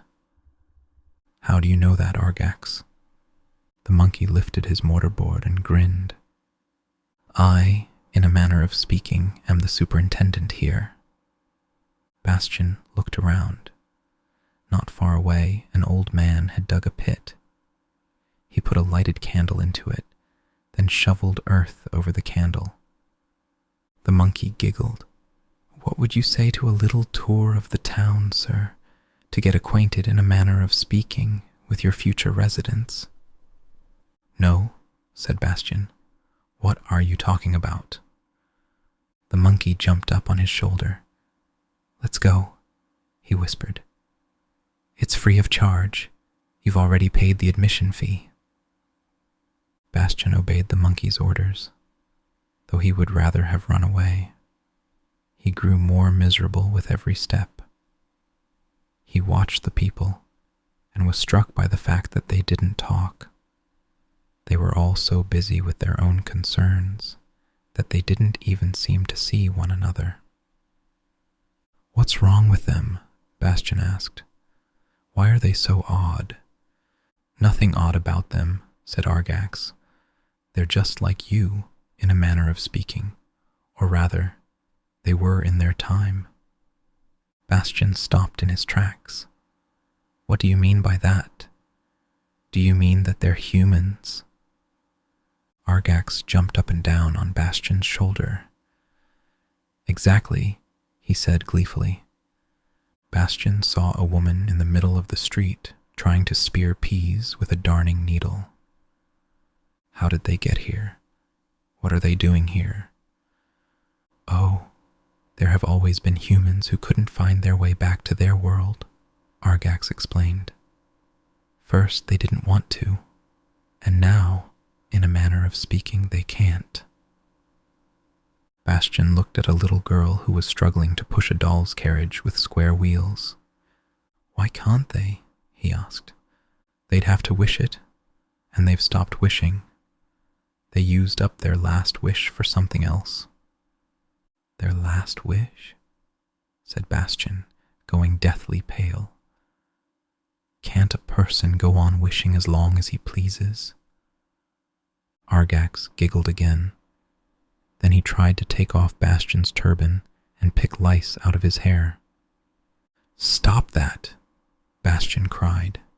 He tried to shake the little monkey off, but Argax held on tight and squealed with pleasure. "No, no," he chattered. "You can only wish as long as you remember your world. These people here used up all their memories. Without a past, you can't have a future. That's why they don't get older. Just look at them. Would you believe that some of them have been here 1,000 years and more, but they stay just as they are? Nothing can change for them, because they themselves can't change anymore." Bastian watched a man who had lathered a mirror and was starting to shave it. Once that might have struck him as funny. Now it made him break out in gooseflesh. He hurried on and soon realized that he was going deeper into the city. He wanted to turn back, but something drew him onward like a magnet. He began to run and tried to get rid of the bothersome gray monkey. but Argax clung fast and even spurred him on. Faster, faster. Bastian stopped running. He realized that he couldn't escape. You mean, he asked, gasping for breath, that all these people here were once emperors of Fantastica, or wanted to be? That's it, said Argax. All the ones who can't find their way back try sooner or later to become emperor. They didn't all make it, but they all tried. That's why there are two kinds of fools here, though the result, in a manner of speaking, is the same. What two kinds? Tell me, Argax. I have to know. Easy does it, said the monkey, giggling as he tightened his grip on Bastian's neck. The one kind gradually used up their memories, and when they had lost the last one, Orin couldn't fulfill their wishes anymore. After that, they came here, in a manner of speaking, automatically. The others, the ones who crowned themselves emperor, lost all their memories at one stroke. So the same thing happened. Orin couldn't fulfill their wishes anymore, because they had none left. As you see, it comes to the same thing. Here they are, and they can't get away. Do you mean that they all had Orin at one time? Naturally, said Argax, but they forgot it long ago, and it wouldn't help them any more, the poor fools. Was it? Bastian hesitated. Was it taken away from them? No, said Argax. When someone crowns himself emperor, it simply vanishes. Obviously, because how, in a manner of speaking, can you use Moonchild's power to take her power away from her? Bastian felt wretched. He would have liked to sit down somewhere, but the little gray monkey wouldn't let him. No, our tour isn't done yet. The best is yet to come. Keep moving. Bastian saw a boy with a heavy hammer trying to drive nails into a pair of socks. A fat man was trying to paste postage stamps on soap bubbles. They kept bursting, but he went on blowing new ones. Look! Bastian heard the giggling voice of Argax and felt his head being twisted by the monkey's little hands. Look over there, it's so amusing. Bastian saw a large group of people, men and women, young and old, all in the strangest clothes. They didn't speak. Each one was alone with himself. On the ground lay a large number of cubes, and there were letters on all 6 sides of the cubes. The people kept jumbling the cubes, and then staring at them. What are they doing? Bastian whispered. What sort of game is that? It's called the Jumble Game, answered Argax. He motioned to the players and cried out, Good work, children. Keep at it. Don't give up. Then, turning back to Bastian, he whispered in his ear, They can't talk anymore. They've lost the power of speech. So I thought up this game for them. As you see, it keeps them busy. It's very simple. If you stop to think about it, you'll have to admit that all the stories in the world consist essentially of 26 letters. The letters are always the same, only the arrangement varies. From letters, words are formed. From words, sentences. From sentences, chapters. And from chapters, stories. Now take a look. What do you see there? Bastian looked. At first, it seemed like complete nonsense. Letters scattered without meaning, shifting and swirling on the page. Yes, of course, said Argax with a giggle. It usually makes no more sense than that, but if you keep at it for a long time, words turn up now and then. Not very brilliant words, but still words.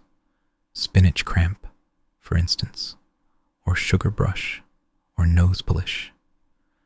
And if you play for 100 years, or 1,000, or 100,000, the law of chances tells us that a poem will probably come out. And if you play it forever, every possible poem and every possible story will have to come out. In fact, every story about a story, and even this story about the two of us chatting here. It's only logical, don't you think? It's horrible, said Bastian. I wouldn't say that, said Argax. It depends on your point of view. It keeps these people, in a manner of speaking, busy. And anyway, what else can we do with them in Fantastica? For a long time, Bastian watched the players in silence. Then he asked under his breath, Argax, you know who I am, don't you? Of course I do. Is there anyone in Fantastica who doesn't? Tell me one thing, Argax. If I had become emperor yesterday, would I already be here now? Today or tomorrow, said the monkey. Or next week. One way or another, you'd have ended up here. Then Atreyu saved me? You've got me there, the monkey admitted. But if he had succeeded in taking the gem away from me, what would have happened then? The monkey giggled again. You'd have ended up here, in a manner of speaking all the same. Why? Because you need Oren to find the way back. But frankly, I don't believe you'll make it. The monkey clapped his little hands, lifted his mortarboard, and grinned. Tell me, Argax, what must I do? Find a wish that will take you back to your world. After a long silence, Bastian asked, Argax, can you tell me how many wishes I have left? Not very many. In my opinion, 3 or 4 at the most. And that will hardly be enough. You're beginning rather late, and the way back isn't easy. You'll have to cross the Sea of Mist. That alone will cost you a wish. What comes next, I don't know. No one in Fantastica knows what road you people must take to get back to your world. Maybe you'll find yours, Minrude. That's the last hope for people like you. But I'm afraid that for you, it's, in a manner of speaking, too far. Be that as it may, you will, just this once, find your way out of the city of the old emperors. Thanks, Argax, said Bastian. The little gray monkey grinned. Goodbye, Bastian Balthazar Bucks. With one leap, Argax vanished into one of the crazy houses. He had taken Bastian's turban with him. For a while, Bastian stood motionless. He was so stunned by what he had just heard that he couldn't decide what to do. All his plans had collapsed at one stroke.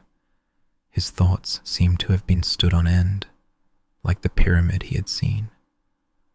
What he had hoped was his ruin, and what he had feared his salvation. At the moment, only one thing was clear to him. He must get out of this insane city and never come back. He started through the jumble of crazy buildings. He soon discovered that it was much harder to get out than to get in. Time and time again he lost his way and found himself back in the center of the city. It took him all afternoon to reach the earthworks. Then he ran out into the heath and kept going until black night, as black as the night before, forced him to stop. Exhausted, he collapsed under a juniper tree and fell into a deep sleep. And while he slept, the memory that he could once make up stories left him. All night he had the same unchanging vision before his eyes. Atreyu, with the gaping wound in his chest, stood there looking at him in silence. Awakened by a thunderclap, Bastian started up. Deep darkness lay all around him, but the massive clouds that had been gathering for days had been thrown into wild disorder. Lightning flashed, thunder shook the earth, the storm wind howled over the heath, and the juniper trees were bowed to the ground. Rain fell in dense sheets. Bastian arose and stood there, wrapped in his black mantle. The water ran down his face. Lightning struck a tree directly in front of him and split the gnarled trunk. The branches went up in flames. The wind blew a shower of sparks over the heath. In a moment, they were doused by the rain. The crash had thrown Bastian to his knees. He dug into the earth with both hands. When the hole was big enough, he unslung the sword Secunda and put it in. "Secunda," he said, "I am taking leave of you forever. Never again shall anyone draw you against a friend. No one shall find you here until what you and I have done is forgotten." He filled in the hole and covered it over with moss and branches, lest anyone should discover it. And there Secunda lies to this day. For not until far in the future will one come who can wield it without danger. But that is another story, and shall be told another time. Bastian went his way through the darkness. Toward morning the storm abated, the wind died down, and there was no other sound than the rain dripping from the trees. That night was the beginning of a long, lonely journey for Bastian. He no longer wished to return to his traveling companions or Zaid. Now he wanted to find the way back to the human world, but he didn't know how or where to look for it. Was there somewhere a gate, a bridge, a mountain pass that would take him back? He had to wish for it, that he knew. But he had no power over his wishes. He felt like a diver who is searching the bottom of the sea for a sunken ship, but keeps being driven to the surface before he can find anything. He also knew that he had few wishes left, so he was careful not to use Auren. He was determined to sacrifice his last few remaining memories, only if he felt sure that this would help him get back to his world. But wishes cannot be summoned up or kept away at will. They come from deeper within us than good or bad intentions, and they spring up unannounced. And so, before he knew it, a new wish arose within him and little by little took form. For days and nights he had been wandering all alone, and because of being alone, he yearned to belong to some sort of community, to be taken into a group, not as a master or victor or as any special sort of person, but merely as one among many, perhaps as the smallest or least important, provided his membership in the community was unquestioned. And then one day, he came to a seacoast, or so he thought at first. He was standing on the edge of a sheer cliff, and before him lay a sea of congealed white waves.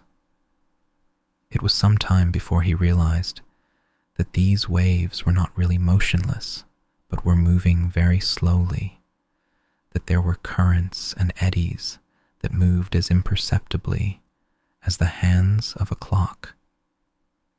He had come to the Sea of Mist. Bastian walked along the cliff. The air was warm and slightly damp. There was not the slightest breeze. It was early morning, and the sun shone on the snow-white surface of the fog, which extended to the horizon. He walked for several hours. Toward noon he espied a small town some distance from the shore. Supported by piles, it formed a sort of island in the Sea of Mist. The long, arching bridge, connecting the town with the rocky coast, swayed gently as Bastian crossed it. The houses were relatively small. The doors, windows, and stairways all seemed to have been made for children, and indeed, the people moving about the streets were no bigger than children, though they all seemed to be grown men with beards, or women with pinned-up hair. As Bastian soon noticed, these people looked so much alike that he could hardly tell them apart. Their faces were dark brown, like moist earth, and they looked calm and gentle. When they saw Bastian, they nodded to him, but none spoke. Altogether, they seemed a silent lot, The place was humming with activity, yet he seldom heard a cry or a spoken word, and never did he see any of these people alone. They always went about in groups, if not in crowds, locking arms or holding one another by the hand. When Bastian examined the houses more closely, he saw that they were all made of a sort of wicker, some crude and some of a finer weave, and that the streets were paved with the same kind of material. Even the people's clothing, he noticed. Their trousers, skirts, jackets, and hats were of wicker work, though these were artfully woven. Everything in the town seemed to be made of the same material. Here and there, Bastian was able to cast a glance into the artisans' workshops. They were all busy weaving, making shoes, pitchers, lamps, cups, and umbrellas of wickerwork. But never did he see anyone working alone, for these things could be made only by several persons working together. It was a pleasure to see how cleverly they coordinated their movements. And as they worked, they usually sang some simple melody without words. The town was not very large, and Bastian had soon come to the edge of it. There he saw hundreds of ships of every size and shape. The town was a seaport, but of a most unusual kind, for all these ships were hanging from gigantic fishing poles and hovered, swaying gently, over a chasm full of swirling white mist. These ships, made of wickerwork like everything else, had neither sails nor masts nor oars nor rudders. Bastian leaned over the railing and looked down into the sea of mist. He was able to gauge the length of the stakes supporting the town by the shadows they cast on the white surface below. At night, he heard a voice beside him say, "The mists rise to the level of the town, then we can put out to sea. In the daytime the sun reduces the mist, and the level falls. That's what you wanted to know, isn't it, stranger?" 3 men were leaning against the railing beside Bastian. They seemed gentle and friendly.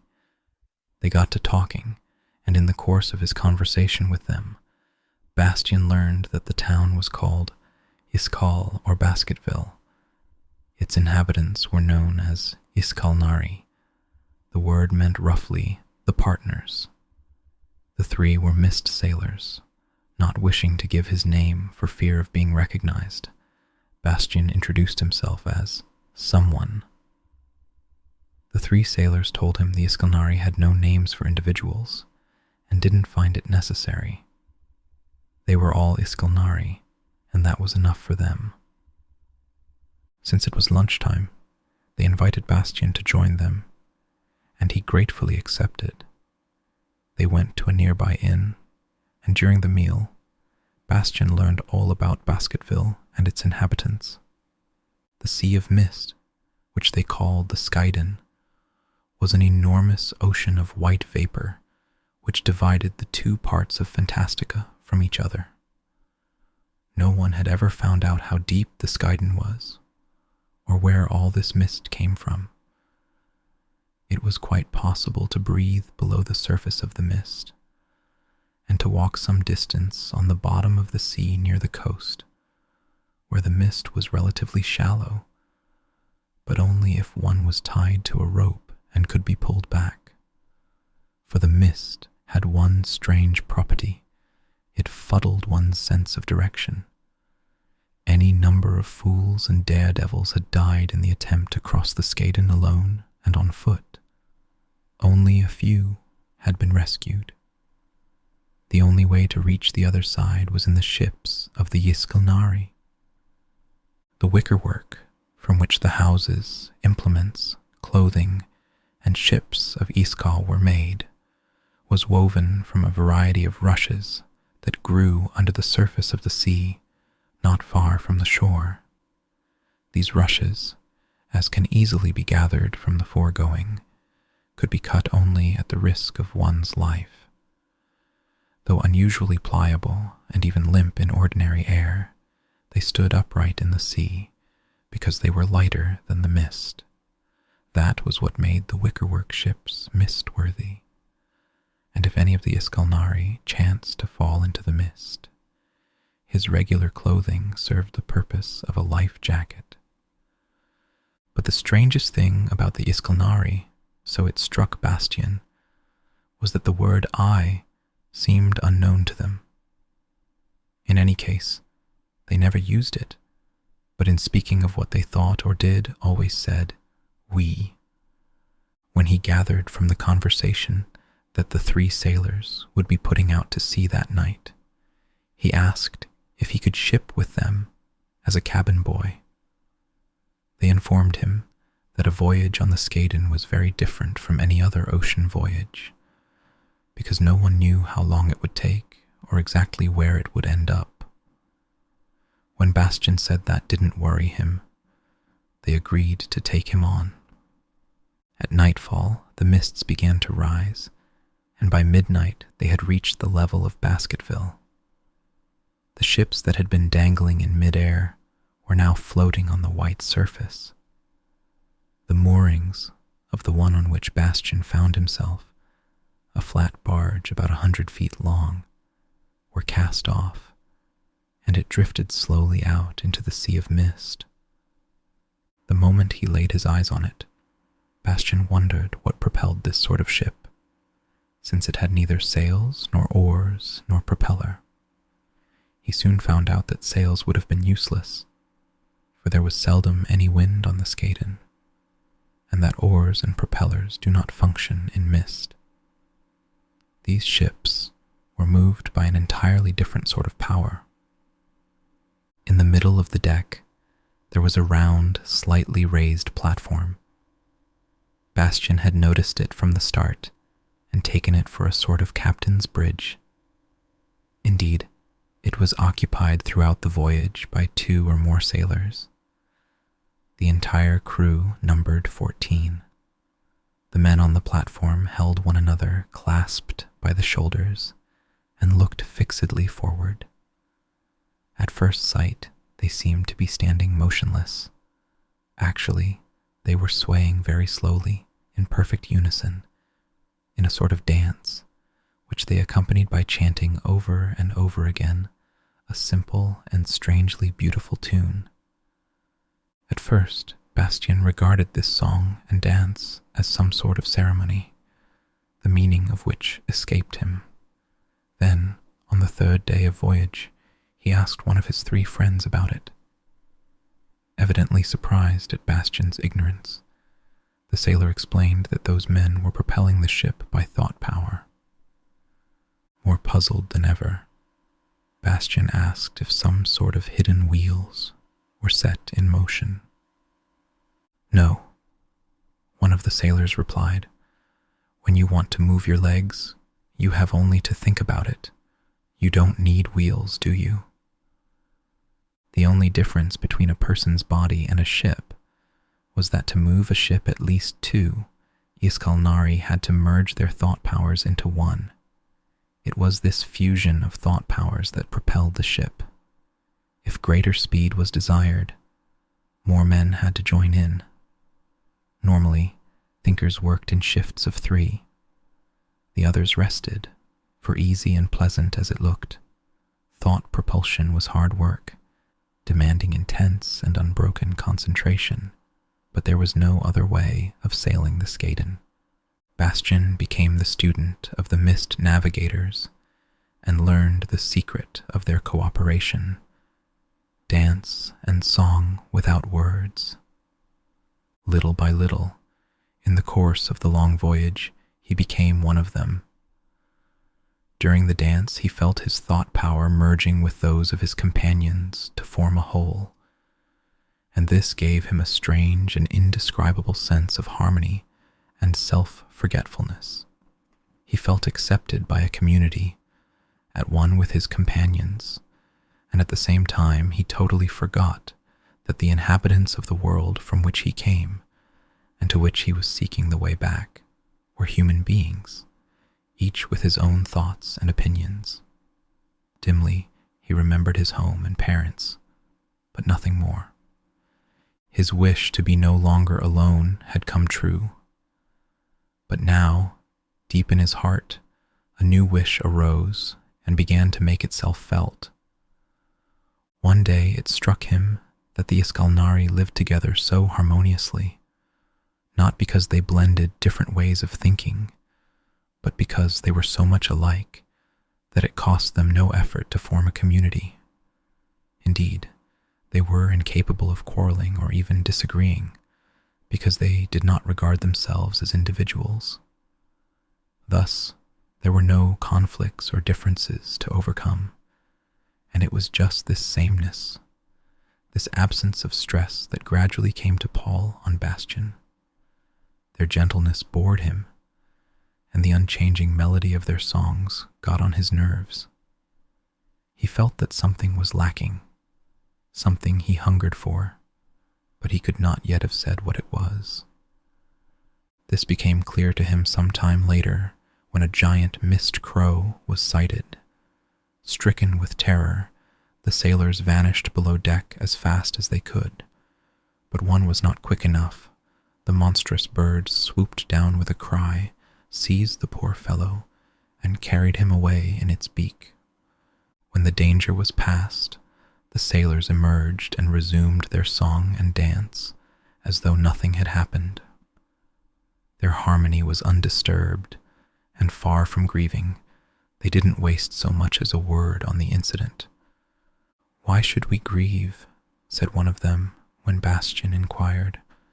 "None of us is missing." With them, the individual counted for nothing. No one was irreplaceable, because they drew no distinction between one man and another. Bastian, however, wanted to be an individual, a someone, not just one among others. He wanted to be loved for being just what he was. In this community of Iskalnari, there was harmony, but no love. He no longer wanted to be the greatest, strongest, or cleverest. He had left all that far behind. He longed to be loved just as he was, good or bad, handsome or ugly, clever or stupid, with all his faults, or possibly because of them. But what was he actually like? He no longer knew. So much had been given to him in Fantastica, and now, among all these gifts and powers, he could no longer find himself. He stopped dancing with the mist sailors. All day long, and sometimes all night as well, he sat in the prow, looking out over the Skaden. At last, the crossing was completed, and the mist ship docked. Bastian thanked the Iskalnari and went ashore. This was a land full of roses. There were whole forests of roses of every imaginable color. A winding path led through the endless rose garden, and Bastian followed it. Chapter 24. Saeed's end is soon told, but hard to understand and full of contradictions like many things in Fantastica. To this day, many scholars and historians are racking their brains for an explanation of what happened, while some deny the whole incident or try to interpret it out of existence.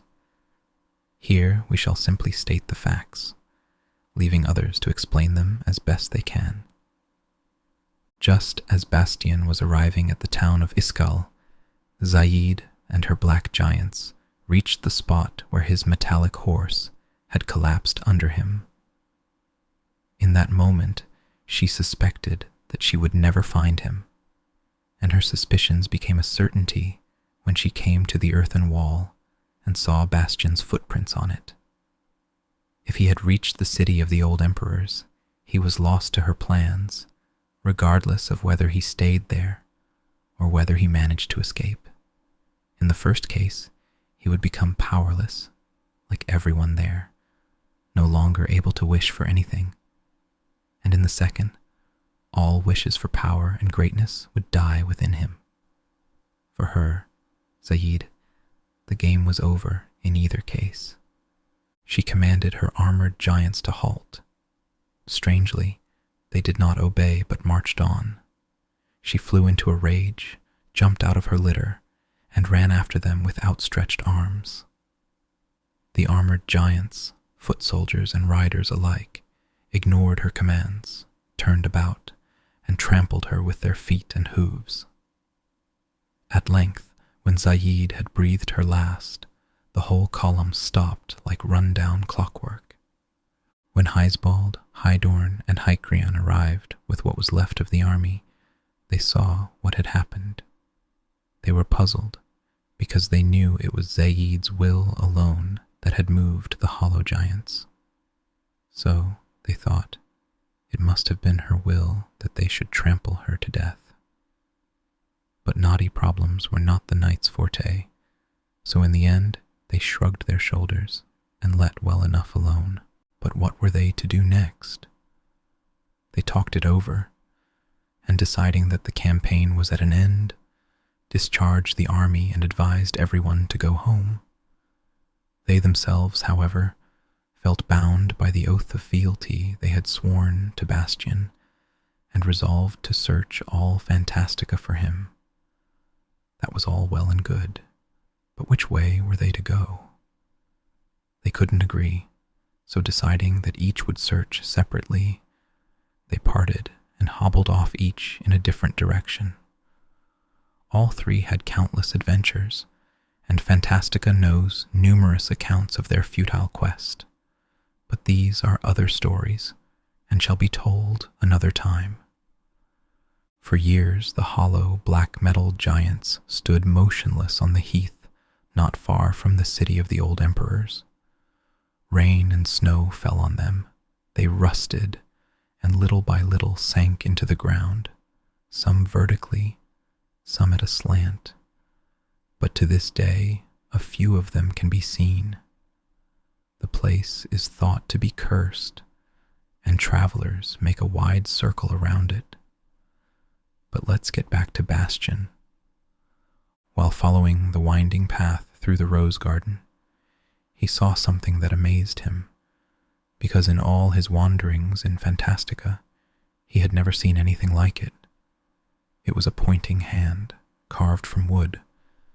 Beside it was written, "To the House of Change." Without haste, Bastian took the direction indicated.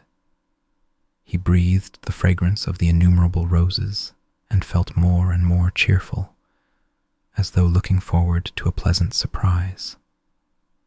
At length he came to a straight avenue, bordered by round trees laden with red-cheeked apples. At the end of the avenue, a house appeared. As he approached it, Bastian decided it was the funniest house he had ever seen. Under a tall, pointed roof that looked rather like a stocking cap, the house itself suggested a giant pumpkin. The walls were covered with large protuberances, one might almost have said bellies, that gave the house a comfortably inviting look. There were a few windows and a front door, but they seemed crooked, as though a clumsy child had cut them out. On his way to the house, Bastian saw that it was slowly but steadily changing. A small bump appeared on the right side and gradually took the shape of a dormer window. At the same time, a window on the left side closed and little by little disappeared. A chimney grew out of the roof, and a small balcony with a balustrade appeared over the front door. Bastian stopped still and watched the changes with surprise and amusement. Now he understood why the place was called the House of Change. As he stood there, he heard a warm, pleasant voice, a woman's, singing inside. 100 summers to a day we have waited here for you. Seeing that you found the way, it must certainly be you. Your hunger and your thirst to still, all is here in readiness. You shall eat and drink your fill, sheltered in our tenderness. Regardless whether good or bad, you've suffered much and traveled far. Take comfort for the trials you've had. We'll have you just the way you are. Ah, thought Bastian, What a lovely voice. If only that song were meant for me. The voice began again to sing. Great Lord, I pray, be small again, be a child and come right in. Don't keep standing at the door, you are welcome here and more. Everything for many a year has been ready for you here. Bastian felt irresistibly drawn by that voice. He felt sure the singer must be a very friendly person. He knocked at the door, and the voice called out, come in, dear boy." He opened the door and saw a small but comfortable room. The sun was streaming in through the windows. In the middle of the room, there was a round table covered with bowls and baskets full of all sorts of fruits unknown to Bastian. At the table sat a woman as round and red-cheeked and healthy-looking as an apple. Bastian was almost overpowered by a desire to run to her with outstretched arms and cry, "Mama, Mama." But he controlled himself. His mama was dead and was certainly not here in Fantastica. This woman, it was true, had the same sweet smile and the same trustworthy look, but between her and his mother there was little resemblance. His mother had been small, and this woman was large and imposing. She was wearing a broad hat, covered with fruits and flowers, and her dress was of some sort of bright, flowered material.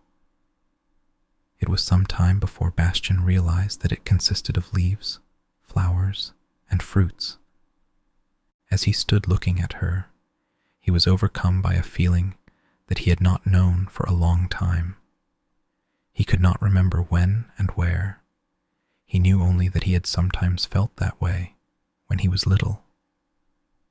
"Sit down, dear boy," said the woman, motioning him to a chair. "You must be hungry.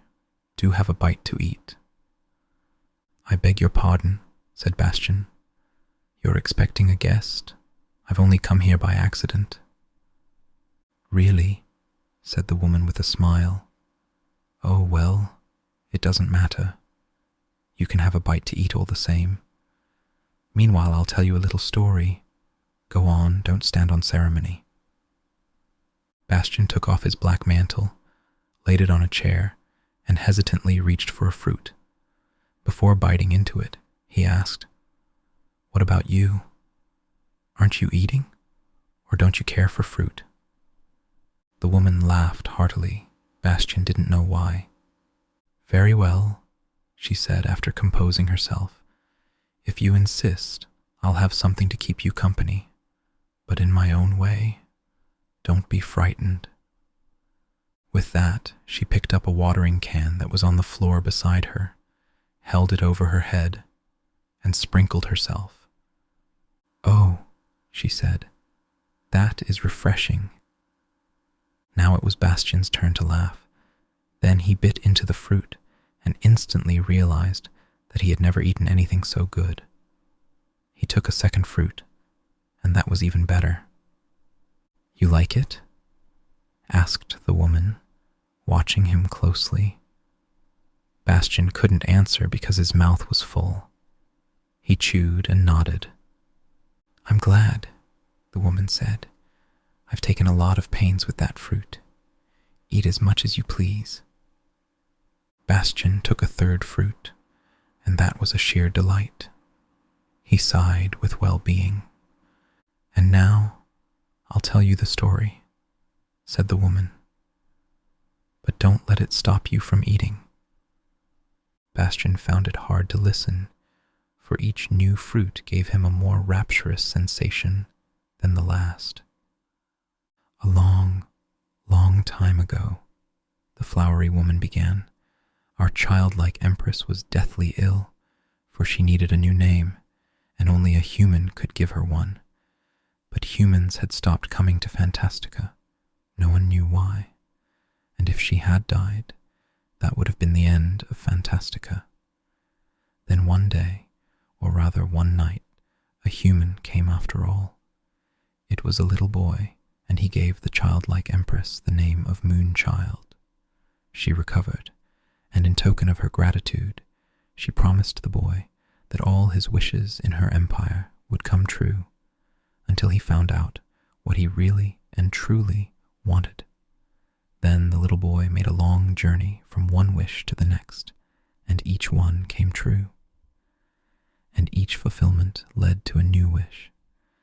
There were not only good wishes, but bad ones as well. But the childlike empress drew no distinction.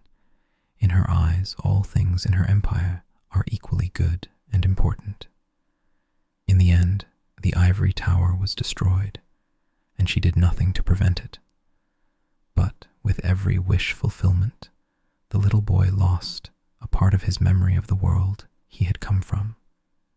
He didn't really mind, for he had given up wanting to go back, so he kept on wishing, but by then he had spent all his memories, and without memories it's not possible to wish. So he had almost ceased to be a human, and had almost become a Fantastican. He still didn't know what he really and truly wanted. It seemed possible that his very last memories would be used up before he found out. And if that happened, he would never be able to return to his own world. Then at last, he came to the House of Change, and there he would stay until he found out what he really and truly wanted. You see, it's called the House of Change, not only because it changes itself, but also because it changes anyone who lives in it. And that was very important to the little boy, because up until then, he had always wanted to be someone other than he was, but he didn't want to change. At this point, she broke off, because her visitor had stopped chewing and was staring open-mouthed. "If that one doesn't taste good," she said with concern, "just put it down and take another." What? Bastian stammered. "Oh no, it's delicious." "Then everything's fine," said the woman. "But I forgot to tell you the name of the little boy, who had been expected so long at the House of Change. Many in Fantastica called him simply the Savior, others the Knight of the Seven-Armed Candelabrum, or the Great Knower, or Lord and Master. But his real name was Bastian Balthazar Bucks." The woman turned to Bastian with a smile. He swallowed once or twice and said very softly, "That's my name." "Well then," said the woman, who didn't seem the least surprised. Suddenly the buds on her hat and dress burst into bloom. "But," said Bastian hesitantly, "I haven't been in Fantastica 100 years." "Oh, we've been waiting for you much longer than that," said the woman. "My grandmother and my grandmother's grandmother waited for you. You see, now someone is telling you a story that is new, even though it's about the remotest past." Bastian remembered Grogrammen's words. That had been at the beginning of his journey, and now, suddenly, it seemed to him that 100 years had indeed elapsed since then. "But by the way, I haven't introduced myself. I'm Dame Iola." Bastian repeated the name several times before he was able to pronounce it properly. Then he took another fruit. He bit into it, and as usual thought the one he was eating was the most delicious of all. But then he noticed with some alarm that there was only one left. "Do you want more?" asked Dame Iola, who had caught his glance. When Bastian nodded, she plucked fruit from her hat and dress until the bowl was full again. "Does the fruit grow on your hat?" Bastian asked in amazement. "Hat? What are you talking about?" cried Dame Iola. But then she understood and broke into a loud, hearty laugh.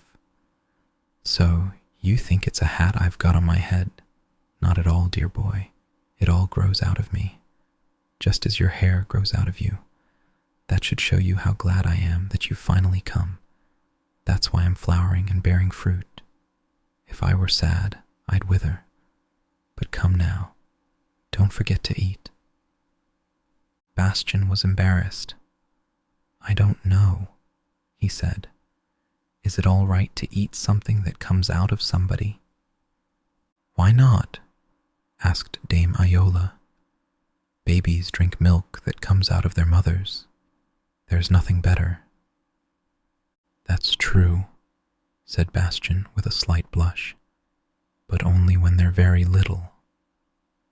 "In that case," said Dame Iola, beaming, "you'll just have to get to be very little again, my dear boy." Bastian took another fruit and bit into it. Dame Iola was delighted and bloomed more than ever. After a short silence, she said, "I think it would like us to move into the next room. I believe it may have arranged something for you." "Who?" Bastian asked, looking around. "The House of Change," said Dame Iola, as if that were the most natural thing in the world. And indeed, a strange thing had happened. The living room had changed without Bastian noticing that anything was going on. The ceiling had moved upward, while 3 of the walls had come close to the table. There was still room on the 4th side, where there was a door which now stood open. Dame Iola rose, and then he saw how big she was. "We'd better go," she suggested. "It's very stubborn. Opposition is useless if it has thought up a surprise. We may as well let it have its way. It usually means well." Bastian followed her through the door, but took the fruit bowl with him as a precaution. He found himself in a large dining room that looked somehow familiar, only the furniture seemed strange. The table, and especially the chairs, were so large that he couldn't possibly have sat in them. "Fancy that," said Dame Iola with a chuckle. "The House of Change is always thinking up something new.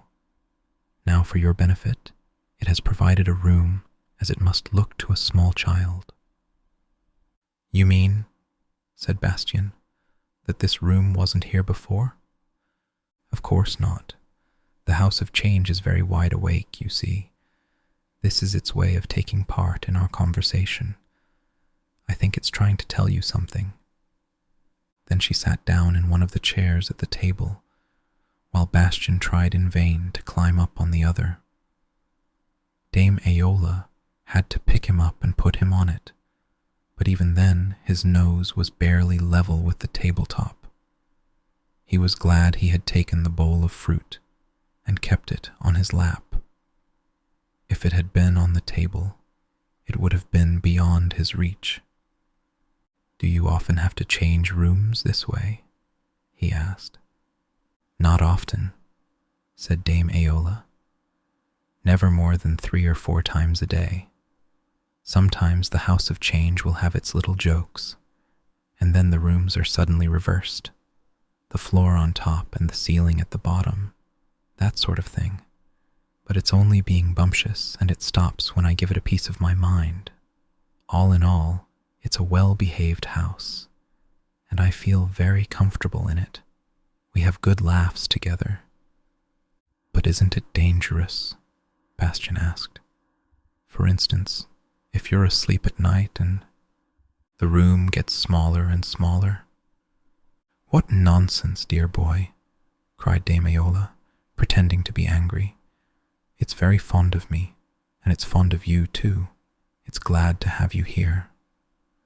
"What if it takes a dislike to somebody?" "No idea," she replied. "What questions you ask.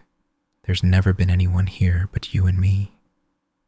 "Oh," said Bastian, "then I'm your first guest." "Of course." Bastian looked around the enormous room. "This room doesn't seem to go with the house. It didn't look so big from outside." "The House of Change," said Dame Iola, "is bigger inside than out." Meanwhile, night was falling, and it was growing darker and darker in the room. Bastian leaned back in his big chair and propped his head on his hands. He felt deliriously sleepy. Why? He asked. Did you wait so long for me, Dame Aola? I always wanted a child, she said. A child I could spoil, who needed my tenderness, a child I could care for. Someone like you, my darling boy. Bastian yawned. He felt irresistibly lulled by her sweet voice. But, he objected, you said your mother and grandmother waited for me. Dame Aola's face was now in the darkness. Yes, he heard her say. My mother and my grandmother also wanted a child. They never had one, but I have one now. Bastian's eyes closed. He barely managed to ask, how can that be? Your mother had you when you were little, and your grandmother had your mother. No, my darling boy, said the voice hardly above a whisper. With us it's different. We don't die and we're not born. We're always the same Dame Aola, and then again we're not. When my mother grew old, she withered. All her leaves fell as the leaves fall from a tree in the winter. She withdrew into herself, and so she remained for a long time. But then one day she put forth young leaves, buds, blossoms, and finally fruit.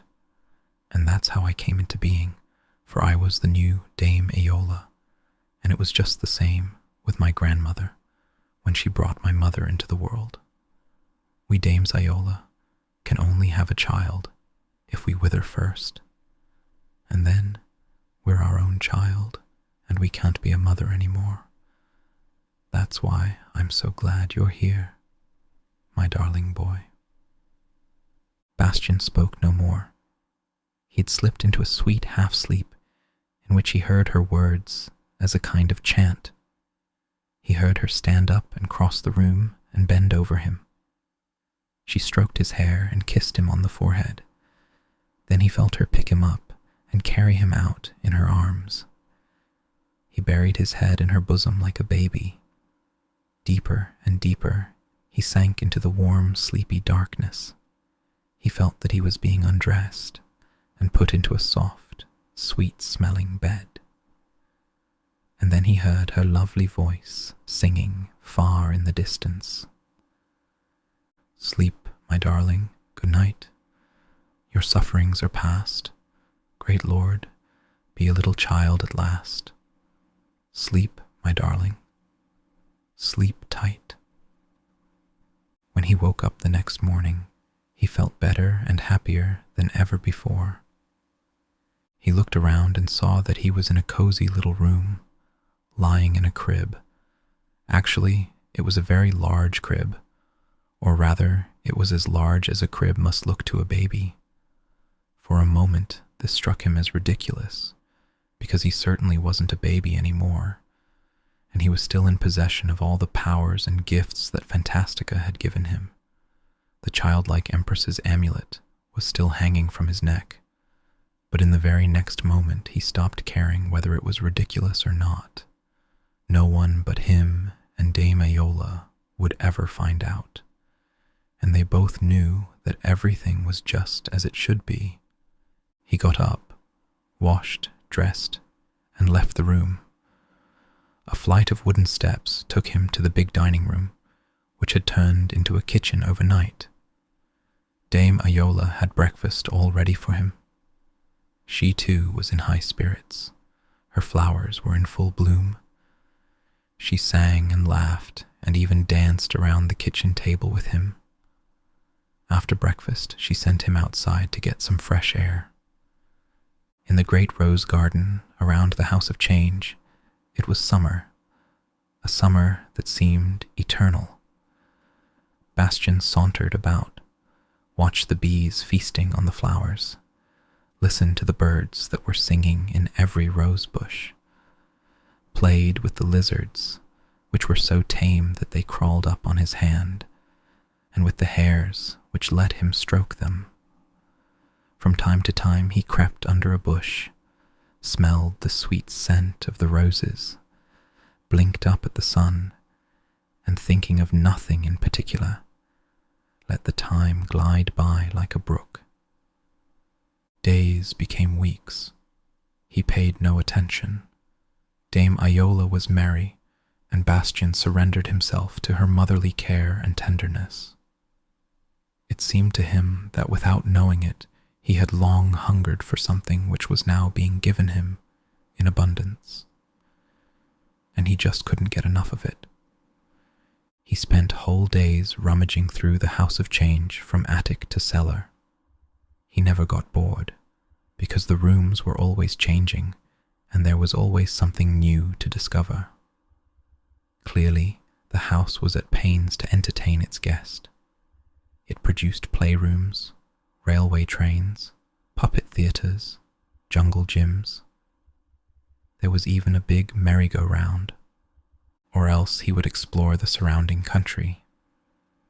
But he never went too far from the house of change, for suddenly he would be overcome by a craving for Dame Aeola's fruit. And when that happened, he could hardly wait to get back to her and eat his fill. In the evening they had long talks. He told her about all his adventures in Fantastica, about Perilyn and Grograman, about Zaid and Atreyu, whom he had wounded so cruelly and perhaps even killed. "I did everything wrong," he said. "I misunderstood everything. Moonchild gave me so much, and all I did with it was harm to myself and harm to Fantastica." Dame Iola gave him a long look. "No," she said, "I don't believe so. You went the way of wishes, and that is never straight. You went the long way around, but that was your way. And do you know why? Because you are one of those who can't go back until they have found the fountain from which springs the water of life. And that's the most secret place in Fantastica. There's no simple way of getting there." After a short silence, she added, "But every way that leads there is the right one." Suddenly, Bastian began to cry. He didn't know why. He felt as if a knot in his heart had come open and dissolved into tears. He sobbed and couldn't stop. Dame Iola took him on her lap and stroked him. He buried his face in the flowers on her bosom and wept until he was too tired to weep any more. That evening they talked no more, but next day Bastian brought up the subject again. "Do you know where I can find the water of life?" "On the borders of Fantastica." "I thought Fantastica had no borders." "It has, though, only they're not outside but inside, in the place where the Childlike Empress gets all her power from, but where she herself cannot go." "How am I to find the way there?" asked Bastian. "Isn't it too late?" "There's only one wish that can take you there, your last." Bastian was terrified. "Dame Iola, all the wishes that have come true thanks to Orin have made me forget something. Will it be the same with this one?" She nodded slowly. "But if I don't notice it?" "Did you notice it other times? Once you've forgotten something, you don't know you ever had it." "What am I forgetting now?" "I'll tell you at the proper time. If I told you now, you'd hold on to it." "Must I lose everything?" "Nothing is lost," she said. "Everything is transformed." "But then," said Bastian in alarm, "I ought to hurry. I shouldn't be staying here." She stroked his hair. "Don't worry. It will take time. But when your last wish is awakened, you'll know it, and so will I." From that day on, something began indeed to change, though Bastian himself noticed nothing at first. The transforming power of the House of Change was taking effect, but like all true transformations, it was as slow and gentle as the growth of a plant. The days in the House of Change passed, and it was still summer. Bastian still enjoyed letting Dame Aola spoil him like a child. Her fruit still tasted as delicious to him as at the start, but little by little his craving had been stilled. He ate less than before. Dame Aola noticed, though she never mentioned it.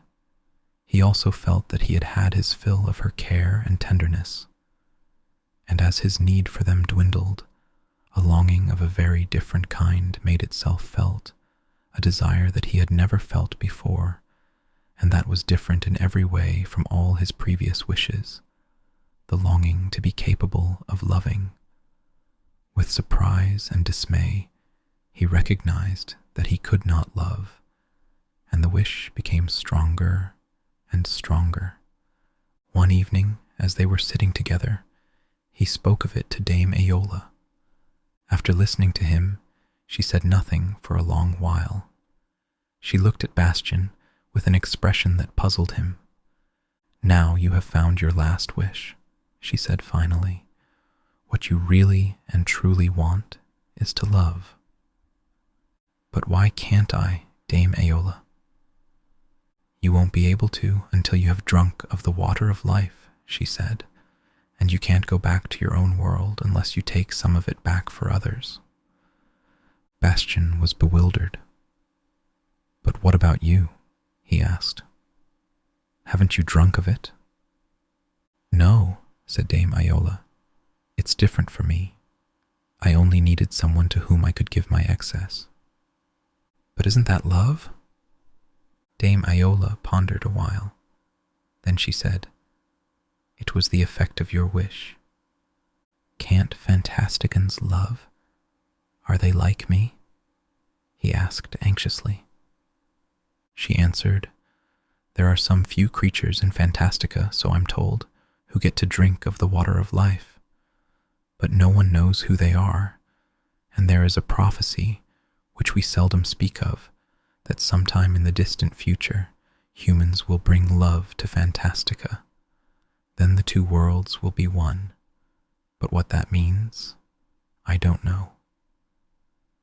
"Dame Aola," Bastian asked, "you promised that when the right moment came you'd tell me what I had to forget to find my last wish.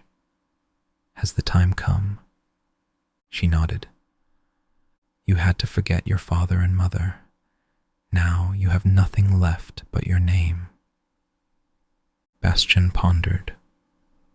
"Father and mother," he said slowly, but the words had lost all meaning for him. He had forgotten. "What must I do now?" he asked. "You must leave me. Your time in the House of Change is over." "Where must I go?" "Your last wish will guide you. Don't lose it." "Should I go now?" "No, it's late. Tomorrow at daybreak. You have one more night in the House of Change. Now we must go to bed." Bastian stood up and went over to her. Only then, only when he was close to her, did he notice that all her flowers had faded. "Don't let it worry you," she said, "and don't worry about tomorrow morning. Go your way. Everything is just as it should be. Good night, my darling boy." "Good night, Dame Aola," Bastian murmured. Then he went up to his room. When he came down the next day, he saw that Dame Aola was still in the same place. All her leaves, flowers, and fruits had fallen from her. Her eyes were closed, and she looked like a black, dead tree. For a long time he stood there gazing at her. Then suddenly a door opened. Before going out, he turned around once again and said, without knowing whether he was speaking to Dame Aola or to the house or both, "Thank you. Thank you for everything." Then he went out through the door. Winter had come overnight. The snow lay knee-deep, and nothing remained of the flowering rose garden but bare, black thorn bushes. Not a breeze stirred. It was bitter cold and very still. Bastian wanted to go back into the house for his mantle, but the doors and windows had vanished. It had closed itself up all around. Shivering, he started on his way. Chapter 25. The blind miner, was standing beside his hut, listening for sounds on the snow-covered plain around him. The silence was so complete that his sensitive hearing picked up the crunching of footsteps in the snow far in the distance, and he knew that the steps were coming his way. Yor was an old man, but his face was beardless and without a wrinkle. Everything about him, his dress, his face, his hair, was stone gray. As he stood there motionless, he seemed carved from congealed lava. Only his blind eyes were dark, and deep within them there was a glow, as of a small, bright flame. The steps were Bastian's. When he reached the hut, he said, "Good day. I've lost my way. I'm looking for the fountain the water of life springs from. Can you help me?"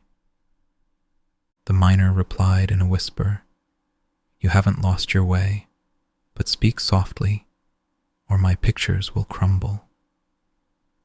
He motioned to Bastian, who followed him into the hut. It consisted of a single, small, bare room, a wooden table, 2 chairs, a cot, and 2 or 3 wooden shelves piled with food and dishes were the only furnishings. A fire was burning on an open hearth, and over it hung a kettle of soup. Yor ladled out soup for himself and Bastian, put the bowls on the table, and with a motion of his hand invited his guest to eat. They ate in silence.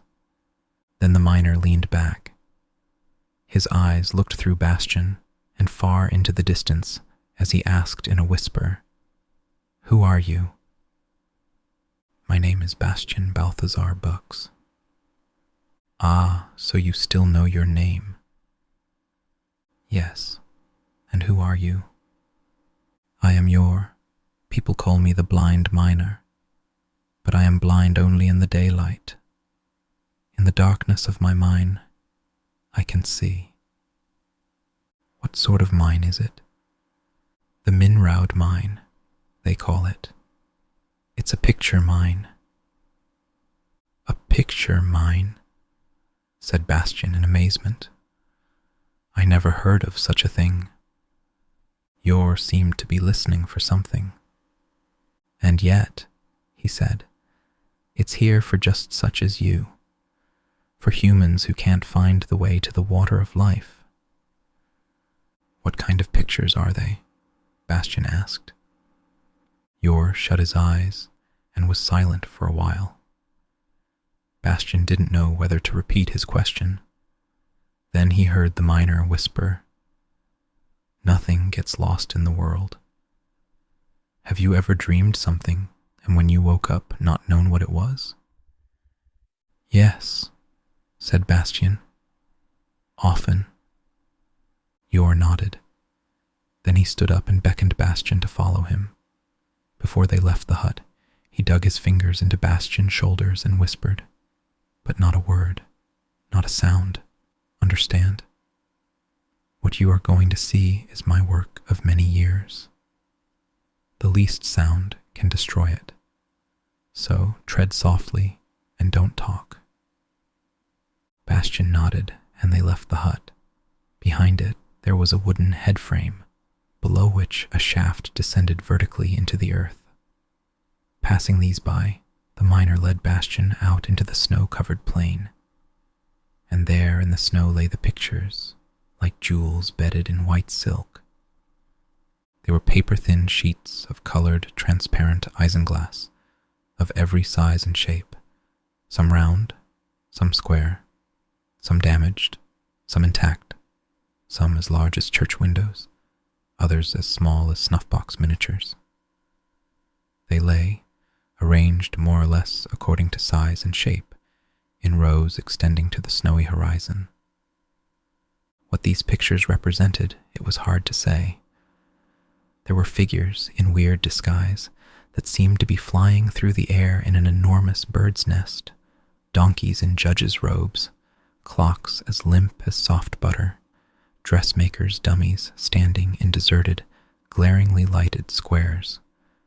There were faces and heads pieced together from animals, and others that made up a landscape. But there were also perfectly normal pictures: men mowing a wheat field, women sitting on a balcony, mountain villages and seascapes, battle scenes and circus scenes, streets and rooms and many, many faces, old and young, wise and simple, fools and kings, cheerful and gloomy.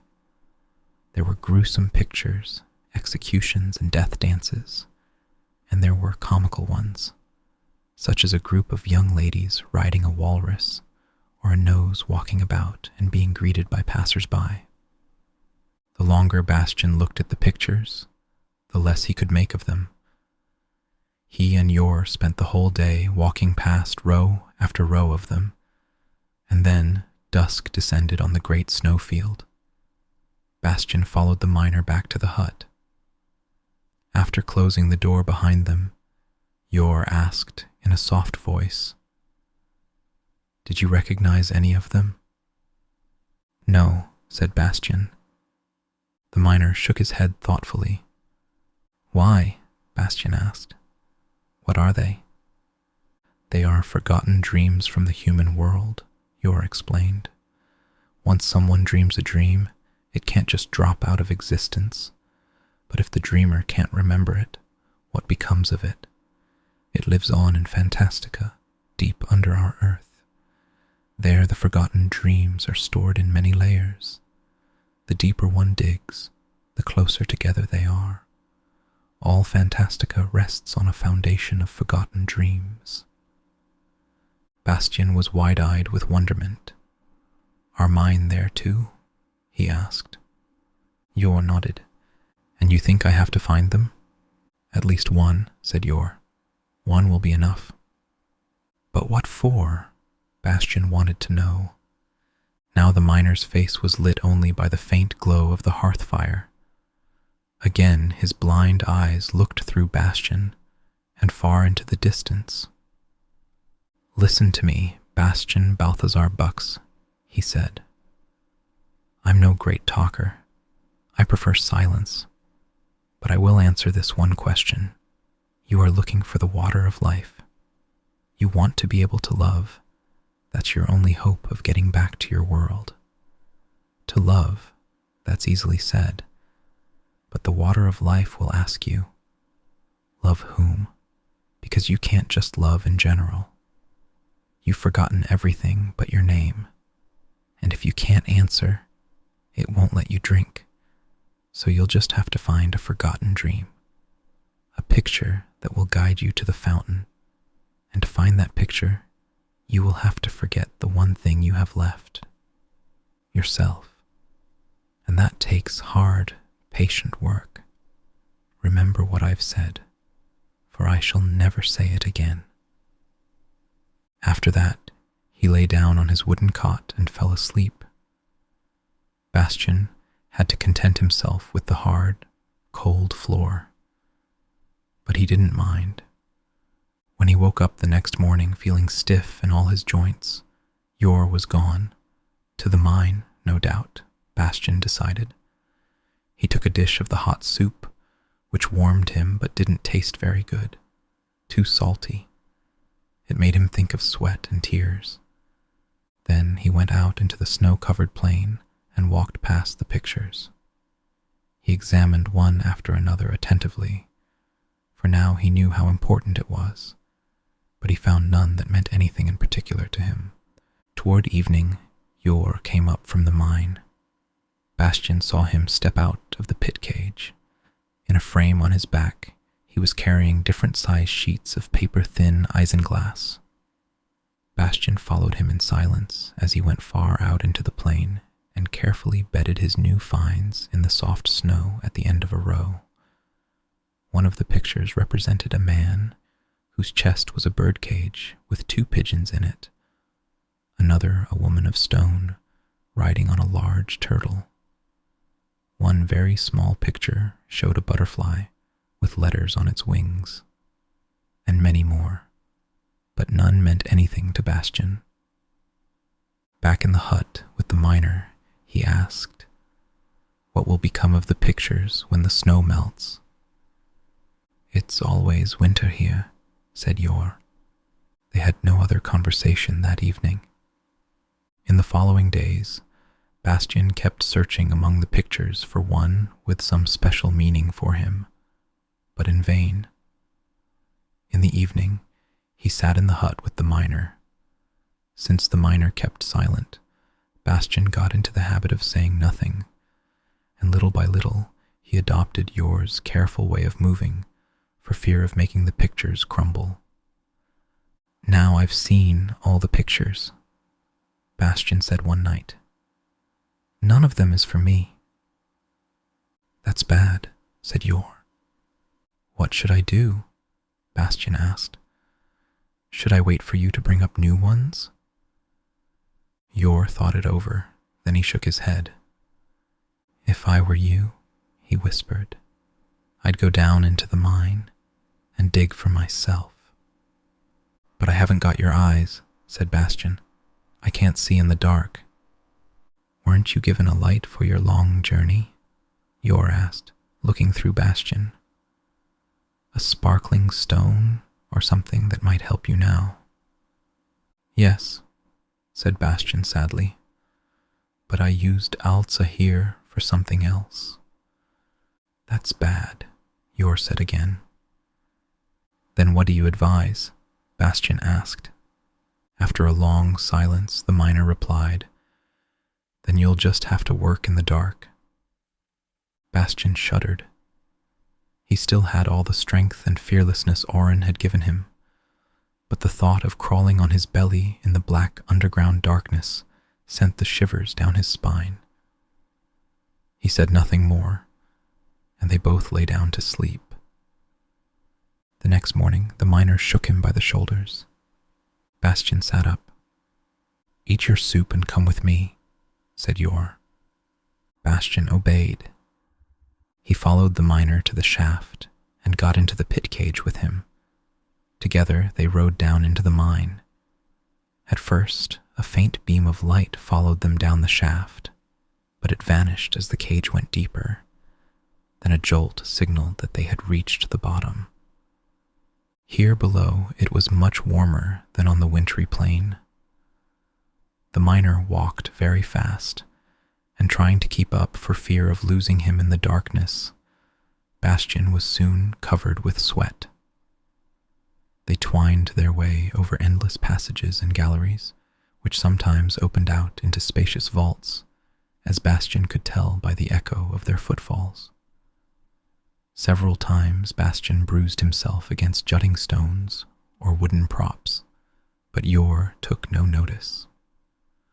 On this first day, and for several that followed, the miner, by wordlessly guiding Bastian's hand, instructed him in the art of separating the paper-thin leaves of isinglass from one another and picking them up. There were tools for the purpose. They felt like wooden or horn spatulas, but Bastian never saw them, for when the day's work was done, they stayed down in the mine. Little by little he learned to find his way in the darkness. A new sense that he could not have accounted for taught him to distinguish one gallery from another. One day, Yor told him silently, with the mere touch of his hands, to work alone in a low gallery, which he could enter only by crawling. Bastian obeyed. It was very close and cramped, and above him lay a mountain of stone. Curled up like an unborn child in its mother's womb, he lay in the dark depths of Fantastica's foundations, patiently digging for a forgotten dream, a picture that might lead him to the water of life. Since he could see nothing in the eternal night of the mine, he could not choose or come to any decision. He could only hope that chance or a merciful fate would eventually lead him to a lucky find. Evening after evening, he brought what he had managed to gather from the Minraud mine into the failing daylight, and evening after evening his work had been in vain. But Bastian did not complain or rebel. He had lost all self-pity. Though his strength was inexhaustible, he often felt tired. How long this painful work went on, it is hard to say, for such labor cannot be measured in days and months. Be that as it may, one evening he brought to the surface a picture. It moved him so deeply the moment he looked at it that he needed all his self-control to keep from letting out a cry of surprise that would have crumbled the picture to dust.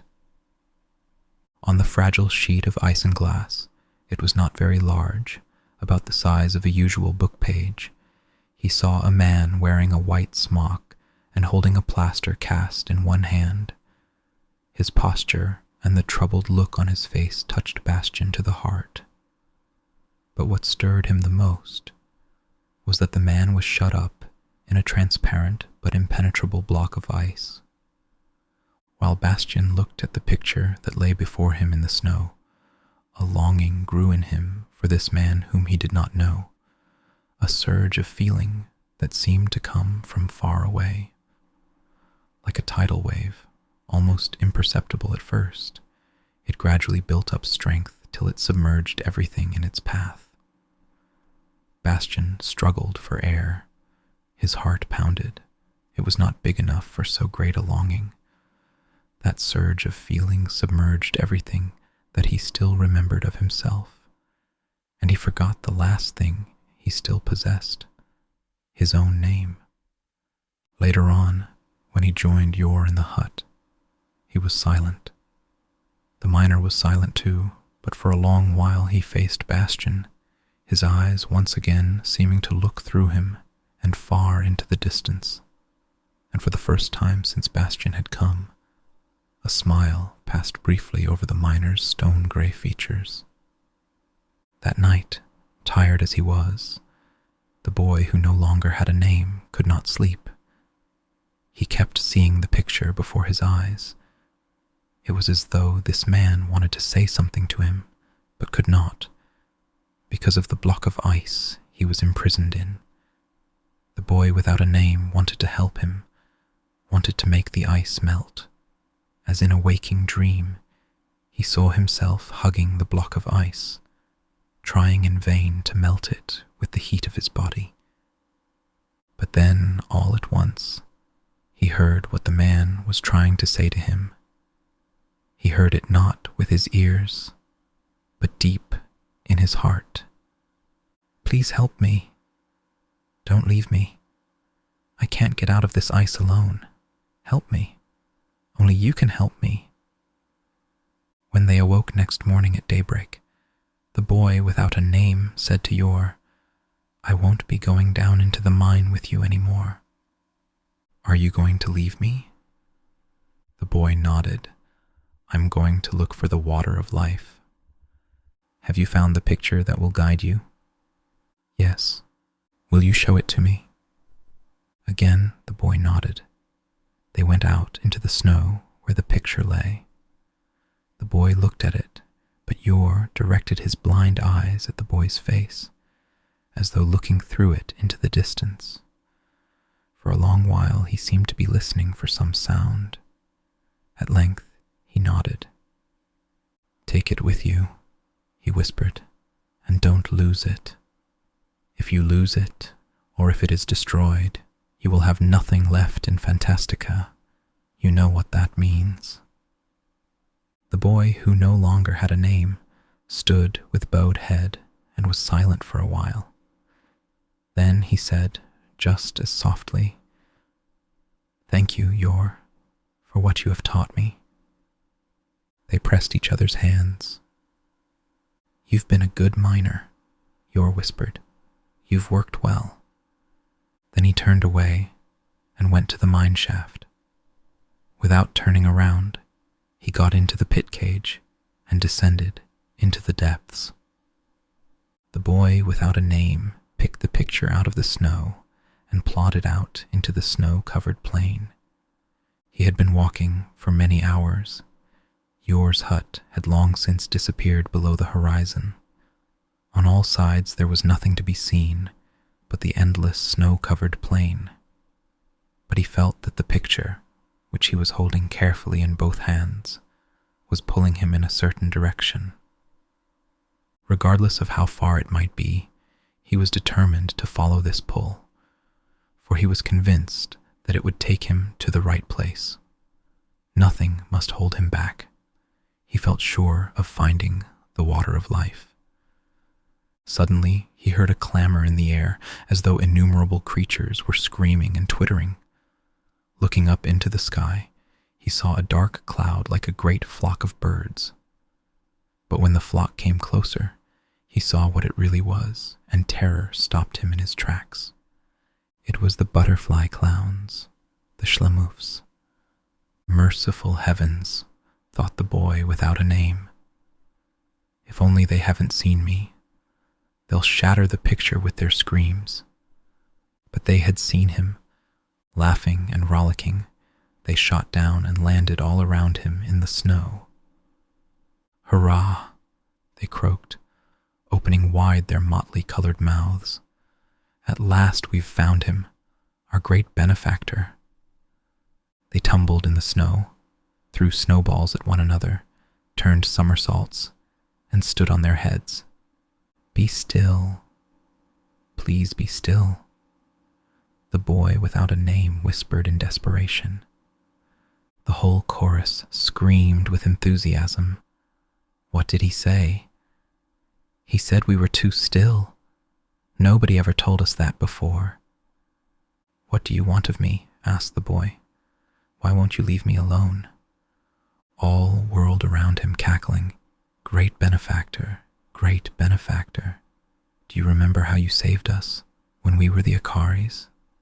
Then we were the unhappiest creatures in all Fantastica, but now we're fed up with ourselves.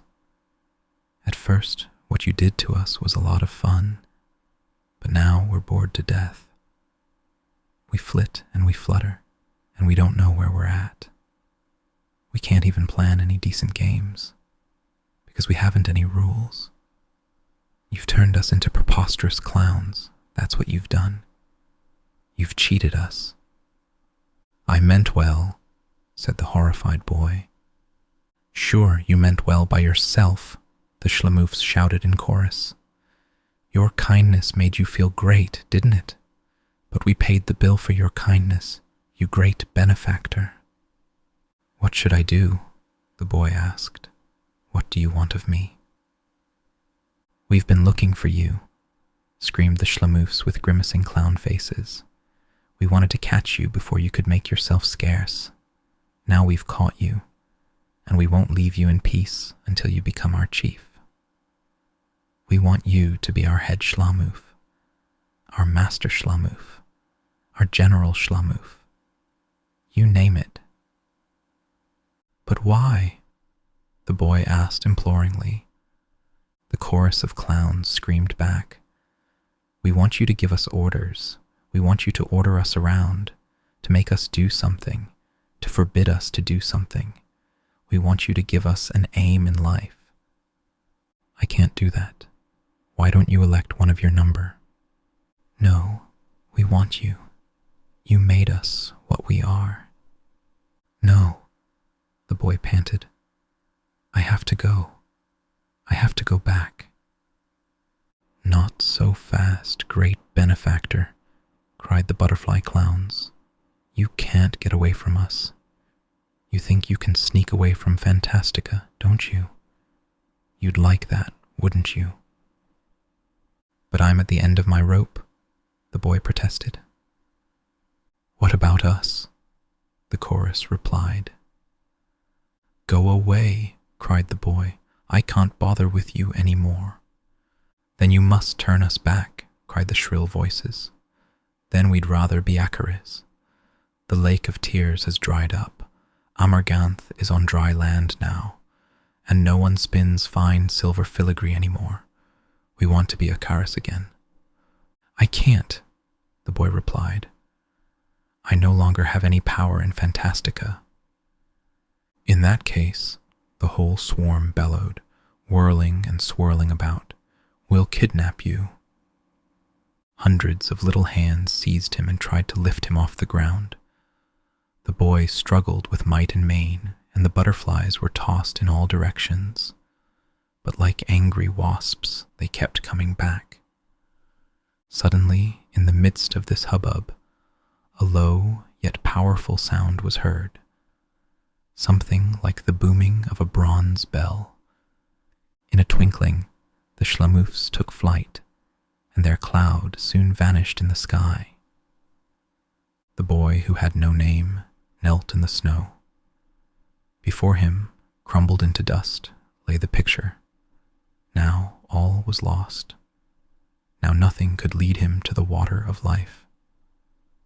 When he looked up, he saw, blurred by his tears, two forms in the snow. One was large, the other small. He wiped his eyes and took another look. The two forms were Falkor, the white luck dragon, and Atreyu. Chapter 26. Zigzagging unsteadily, scarcely able to control his feet, the boy who had no name took a few steps toward Atreyu. Then he stopped. Atreyu did nothing, but watched him closely. The wound in his chest was no longer bleeding. For a long while they faced each other. Neither said a word. It was so still they could hear each other's breathing. Slowly, the boy without a name reached for the gold chain around his neck and divested himself of Orin. He bent down and carefully laid the gem in the snow before Atreyu. As he did so, he took another look at the two snakes, the one light, the other dark, which were biting each other's tail and formed an oval. Then he let the amulet go. In that moment, Orin, the golden gem, became so bright, so radiant, that he had to close his eyes as though dazzled by the sun. When he opened them again, he saw that he was in a vaulted building, as large as the vault of the sky. It was built from blocks of golden light, and in the middle of this immeasurable space lay, as big as the ramparts of a town, the two snakes. Atreyu, Falkor, and the boy without a name stood side by side near the head of the black snake, which held the white snake's tail in its jaws. The rigid eye with its vertical pupil was directed at the three of them. Compared to that eye, they were tiny. Even the luck dragon seemed no larger than a white caterpillar.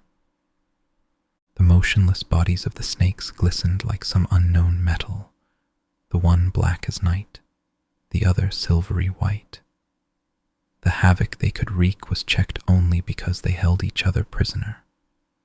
If they let each other go, the world would end. That was certain. But while holding each other fast, they guarded the water of life. For in the center of the edifice they encircled there was a great fountain. Its beam danced up and down, and in falling created and dispersed thousands of forms far more quickly than the eye could follow. The foaming water burst into a fine mist, in which the golden light was refracted with all the colors of the rainbow. The fountain roared and laughed and rejoiced with 1,000 voices. As though parched with thirst, the boy without a name looked at the water. But how was he to reach it? The snake's head did not move. Then Falkor raised his head. His ruby-red eyeballs glittered. "Do you understand what the water is saying?" he asked. "No," said Atreyu. "I don't. I don't know why," said Falkor. "But I understand perfectly. Maybe because I'm a luck dragon. All the languages of joy are related." "What does the water say?" Atreyu asked. Falkor listened closely and slowly repeated what he heard. "I am the water of life. Out of myself I grow. The more you drink of me, the fuller I will flow." Again he listened a while.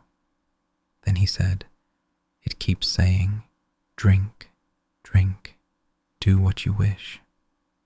"How can we get to it?" Atreyu asked.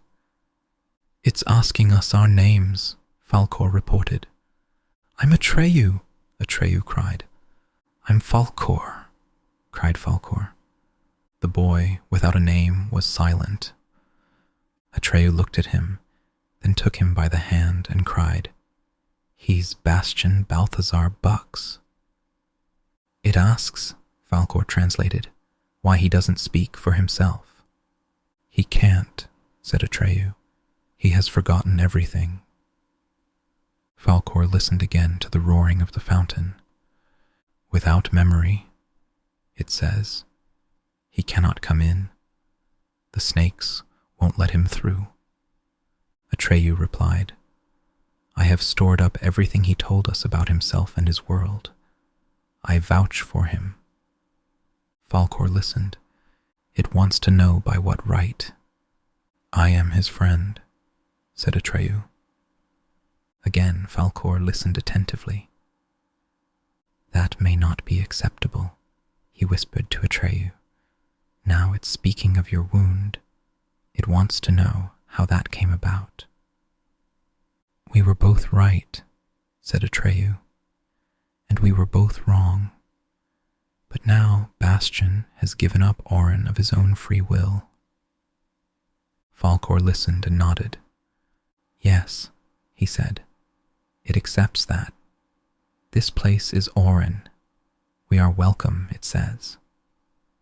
Atreyu looked up at the enormous golden dome. "Each of us," he whispered, "has worn it around his neck. You too, Falkor, for a while." The luck dragon motioned him to be still and listened again to the sound of the water.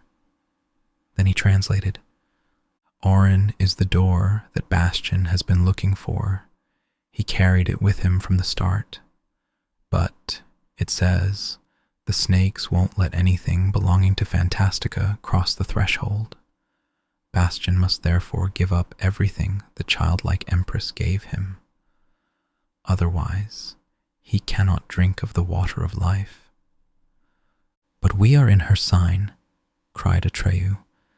"Isn't she herself here?" "It says that Moonchild's power ends here. She is the only one who can never set foot in this place. She cannot penetrate to the center of Auron, because she cannot cast off her own self." Atreyu was too bewildered to speak. "Now," said Falkor, "it's asking whether Bastian is ready." At that moment, the enormous black snake's head began to move very slowly, though without releasing the white snake's tail. The gigantic bodies arched until they formed a gate, one half of which was black and the other white. Atreyu took Bastian by the hand and led him through the terrible gate toward the fountain, which now lay before them in all its grandeur. Falkor followed. As they advanced, one after another of Bastian's Fantastican gifts fell away from him. The strong, handsome, fearless hero became again the small, fat, timid boy. Even his clothing, which had been reduced almost to rags in the Minroad mine, vanished and dissolved into nothingness. In the end, he stood naked before the great golden bowl, at the center of which the water of life leapt high into the air like a crystal tree. In this last moment, when he no longer possessed any of the Fantastican gifts, but had not yet recovered his memory of his own world and himself, he was in a state of utter uncertainty, not knowing which world he belonged to, or whether he really existed. But then he jumped into the crystal clear water. He splashed and spluttered, and let the sparkling rain fall into his mouth.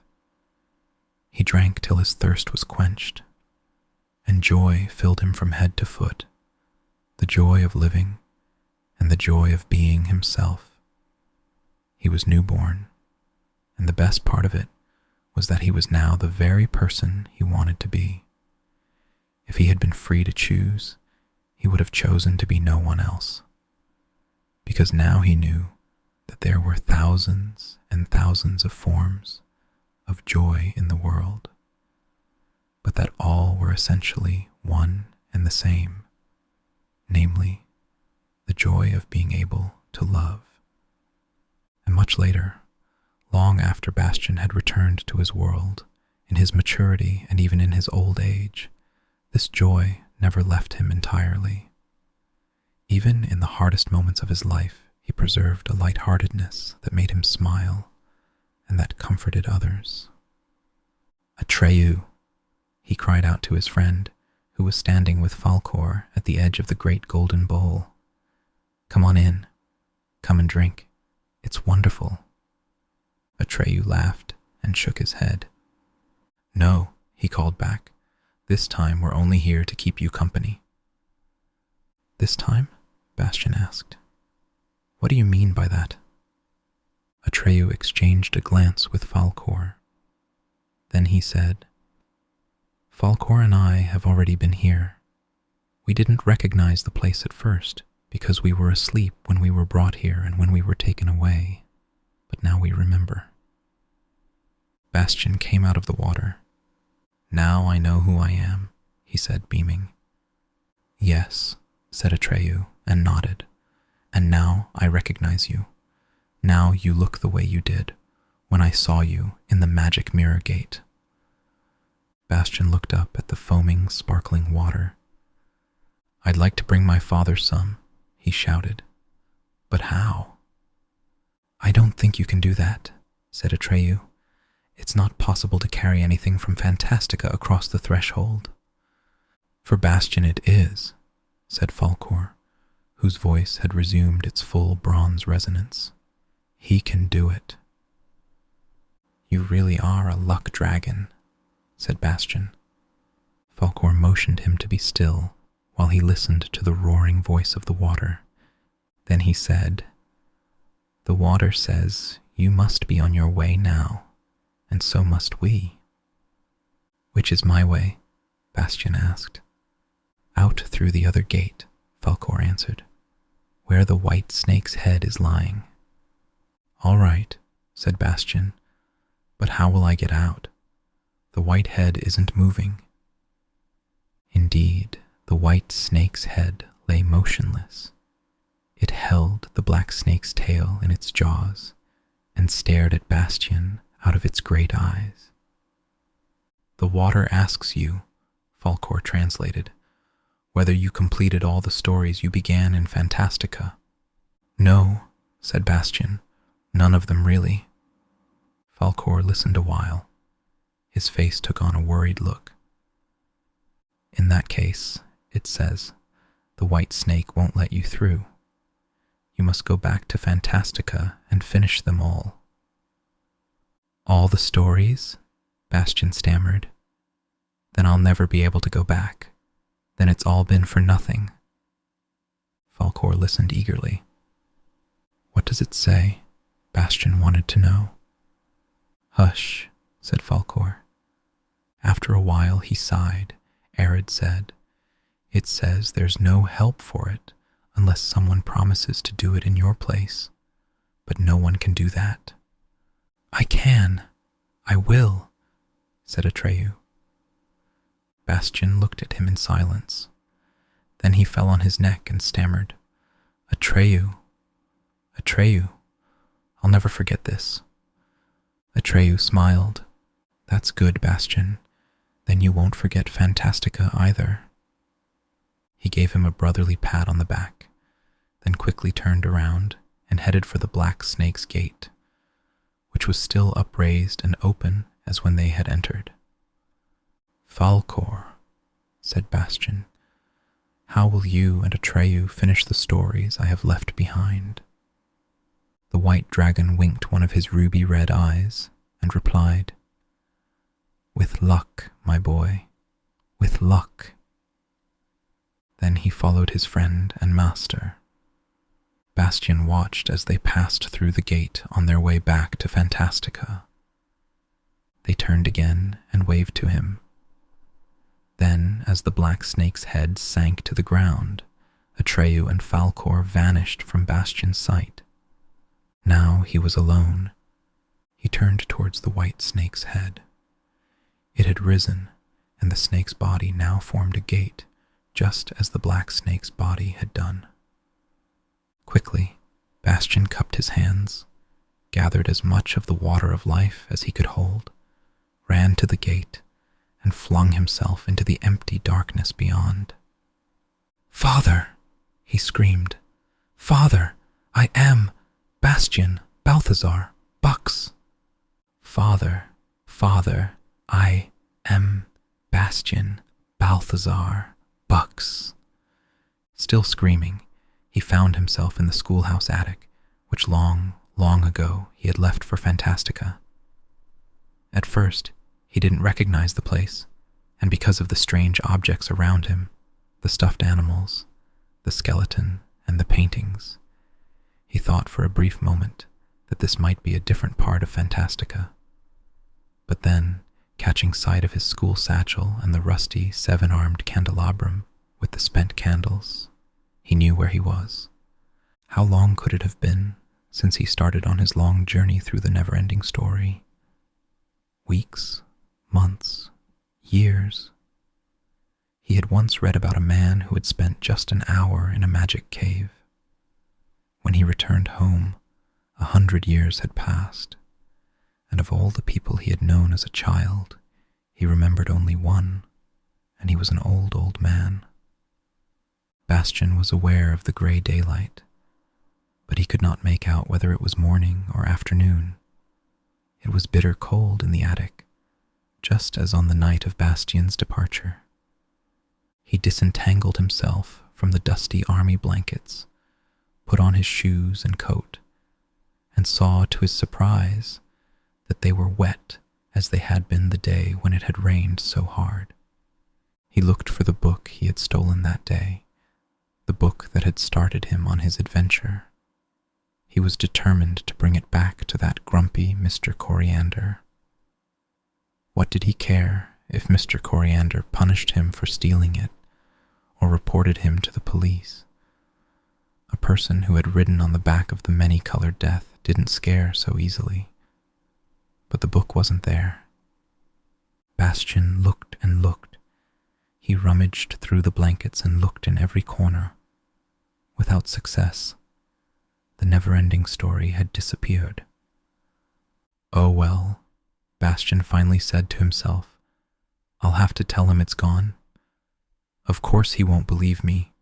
There's nothing I can do about that. I'll just have to take the consequences.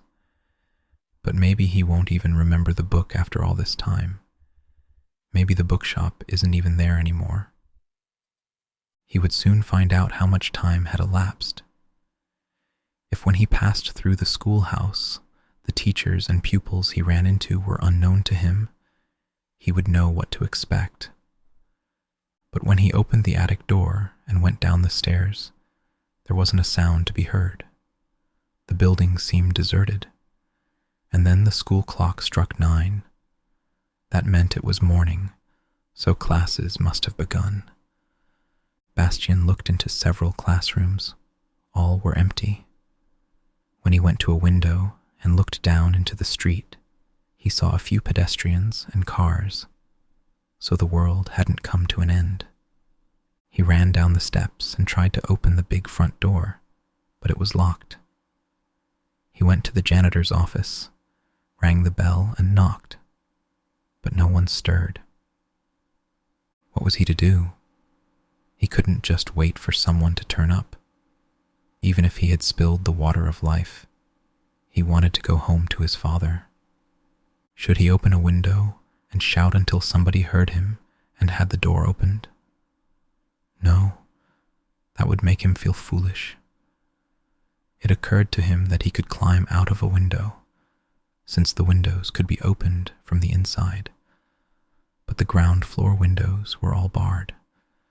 Then he remembered that in looking out of the second floor window, he had seen some scaffolding. Evidently, the facade was being refurbished. Bastian went back up to the second floor and opened the window. The scaffolding consisted only of uprights with boards placed horizontally between them at intervals. He stepped out on the top board, which swayed under his weight. For a moment his head reeled, and he felt afraid, but he fought his dizziness and fear. To someone who had been Lord of Perilyn, this was no problem, even if he had lost his fabulous strength, and even though the weight of his little fat body was making things rather hard for him. Calmly and deliberately, he found holds for his hands and feet and climbed down. Once he got a splinter in his hand, but such trifles meant nothing to him now. Though slightly overheated and out of breath, he reached the street in good shape. No one had seen him. Bastian ran home. He ran so hard that the books and pens in his satchel jiggled and rattled to the rhythm of his steps. He had a stitch in his side, but in his hurry to see his father, he kept on running. When at last he came to the house where he lived, he stopped for a moment and looked up at the window of his father's laboratory. Then, suddenly, he was seized with fear. For the fast time it occurred to him that his father might not be there anymore, but his father was there and must have seen him coming. For when Bastian rushed up the stairs, his father came running to meet him. He spread out his arms, and Bastian threw himself into them. His father lifted him up and carried him inside. "Bastian, my boy," he said over and over again. "My dear little boy, where have you been? What happened to you?"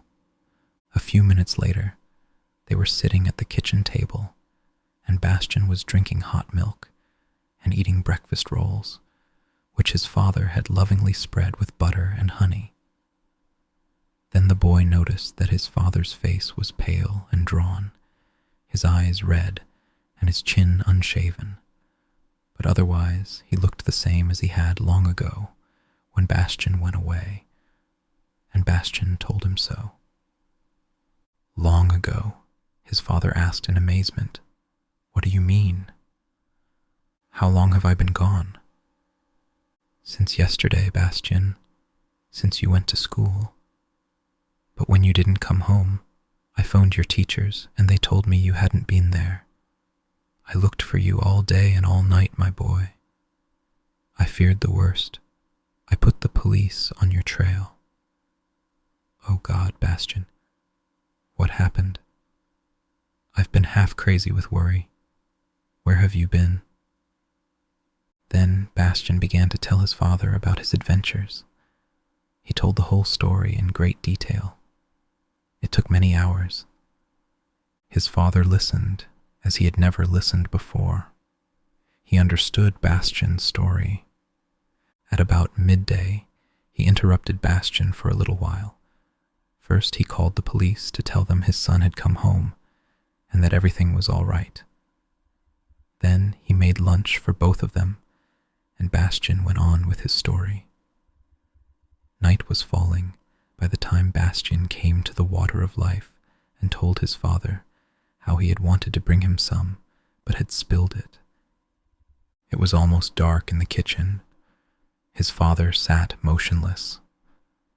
Bastian stood up and switched on the light, and then he saw something he had never seen before.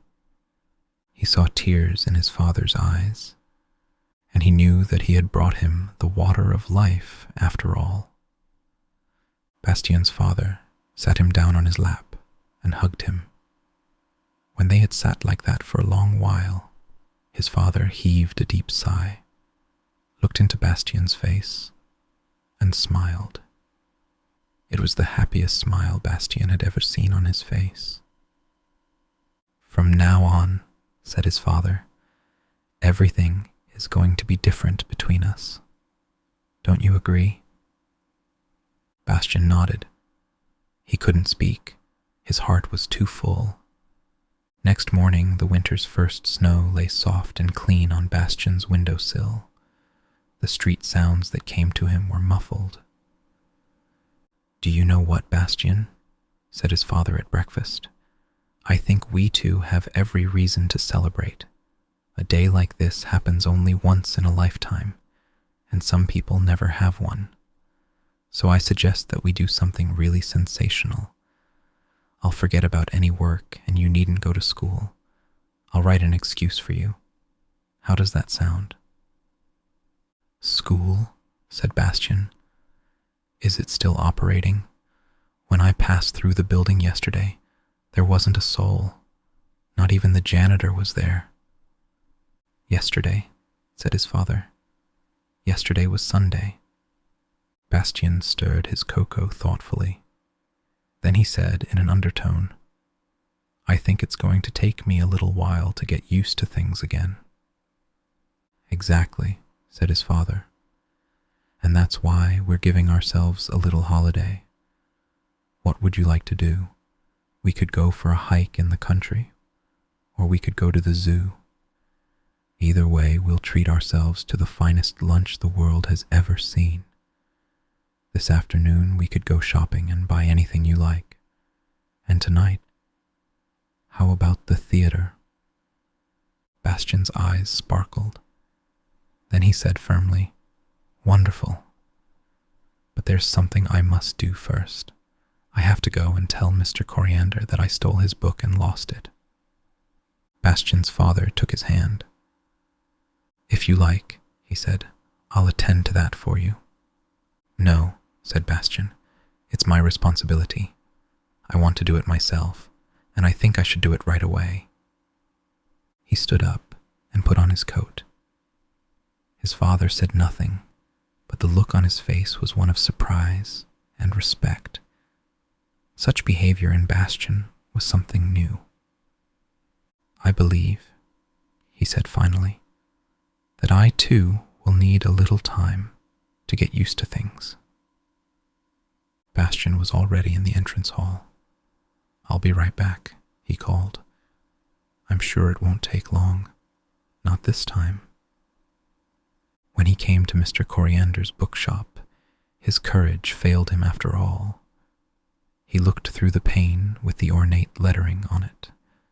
Mr. Coriander was busy with a customer, and Bastian decided to wait. He walked up and down outside the shop. It was snowing again. At last, the customer left. Now, Bastian commanded himself. Remembering how he had gone to meet Graugerman in Goab, the desert of colors, he pressed the door handle resolutely. Behind the wall of books at the far end of the dimly lit room, he heard a cough. He went forward. Then, slightly pale but with grave composure, he stepped up to Mr. Coriander, who was sitting in his worn leather armchair as he had been at their last meeting. For a long time, Bastian said nothing. He had expected Mr. Coriander to go red in the face and scream at him, "Thief, monster," or something of the kind. Instead, the old man deliberately lit his curved pipe, screwed up his eyes, and studied the boy through his ridiculous little spectacles. When the pipe was finally burning, he puffed a while, then grumbled, "What is it this time?" Bastian began haltingly. "I stole a book from you. I meant to return it, but I can't, because I lost it. Or rather, well, I haven't got it anymore."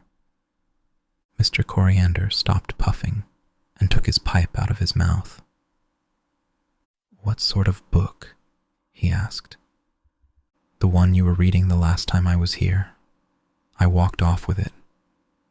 You were telephoning in the back room. It was lying on the chair, and I just walked off with it." "I see," said Mr. Coriander, clearing his throat. "But none of my books is missing. What was the title of this book?" "It's called The Neverending Story," said Bastian.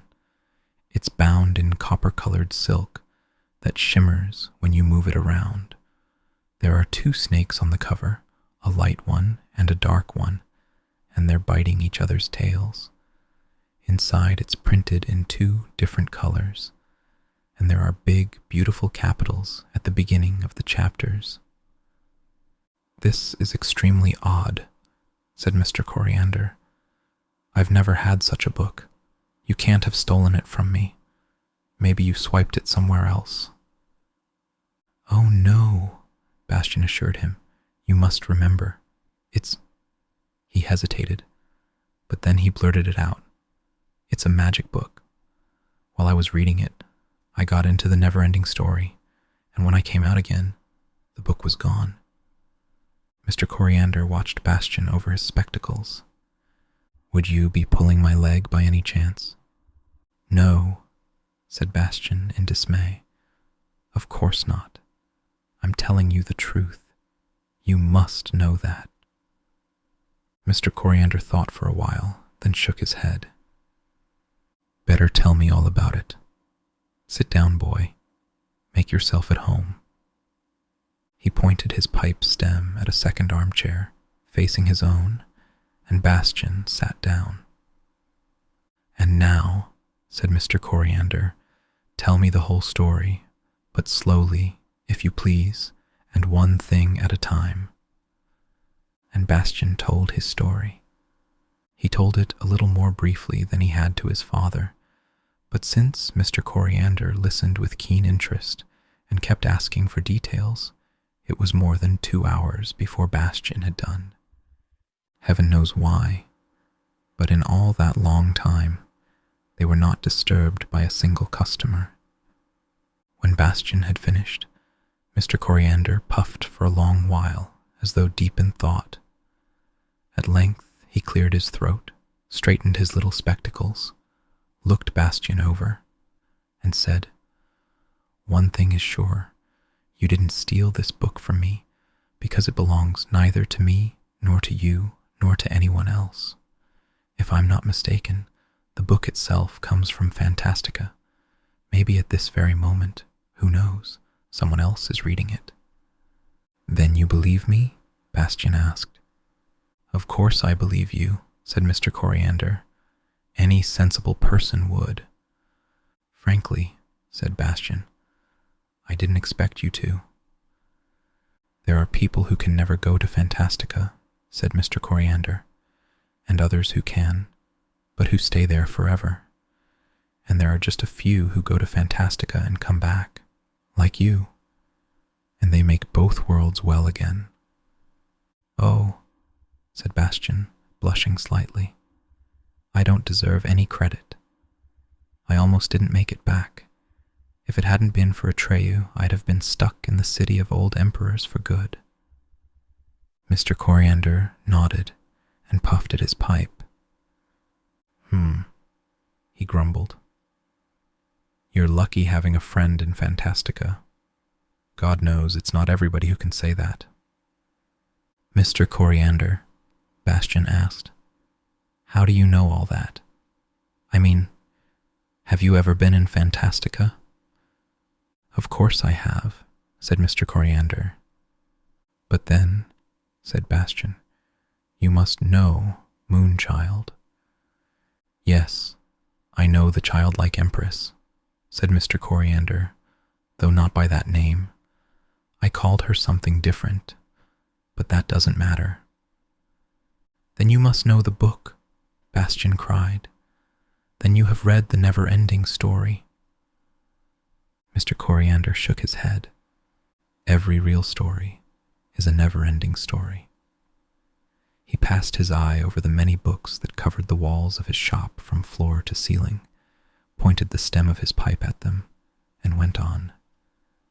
"There are many doors to Fantastica, my boy. There are other such magic books. A lot of people read them without noticing. It all depends on who gets his hands on such books. Then the never-ending story is different for different people." "That's right," said Mr. Coriander. "And besides, it's not just books. There are other ways of getting to Fantastica and back. You'll find out."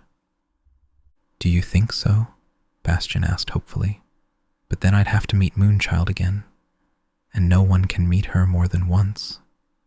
Mr. Coriander leaned forward and lowered his voice. "Let an old Fantastica hand tell you something, my boy. This is a secret that no one in Fantastica can know. When you think it over, you'll see why. You can't visit Moonchild a second time, that's true, but if you can give her a new name, you'll see her again. And however often you manage to do that, it will be the first and only time. For a moment, Mr. Coriander's bulldog face took on a soft glow, which made it look young and almost handsome. "Thank you, Mr. Coriander," said Bastian. "I have to thank you, my boy," said Mr. Coriander.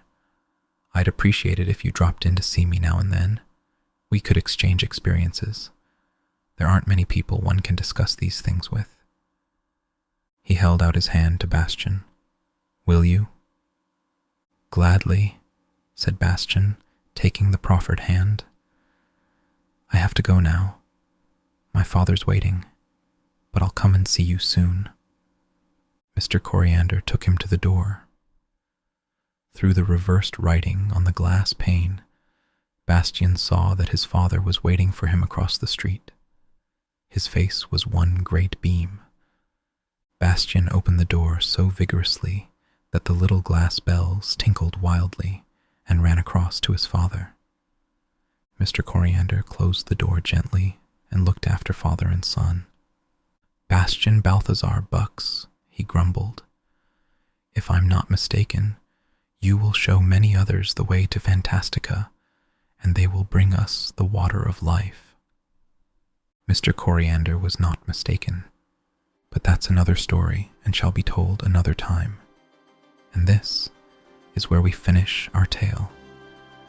Thank you for letting me be a part of your journey to the land of sleep. If you've enjoyed our time together, countless other journeys await in previous episodes, ready to accompany you into the realm of dreams. So, as we close the book on our story this evening, I wish you a night filled with serene dreams and restful sleep. Good night, until we meet again in another tale. Rest well.